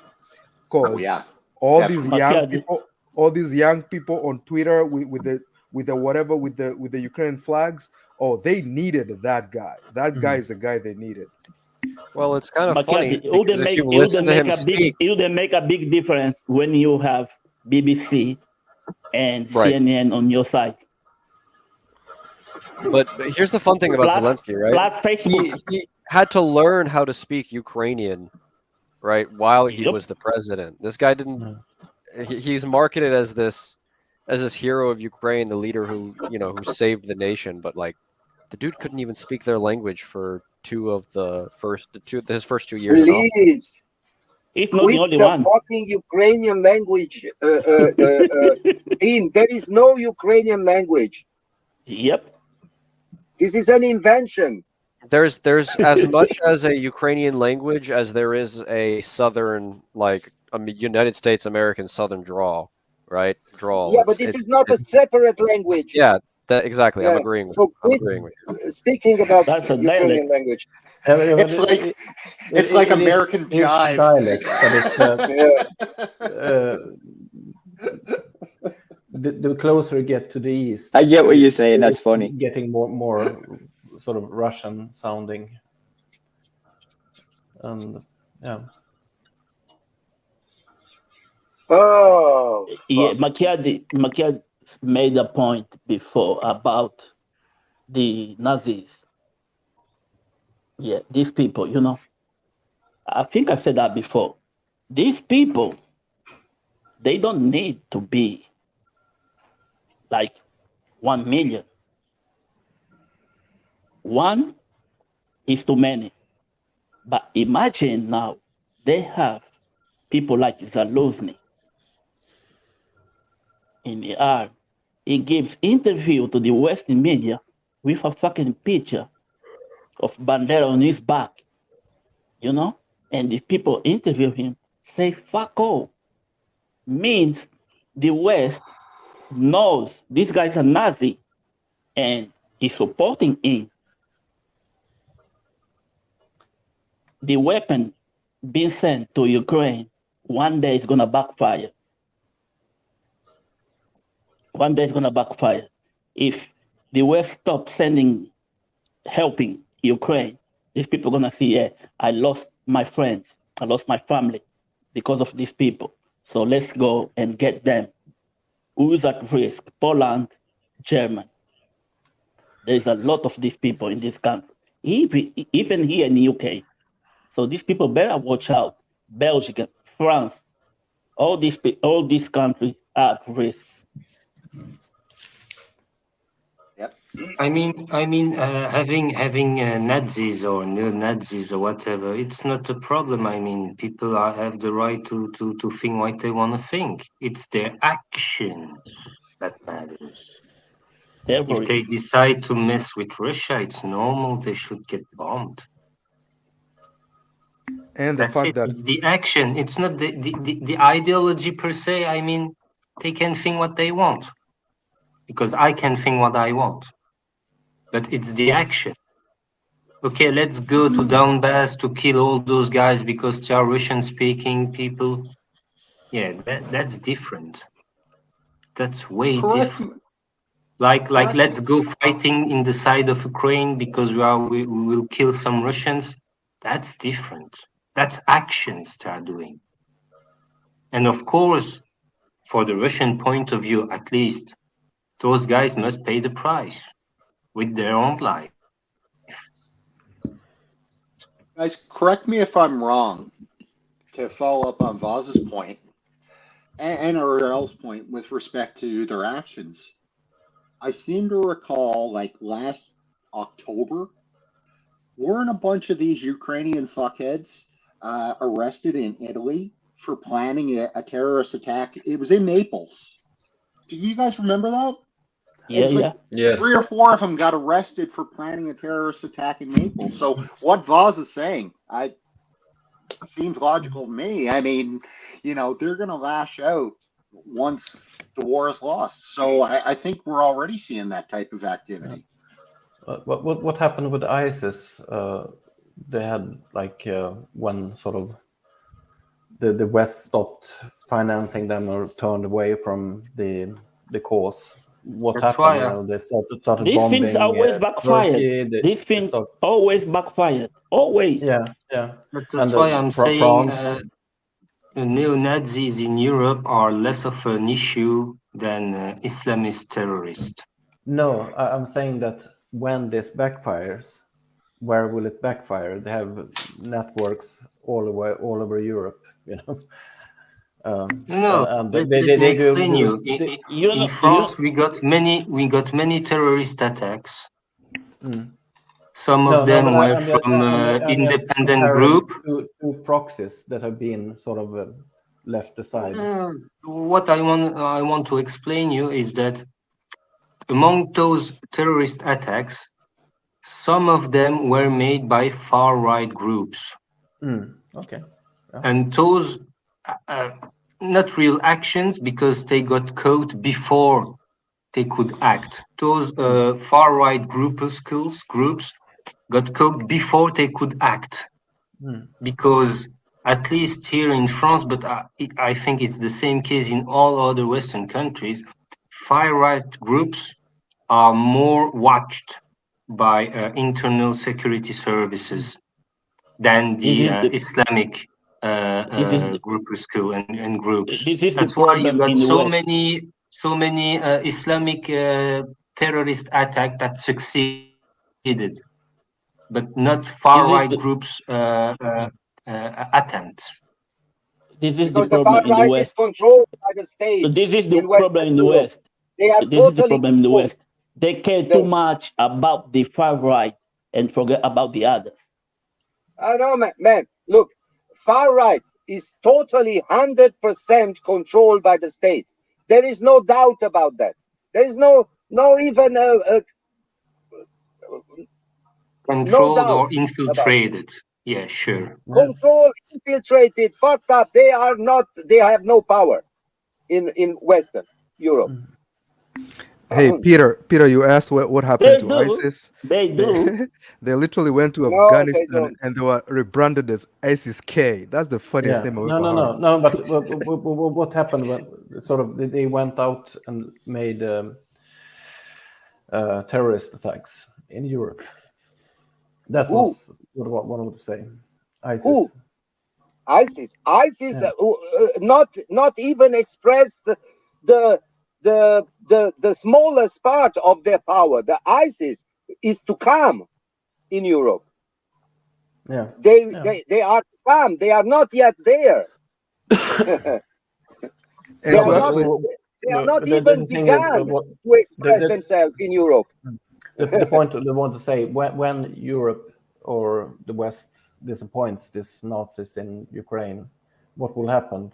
You know, they will turn against the West and Peter, I've got a question for you. Are you from Sweden? Yes. So, do you think that guy was banning the Quran on the street or in front of? He was Danish. Yeah, he's Danish. So, do you think it was doing that on purpose so Turkey would block Sweden to get into NATO? No, he is just crazy, you know. But the political agenda behind this was probably to get Bright into the power. I don't know. It was just before our election. So yeah. You guys. I don't think it was any sabotage. No. By the way, you guys have a big fan base of far right in Sweden. Exactly everywhere in Europe. The fascist parties are allowed in Sweden. They are not forbidden. They're not allowed, but still we have sort of a fascist party. They are allowed. I'm surprised Dan is too quiet today. He normally say good thing about Russia. Is it because you're in Mongolia? No, I like to listen. If there's nothing I have to say, I just keep my mouth shut usually. But if you want to hear some positive things about Russia, I will say that they've already lasted this year in the conflict, and I think that they have enough for 2-3 years. I mean, I think they can go as long as they need to. I don't believe that, from what I see in the land of the fucking Russians, I don't believe that they'll run out of anything anytime soon. I do think that the populations in the West will get tired of the conflict before the Russians get tired. I also believe that the Ukrainian people themselves will probably give up before they are told to give up. It's usually how it goes. You lose enough men, and I think that their army will give up before the government gives up. We'll probably see something like what happened in Italy. Germany kept fighting. Japan, I guess, wanted to keep fighting, but the Italians knew their military and their leadership was garbage, so they gave up a lot easier. I think that's what's going to happen in Ukraine. I think they'll give up before their government decides to give up. But I don't know if that's really going to happen in the head of Europe and the NATO. Yeah, but the thing is, Ukraine need manpower. Of course, they need manpower. And the manpower is going out of Ukraine and they're coming to here, to Europe. This is why I'm saying this is going to backfire. These people were promised you're going to win. Russia is weak. Because they think at some point Romania, Poland, and all the Baltic countries going to join them. I mean, for sure, if the Ukrainians are fleeing to Europe, there will be nobody to fight the Russians in Ukraine. So for sure, they will lose. Of course. Especially if they flee in millions. Of course, they will lose. I just waiting for the moment when Zelensky going to like a G-top and going to ask the guys, dudes, I need helicopters. A lot of helicopters. Okay. Because that's what they're needing now. I'm gonna go now. Sorry, Mr. Lam. I'm gonna go now because you're going back to summer sleep. Yeah, I'm going back to impale some motherfuckers. Drag, before you disappear for another 10 years, just listen. Sometimes just go in the group chat and say something. Some people were really worried about you. Oh, really? Yeah. Don't be worried about me. I am like bad grass. I'm never dying. Draco, this is garlic. Garlic. Yes. Make garlic across this, then I'm gonna eat you. Put garlic on you, Arel. I'm loving garlic. I'm loving it. He's a strange vampire, Aurel. He's a very strange vampire. Go back to your guys, I just want to a little bit more on the Telegram also, because you're a long time not seeing anymore. Also on the Telegram. I have a good new job, my friends. I have a good new job. I have to make some money. So vampires are allowed to work 24/7. Yeah. So we are not sleeping, So you're not a pimp. You're not a pimp anymore. No. Oh, shame. I quit being a pimp. I wanted to make I still want to make this point because I think this is the most important actuality.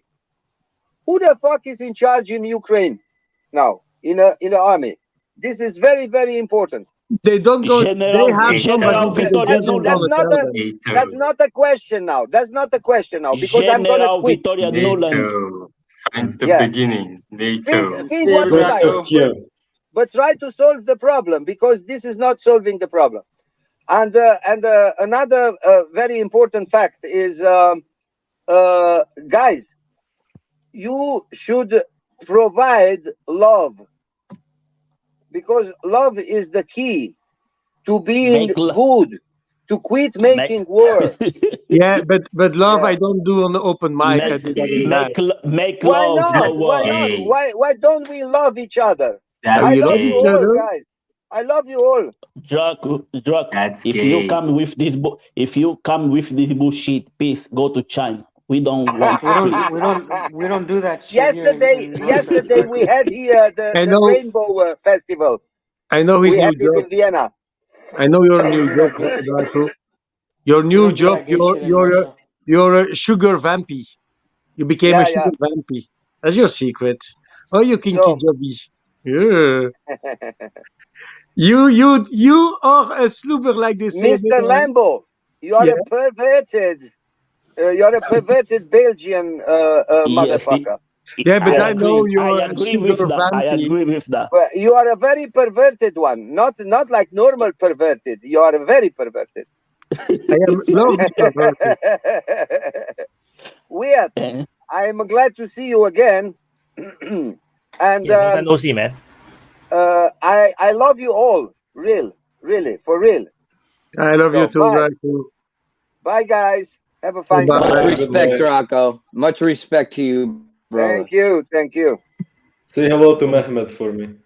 Oh my god, this so the all the butts are so light. Oh my god, stop light butting. Why Yeah, don't you see that 40 minutes? yeah. That's why I appear. I appear to want to do closing. Closing. We still go. What about LGBTQ? Come on. Get out of here with that European bullshit, values. boss. Hell no. Stay away from cultural shit. Nobody wants to hear about it. Any feedback? Hear enough of that every day. We need to talk about this kind of thing at some point. Yeah. Just find out Draco's new job and you're already How closing. great Europe is, and it is normal for your wife to have a penis. If you're into that, I don't. But how big is it, Vaz? That's the question. Does she get a check mark? Does she get a check mark? And whatever you do, never go to Uganda if you think a man and a man should get together. All right, next. Closing. Okay. Don't come to Russia too. Okay, You're we dirty, start boss.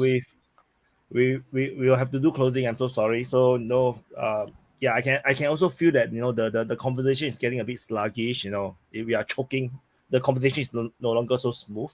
We are choking, and as we choke, the view counts also start to choke. You can tell. So anyway, so we end before it goes into a shit show. No, Kai. Kai is new, so do you have any closing? This is my second time here. I was here I long find you before, familiar, like the but second one. I find you very familiar, but I don't have your record inside my No. data sheet. Yeah, so It good. must be his camera. Are you inside the lounge now? Yes, I am. Oh, also that's you. Okay. Later you reply me, make sure that it's you. Yeah. Okay. Any closing? Do I ask a question or do I just say something? You just just a statement to to your own propaganda. How you want to brainwash us into your thinking. Okay. The ghost of Kiev is still alive, and October 9 is Indian. Thank you.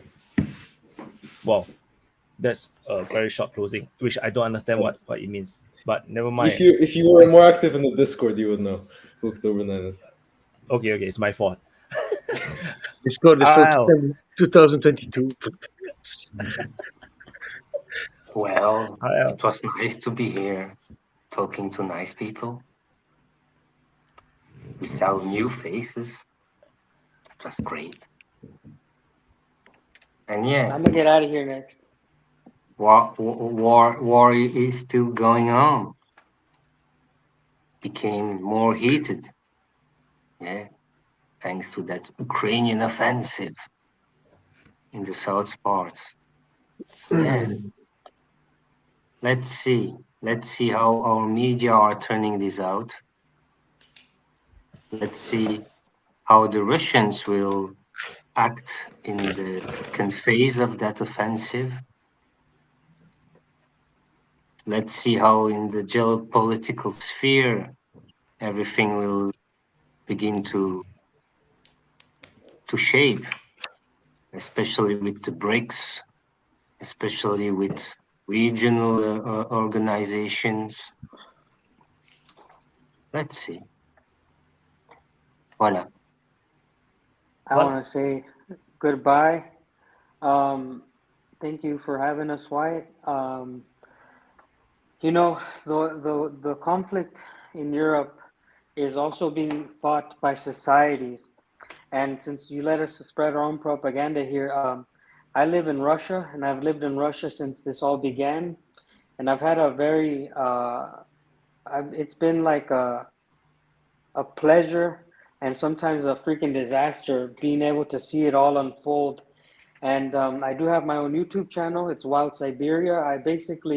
I like to come on the DPA because I like to give insight in what life in Russia is like. So you get to see that Russian people, because they're painted so badly in the West, you know, these are normal, ordinary people, and they remind me a lot about myself when I was going to war in Afghanistan and shit like this. Like I see these men go off to do their duty and stuff like this. I just hope that if you're from a Western country, you're not believing all the Kool-Aid. The Russian people are ordinary people, as well as the Ukrainians, but they don't get a bad representation in the media. It's usually the Russians. And I'm here to just say, as an American war veteran, that I like these guys. You know, like these people are commendable. They're not animals. Thank you, Wyatt, for giving us the platform. See you later, guys. No problem. Who want to go next? Okay. I'll go. Okay. Bye, Yeah, we Wyatt. just jump around. Oh, bye around. Oh, since when that's a trend? Okay. Do first Mehdi maybe, and then me, and then T, and then Voz, and then you as last. So the correct. First Mehdi. I need to hear Mehdi because I like to hear Mehdi. Yes. Yeah, Everyone he's- Oh, knows sweet Mehdi. Jesus. okay. I want to close out, thank you everybody on Father's Day, especially once again to the fathers that are here, because you're the ones that are paying attention, trying to prevent, trying to help at least keep our kids alive to be able to spawn their own. So, thank you guys for that. I think we're going to see a change in the type of structure of the conflict now. Right now, to me, I'm getting the feeling that the Russians are now pulling things up, like they do. They'll pull up. They have a certain logistics limit that they will not go beyond. This is something they learned back in the 1930s, actually, and it makes sense. It's a continuous operations, is what it's called. So they go 150 miles, stop, pull everything up, go 150 miles, stop, pull everything up.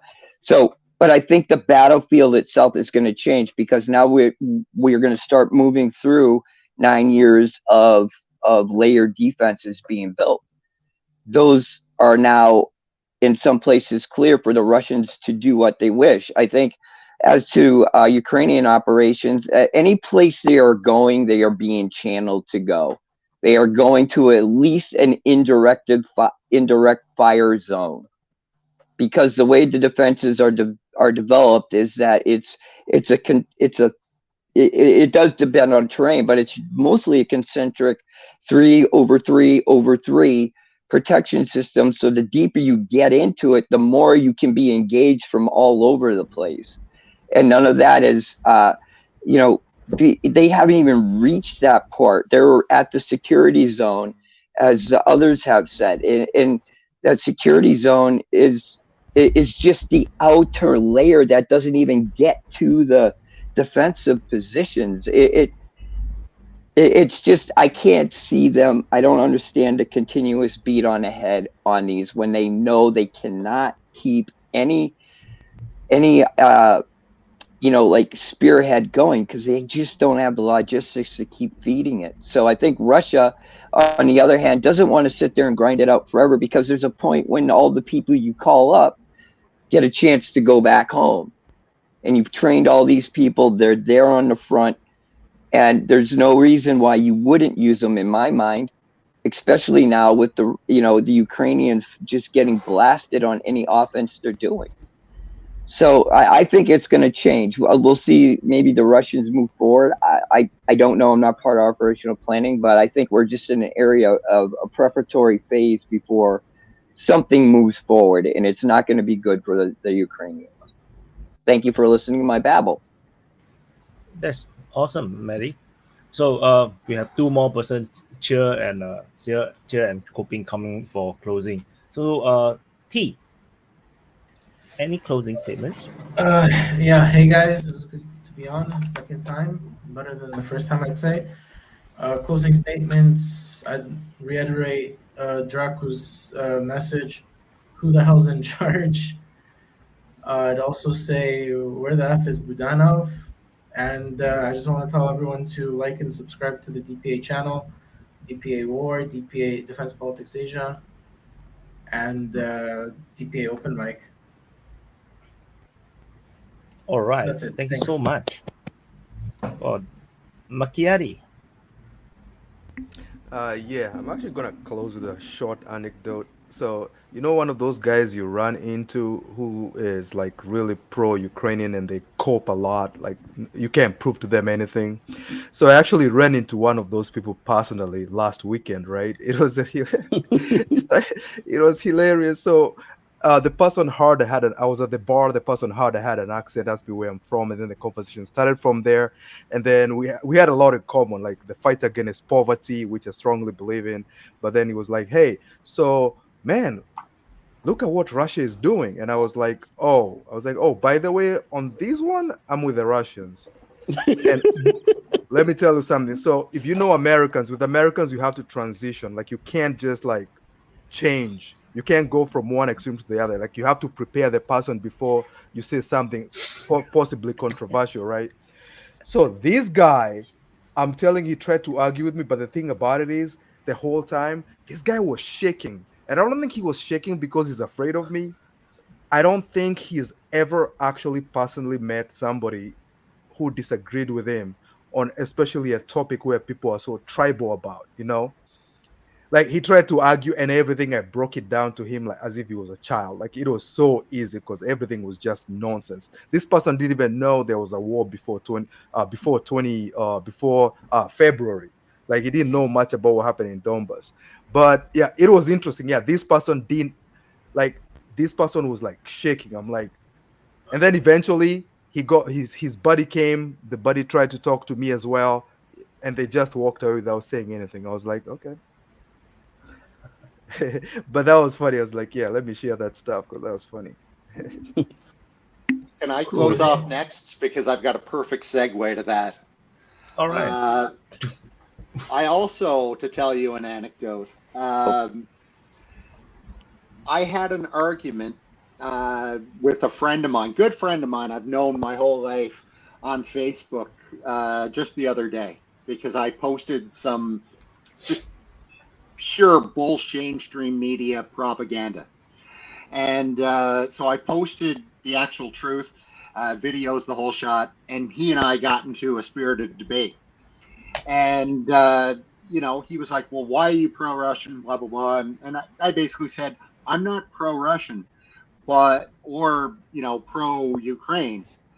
I'm anti-mainstream media, actually, because we're all being brainwashed. So I said, the reason I'm using this platform, Facebook, is if I can get one person, just one person, to kind of think, am I being brainwashed? Then I've done something good for at least my Facebook friends. You know what I mean?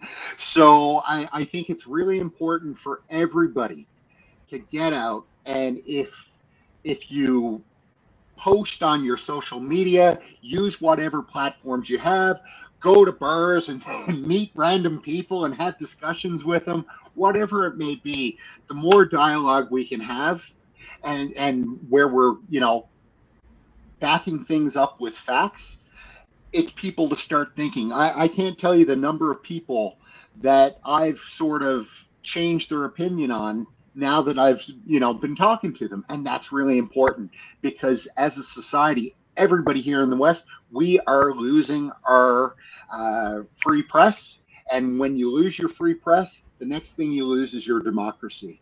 So it's really important for us to fight this. That's all I had to say.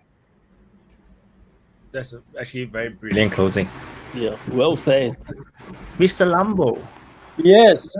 First about Kai, I think he is the ghost of Kiev because he's still living in his cockpit. If you see the background that he was online, so a ghost can make him little. I think he's the ghost of Kiev. So that's already one problem solved. We know who's the ghost of Kiev in the sky. So, but now I'm going to follow on Mehdi. Mehdi, I love you, Mehdi. You're such a good guy in your points and your talking. I just love to listen to you, really. And you need to speak more. You need to have the chance to speak more because what you Do say it. is so good. Now, Mary, quit hitting on me. Oh, stop blushing. Come on, stop it.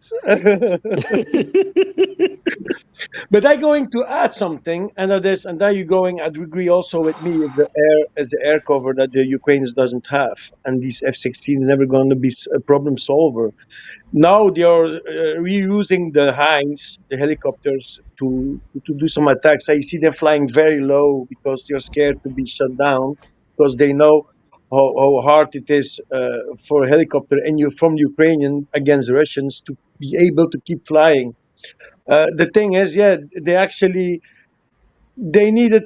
I think if they still had a lot of helicopters left and another way to defend themselves against the air defense of the Russians, that's actually impossible. But they had maybe more chance to push into the lines because you just need air cover, and Ukrainians doesn't have that, and they're never going to be able to push it.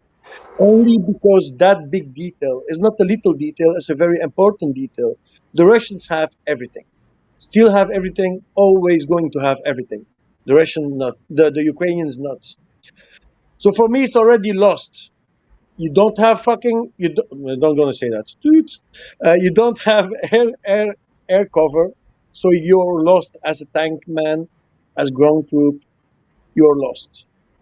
It's just waiting when it's going to happen. That nothing going to be left, and it's a war. We are going to see some end, but just waiting when the Ukrainians will finally admit that they are not doing something to gain something. And I just can't understand that mental of them, how they can keep pushing people into the front lines and they all going to die very soon. And it's so sad to see that. I'm also like the most of it here. I'm also more neutral, hating the mainstream media. That's also why I am here on the open mic. Like Nunya, what we need to do actually, if you're starting to comment on Facebook, because I am pretty big on Facebook, we need to actually always put a link of the channel of DPA. Guys, watch some videos of DPA. You're going to understand more what's really happening. Because Riot, you're really doing a fucking good job. I didn't say it again. A very good job.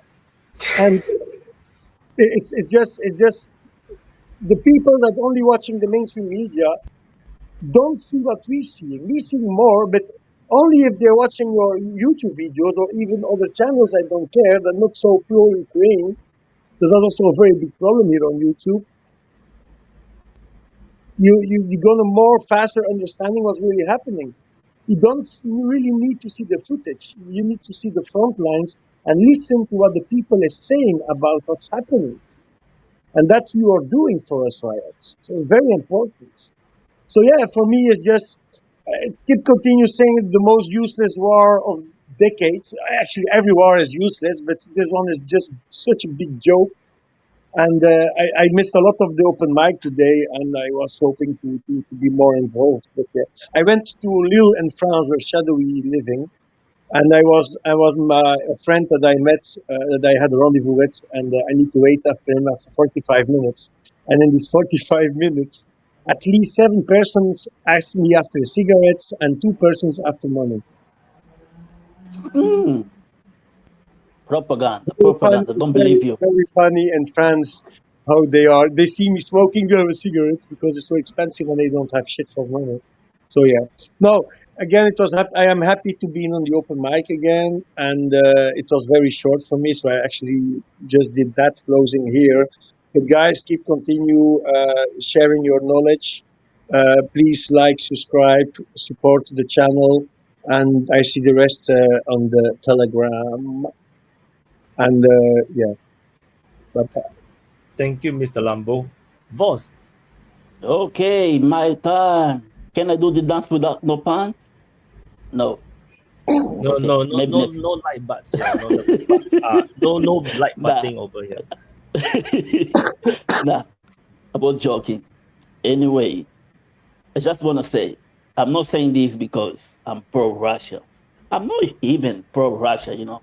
I've got sympathy with Soviet Union, so yeah. I'm saying this. I think it's time for Ukraine to seek peace. Start talking. They need to, because the things I see on Telegram is not good. These people really need to save their life. It's time. Because if they don't, a lot more people is gonna die. A lot more. I'm not just saying Ukrainians. Russia is dying as well, but you know, in the end, Russia is gonna win, and Ukraine is gonna die for nothing. You know, we don't even know why they're fighting,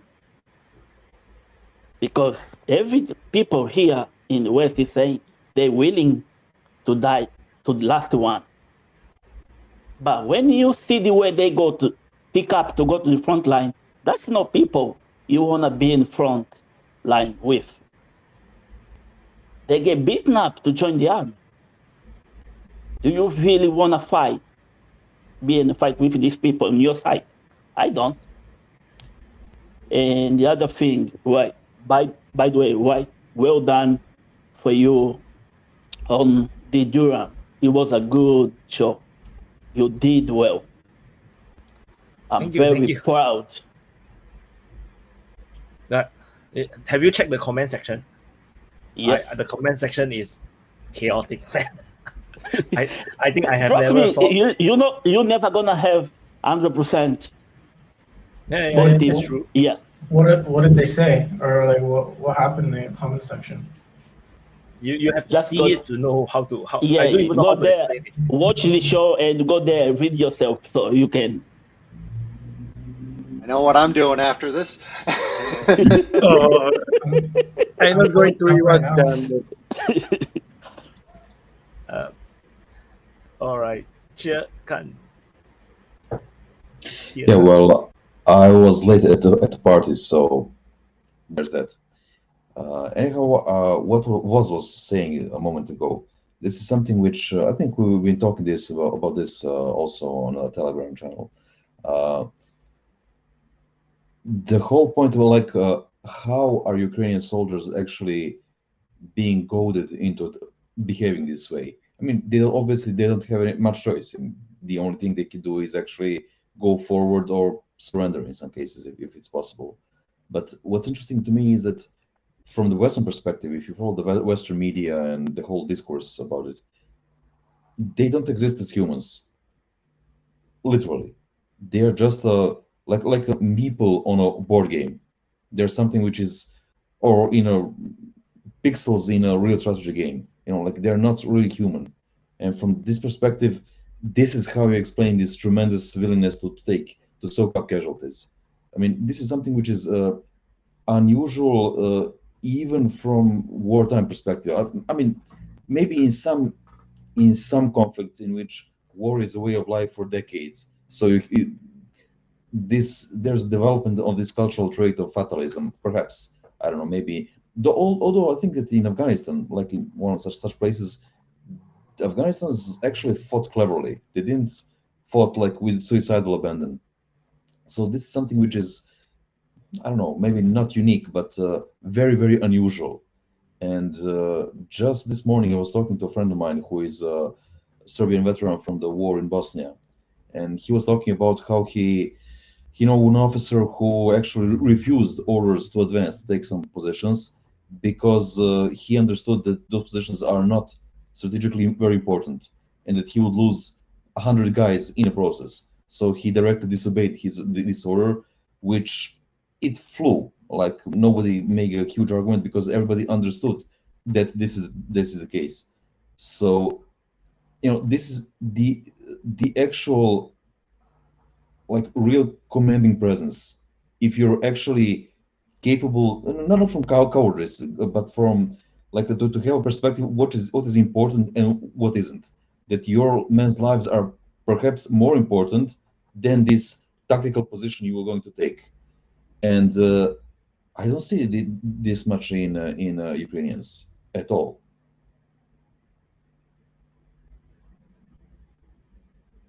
Thank you, Sia. And yeah, we always end with coping because coping always do the best. I don't trust this guy. This guy is dodgy. He shows up 2 minutes before every time. Yeah. When I'm faced with a NAFO brother, everyone, sometimes there is a good debate to be had to talk to him and stuff. That's a very rarity. But I usually just walk them to a map and put it in front of them and just say, explain that, and I'll wait. And just let them go off about how all these things are happening. Yet, look at the map. It's still red where it used to be Ukrainian blue and yellow. So until you can explain that to me, I ain't listened to a fucking thing you're saying now. So walk on, brother. Look at the map. Explain it or just keep stepping. By the way, well said, Silkan. Well said. Nobody want to let coping talk. Because he's CIA, man. Well, he was on the boat. Today he was on the boat with beers and stuff. Yeah. We are never going to enter that. Looking for pipeline to blow up. So do you guys hear me well with the mic here and stuff? All right, cool. So I wanted, of course, to join a little bit earlier, but I couldn't. For those in the Telegram group, I was looking for whales. Anyways, so I wanted to actually address someone who commented in the previous open mic and someone who is on the chat right now. The one who commented on the previous open mic, I'm not going to mention names, but he did have a pretty good point. I think we are all going to do well addressing for ourselves, and that is trying to play the devil's advocate. And so for that reason, I'm going to attempt to invite Alfarius, I think your name was in the chat. If I remember correctly, you were from South Africa. So let me be the devil's advocate for everyone talking about Russia doing so well with the economy and so forth. Well, I'm going to introduce a weak link, and that is precisely South Africa. For they have for a long time, being one of the more industrious African countries, have been plagued with increasing power outages and load shedding, which has directly affected their export market. This has also affected their currency, which is keep depreciating and depreciating. Now, usually when you have depreciating currency, or often when you have depreciating currency, this helps your export, but not when it is tied to your limited ability to produce that export. And the problem here is that the BRICS have already provided a fairly sizable loan to the state-owned power company in South Africa, and still the power outages keep going down and down and down. Now, this is dangerous for BRICS because this is not just any member who might want to join or anything like that, anyone who might have some partnership. This is a founding member. And so we have so far not seen the Chinese or BRICS do anything like the IMF or the World Bank, where they will be imposing or demanding some sort of restructuring. They will usually be straightforward with, you don't pay the debt, we take the asset we paid for. But in the case for South Africa, I think it might be one of the, I would be interested to see if the change in the BRICS way of going forward would actually be first of coercive measures, that is, will first and foremost be at its own founding members. Because the thing is, if South Africa loses its industrial basis, its industrial significance, its natural role would quickly be to be subordinated, i.e. not the multipolar world, but more of the bifurcation. And the Western corporations have a fairly good grip, generally speaking, over South Africa's economy. So this is not a very good sign. Like, sure, this won't necessarily crush or make everything crumble. But for those who think that it's all shiny and dances on roses for Russia and China and so forth, the BRICS countries do have a fair amount of challenges. And I wanted to kind of point that out for you, Mehdi, and as well, because I know BRICS is a powerful thing, and you're absolutely right. But yeah, we'll still have to see how this is going. So that's me playing the devil's advocate. Alfarius, you're very, very welcome. We would very much appreciate to have a South African joining us and maybe elaborating a little bit where my details are lacking and so forth. And apart from that, those of you who have super chatted, love is it's an insufficient word. Those who support DPA on Patreon, Ko-fi, and Locals, our hearts are extended to you as well. Salute for you. And Fair to the rest point, of you sir. who are, and I to the gotta rest say, of you, he is a good closer. You know. yeah, thank Yeah. you, thank you very much. Those of you who have liked, he knows when to show up. well, those people who like on this video, we like you more. We of course appreciate it that you subscribe, but even if you don't, I tend to usually shame you pesky little motherfuckers for not pressing that like button. But I can, at the very least, thank you along with everyone else for watching the DPA Open Mic. Press that like. Yeah. And also, Wyatt, thank you very much for hosting this, and thank you all the panelists for being you. I'm also it's very good for my coping to have another Scandinavian coming on, Peter from Sweden. Excellent. So, yeah. By the way, why can you make this time the same time next week? Because it works perfectly for everyone. No, a little bit later. Nah, it works perfect. Yeah, because I'm eating the last Sunday one. with my mommy. I I know started it's like perfect at because it's 6 a European o'clock, timing. and I need to go to my mommy at 7. Yeah, I For don't 1 think hour. it's good for the Australian. It's not good for the Australian, but it's perfect for Europe. Yeah, just I know. look at Europe. Very important, Europe. Come on. This They is have where mommies in Europe, everything so, started. Europe. If we could start an hour earlier, it would be easier for me to do my closing, but I'm committed, so don't you worry. We shall see. Yeah. Okay. At least thank we you, are almost everyone. at 5 hours, so it's good. I'm happy. Yes, you managed to outmaneuver. Thank you, all my fellow panelists. You managed to outmaneuver Wyatt more than 3 hours. Well done. This is how the leader gets whipped into submission. Yeah. Oh yeah, proud of it. I only planned to reach 4 hours, but yeah. 5 is a better number, Wyatt. 5 is a better number. Everyone loves 5, the big 5, You can do high fives, High five. Yeah. Star of Satan, and I think 5 coming with by. High 4 is strange, or high 3 is strange. 3 are strange. High 6 is even stranger. Or do you do a 3 is a charm. 3 is a charm. It's DPA. That's OM. DPA OM is 5. Bye-bye. Oh, by the way, let me show you something. It's actually close to midnight, and it is bright. The sun is not going to go down. I have friends. Where is that? Where is that, brother? This is 4 to 5 hours north of the Arctic Circle. I have friends going to Norway. Is it the part of season where it's even later at late at night? They are going there. We were talking about it, and I wanted to know.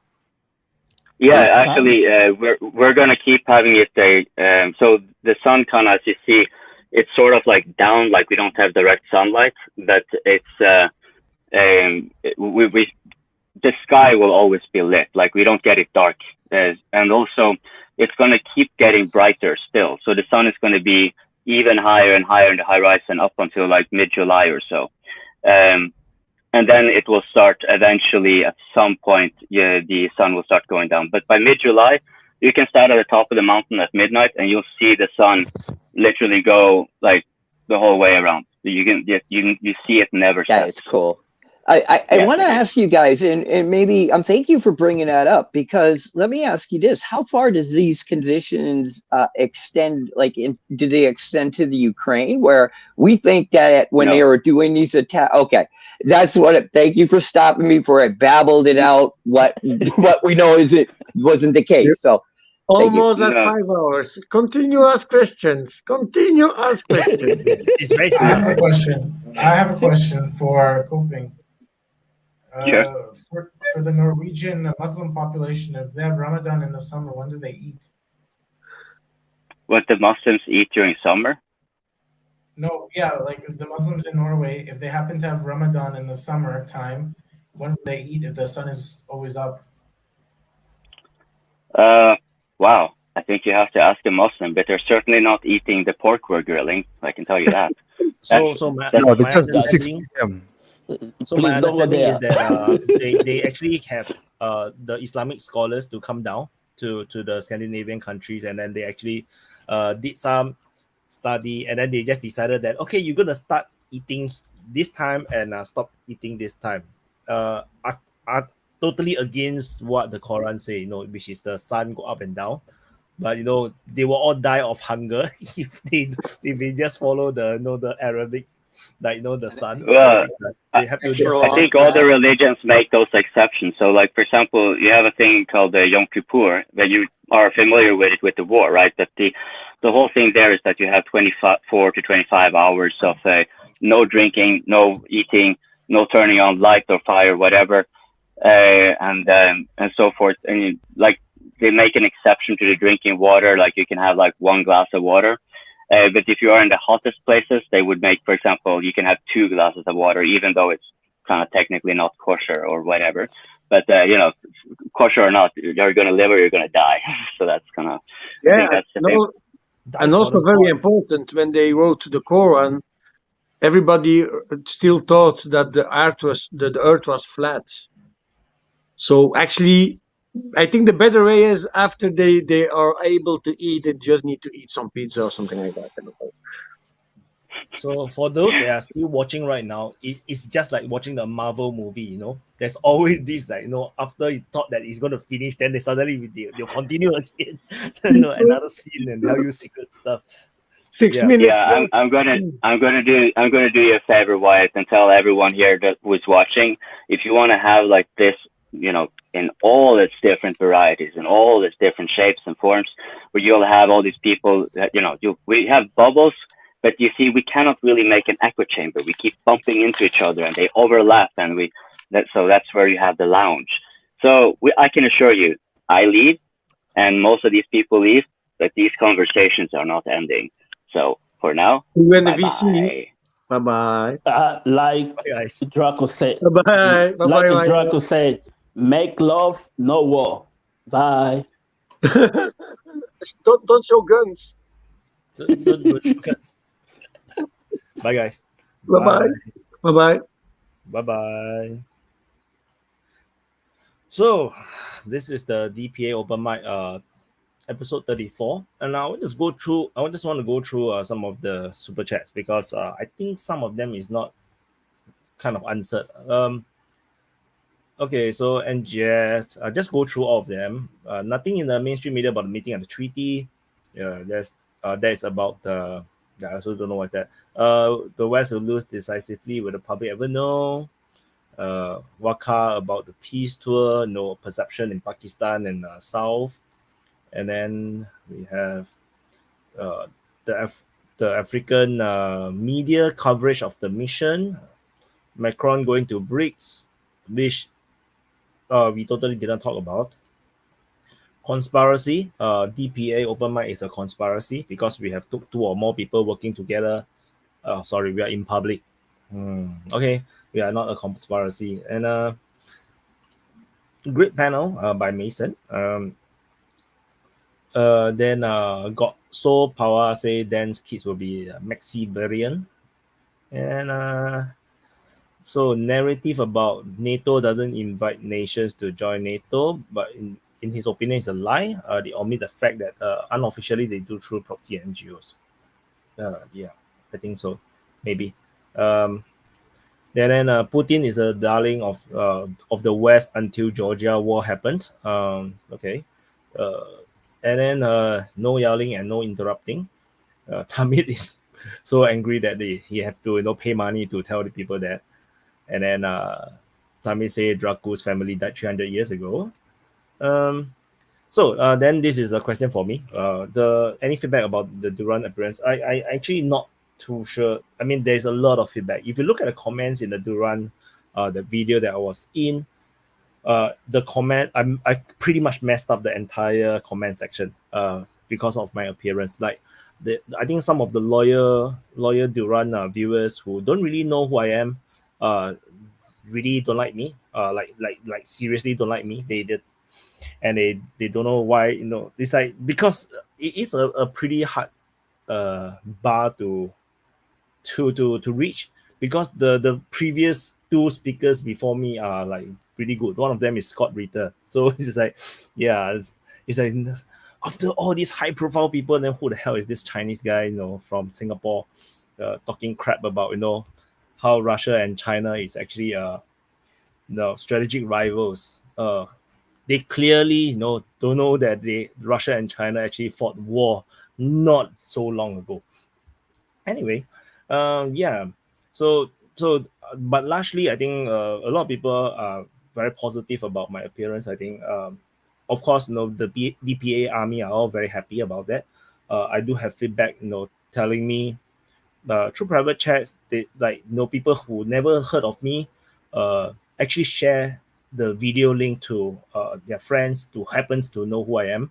And I got that one of that message from Twitter. He told me that his friend actually, who they conversed through email, actually told him about me.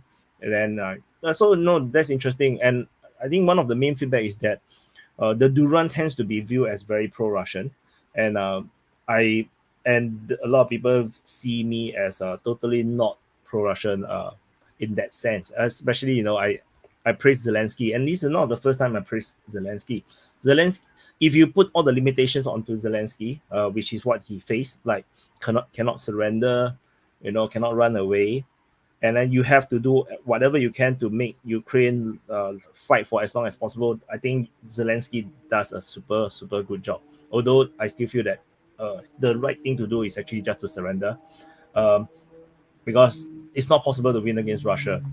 It's just like, And another thing about that is that, when Iraq invaded Kuwait, the world bind together and invaded Iraq and liberated Kuwait. Today, the poor little innocent Ukraine have to fight alone. They just give you weapons. Imagine the world do that to Kuwait. We just give weapons to Kuwait and tell Kuwait to fight itself against Iraq. That's the kind of evil that we are looking at now. So yeah, but who cares? No, the NAFOs just want to go to Crimea to party. I will later post a video in the DPA Telegram channel. It's so funny. I saw it on Twitter. I downloaded it. Yeah, the NAFO want to go Crimea to party. Yeah. So yeah. So yeah. Of course, the last about the Norwegian Muslims have exceptions, which I'm not a very religious person per se. I do pray and stuff. Yeah, but I'm just skeptical about all religions. So I shall not say anything to get me into trouble. It's not legal to say things like that in Singapore about my real opinions about religion. Yeah. So thank you everyone for watching, and yeah. So this I think this open mic accidentally reached 5 hours. I actually just wanted it to reach 4 hours. But yeah, it's okay. And so thank you everyone for watching. Thank you for participating in the chat. For those that are not comfortable with coming up, showing your face to talk. I think the live chat is also a perfect place to chit chat with like-minded people. To discuss about things. I think usually we have like a few conversations all going on at the same time. We have the live this thing here that we are watching it. But then within the live chat, there is also multiple conversations going on between people, and I think it's fantastic.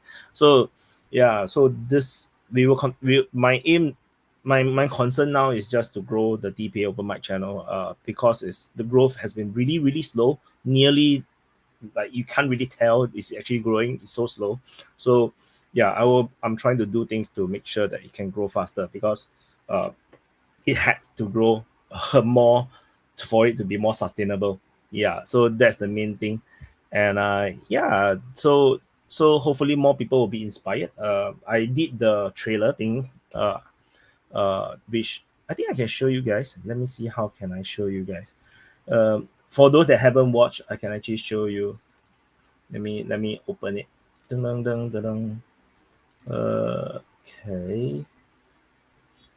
Okay, wait. Okay, so I will close the video, close the open mic with that one, and so that for those that haven't watched it can watch it. There's still 200 of you guys here. I'm very, very grateful for your support.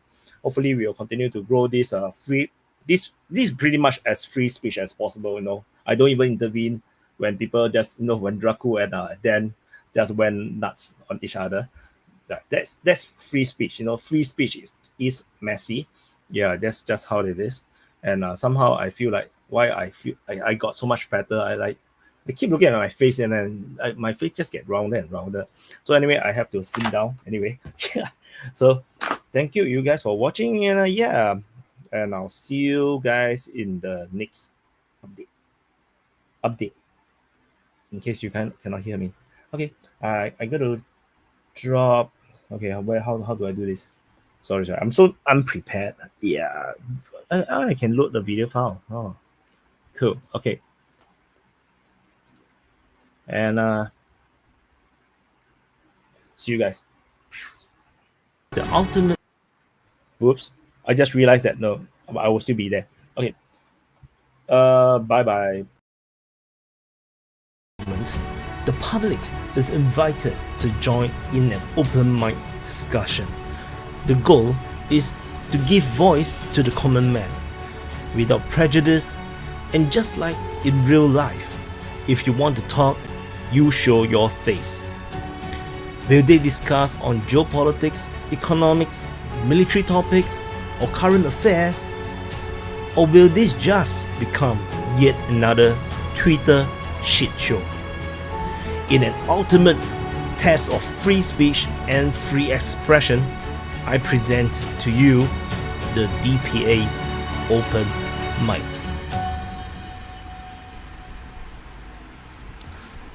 So in the DPA Open Mic 33, we start off with the discussion over the biggest thing that happened over the past week, as per the Open Mic, was the Ukrainian offensive. Alright, offensive? What offensive? If they had air cover and more artillery, that'd be a tight little assault package. But, they're sending them in minefields, and they're basically getting ambushed. I mean, I don't want to get into a whole lot of it, but I mean, it seems to me like they're going down terrain that favors the Russians. I think that if imagine a world where they go and they do take Melitopol, and then they do destroy the Kerch Bridge again, right? And they fully destroy it this time. In a case like that, I think that the Russians are going to be pretty interested in negotiating, or certainly more interested in negotiating than they are now. Alternatively, they might just get angrier and escalate the conflict further. But that seems like the logical strategy for me. I didn't think about Divka like that, though. That is an option. One of the biggest contentious point that was being talked about is the Kakhovka Dam destruction. Thanks to the dam being gone, it now is an attack vector, and that benefits the stronger side, which is the Russians. With it there as a threat that either side could use, it was really more to the Ukrainians' benefit. What about when the world knows, if it is true, I don't know, nobody really can say for sure, that Ukraine destroyed that dam. But if Ukraine did it, if someone can prove it somewhere, right or wrong, now or later, it's a blow on all the Ukrainian narrative. They did something so reckless to get some objectives. I think that most of the world that's not committed to this war will say, we are free now. We can say no. Our moral stand goes, we are not with this shit. We are fed up.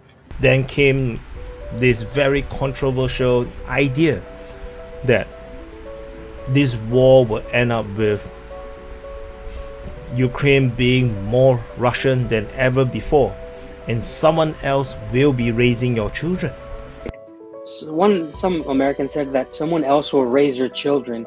And I think about this war because so many Ukrainian men will die that when Russia comes and settles this land, ethnically, blood, Russians will take over Ukraine, whether they want it or not.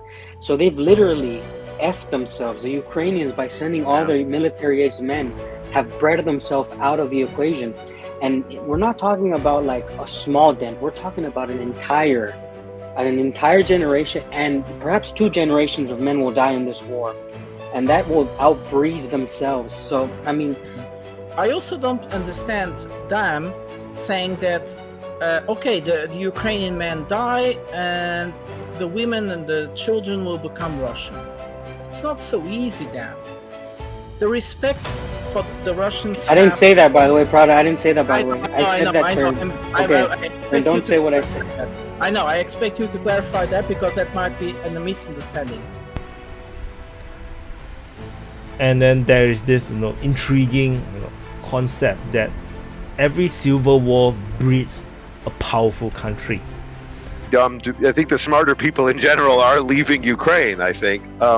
But the real big point I want to make, and maybe bring it back to the military realm, is that if we look at this as a civil war of people who are really the same, but are taking 2 ideological stances, which is the way I think Dan just said it, and I think the way I feel about it, then militarily, do civil wars result when they end in a tougher opponent or country or a weaker one? I mean, Vietnam fought a civil war, ended up very tough at the end.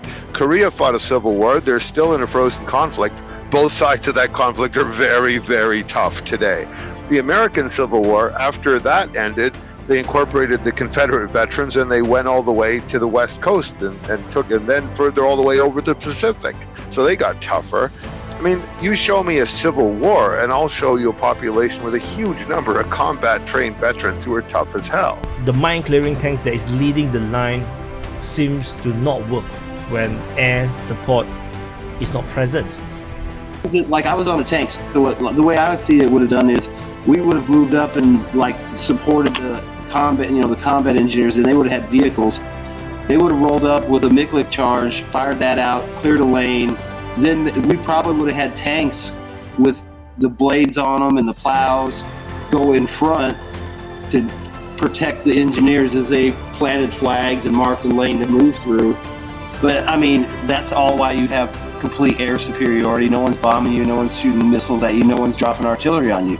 The lack of Mikliks, the lack of combat engineers in NATO, you don't put armor in front of men. Usually there's dismounted combat engineers on the floor, sweeping. I mean, I was in front of light armored vehicles in Afghanistan. I was in front of MRAPs. I was in front of Buffaloes, which actually clear mines. The Marine Corps puts men in front of armor.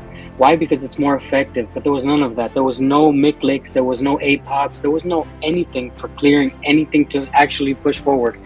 Forget about the air. Forget about the artillery. Even the simplest of things, to advance an armored vehicle, there's no open avenue of approach. So if there's no line charge, why are you moving these forces towards a tree line? And then we went into some long discussion about Russian change of battle concepts. They went from the BTG, the battalion tactical groups, into divisional setup. Russians, first of all, are always modifying their forces. Just because they went into mobile tactical groups where the command was actually at, where they were actually making the decisions to change on the battlefield, mostly, they went to the MTGs. But it reflects the type of fighting they do. If you read about it in the Russian way of war, is that there's nothing to prevent them from flowing through these objects, getting enough room between these units to maneuver, and then they go back into a mobile battle group 20 miles wide, 60 miles deep, like a lawnmower. There's nothing. That's why this really this Ukrainian offense just it kind of drives me crazy, because they ain't, if they use their reserve to be able to fortify failure in what was once known as Bakhmut, and then trying these PR attacks, there's nothing to stop the Russians to just forming up like that and moving forward. Then we went into this discussion into the myth of nuclear weapons and how Russia will eventually just get more and more aggressive. The Russian government is telling its people, and has been for quite some time, that NATO has attacked Russia and Russia is in a war with NATO. Now, the Baltic states don't hear that, right? They should, because they're in NATO, right? And so if Russia is saying we are in a war with NATO, what Russia is saying is we are in a war with the Baltic states. It might not have turned hot on that front, but that's what the Russian government are telling their people. And now, again, the position of the Baltic states is Russia will never attack us because NATO's got nuclear weapons. But what I want you to think about is this. NATO would never have gone into Ukraine in 2014 and performed a military coup. Do you know why? Because Russia's got nuclear weapons. And that was just a taste of what the DPA Open Mic is about, especially for this episode 33. This is not everything that was being discussed within the open mic. It was 3 hours long. Typically we do 5 hours, and I'm trying to do it shorter so that I can make this video, but no, who knows. And I would like to invite you guys to come on the DPA Open Mic, share your views. If you're shy, you can always just chat within the live chat with other like-minded individuals, and let's grow the DPA Open Mic, bring the voice to the people. It's free speech, the free expression of opinions, of thoughts, of feelings, and perhaps we can all learn something from one another. This is the most international podcast, I believe, on YouTube and around the world, where this is the only place where you can actually see people letting you know what is the exact situation about in their country, so that you do not get duped by the mainstream media, or the fake news, or the misinformation, or the propaganda. And is there sanctions in a certain place? Are they really struggling with electric, energy prices? You can just ask them. They are people from all around the world that are very happy to share their feelings, their experience with you, and together we will be more informed. And this is the DPA Open Mic.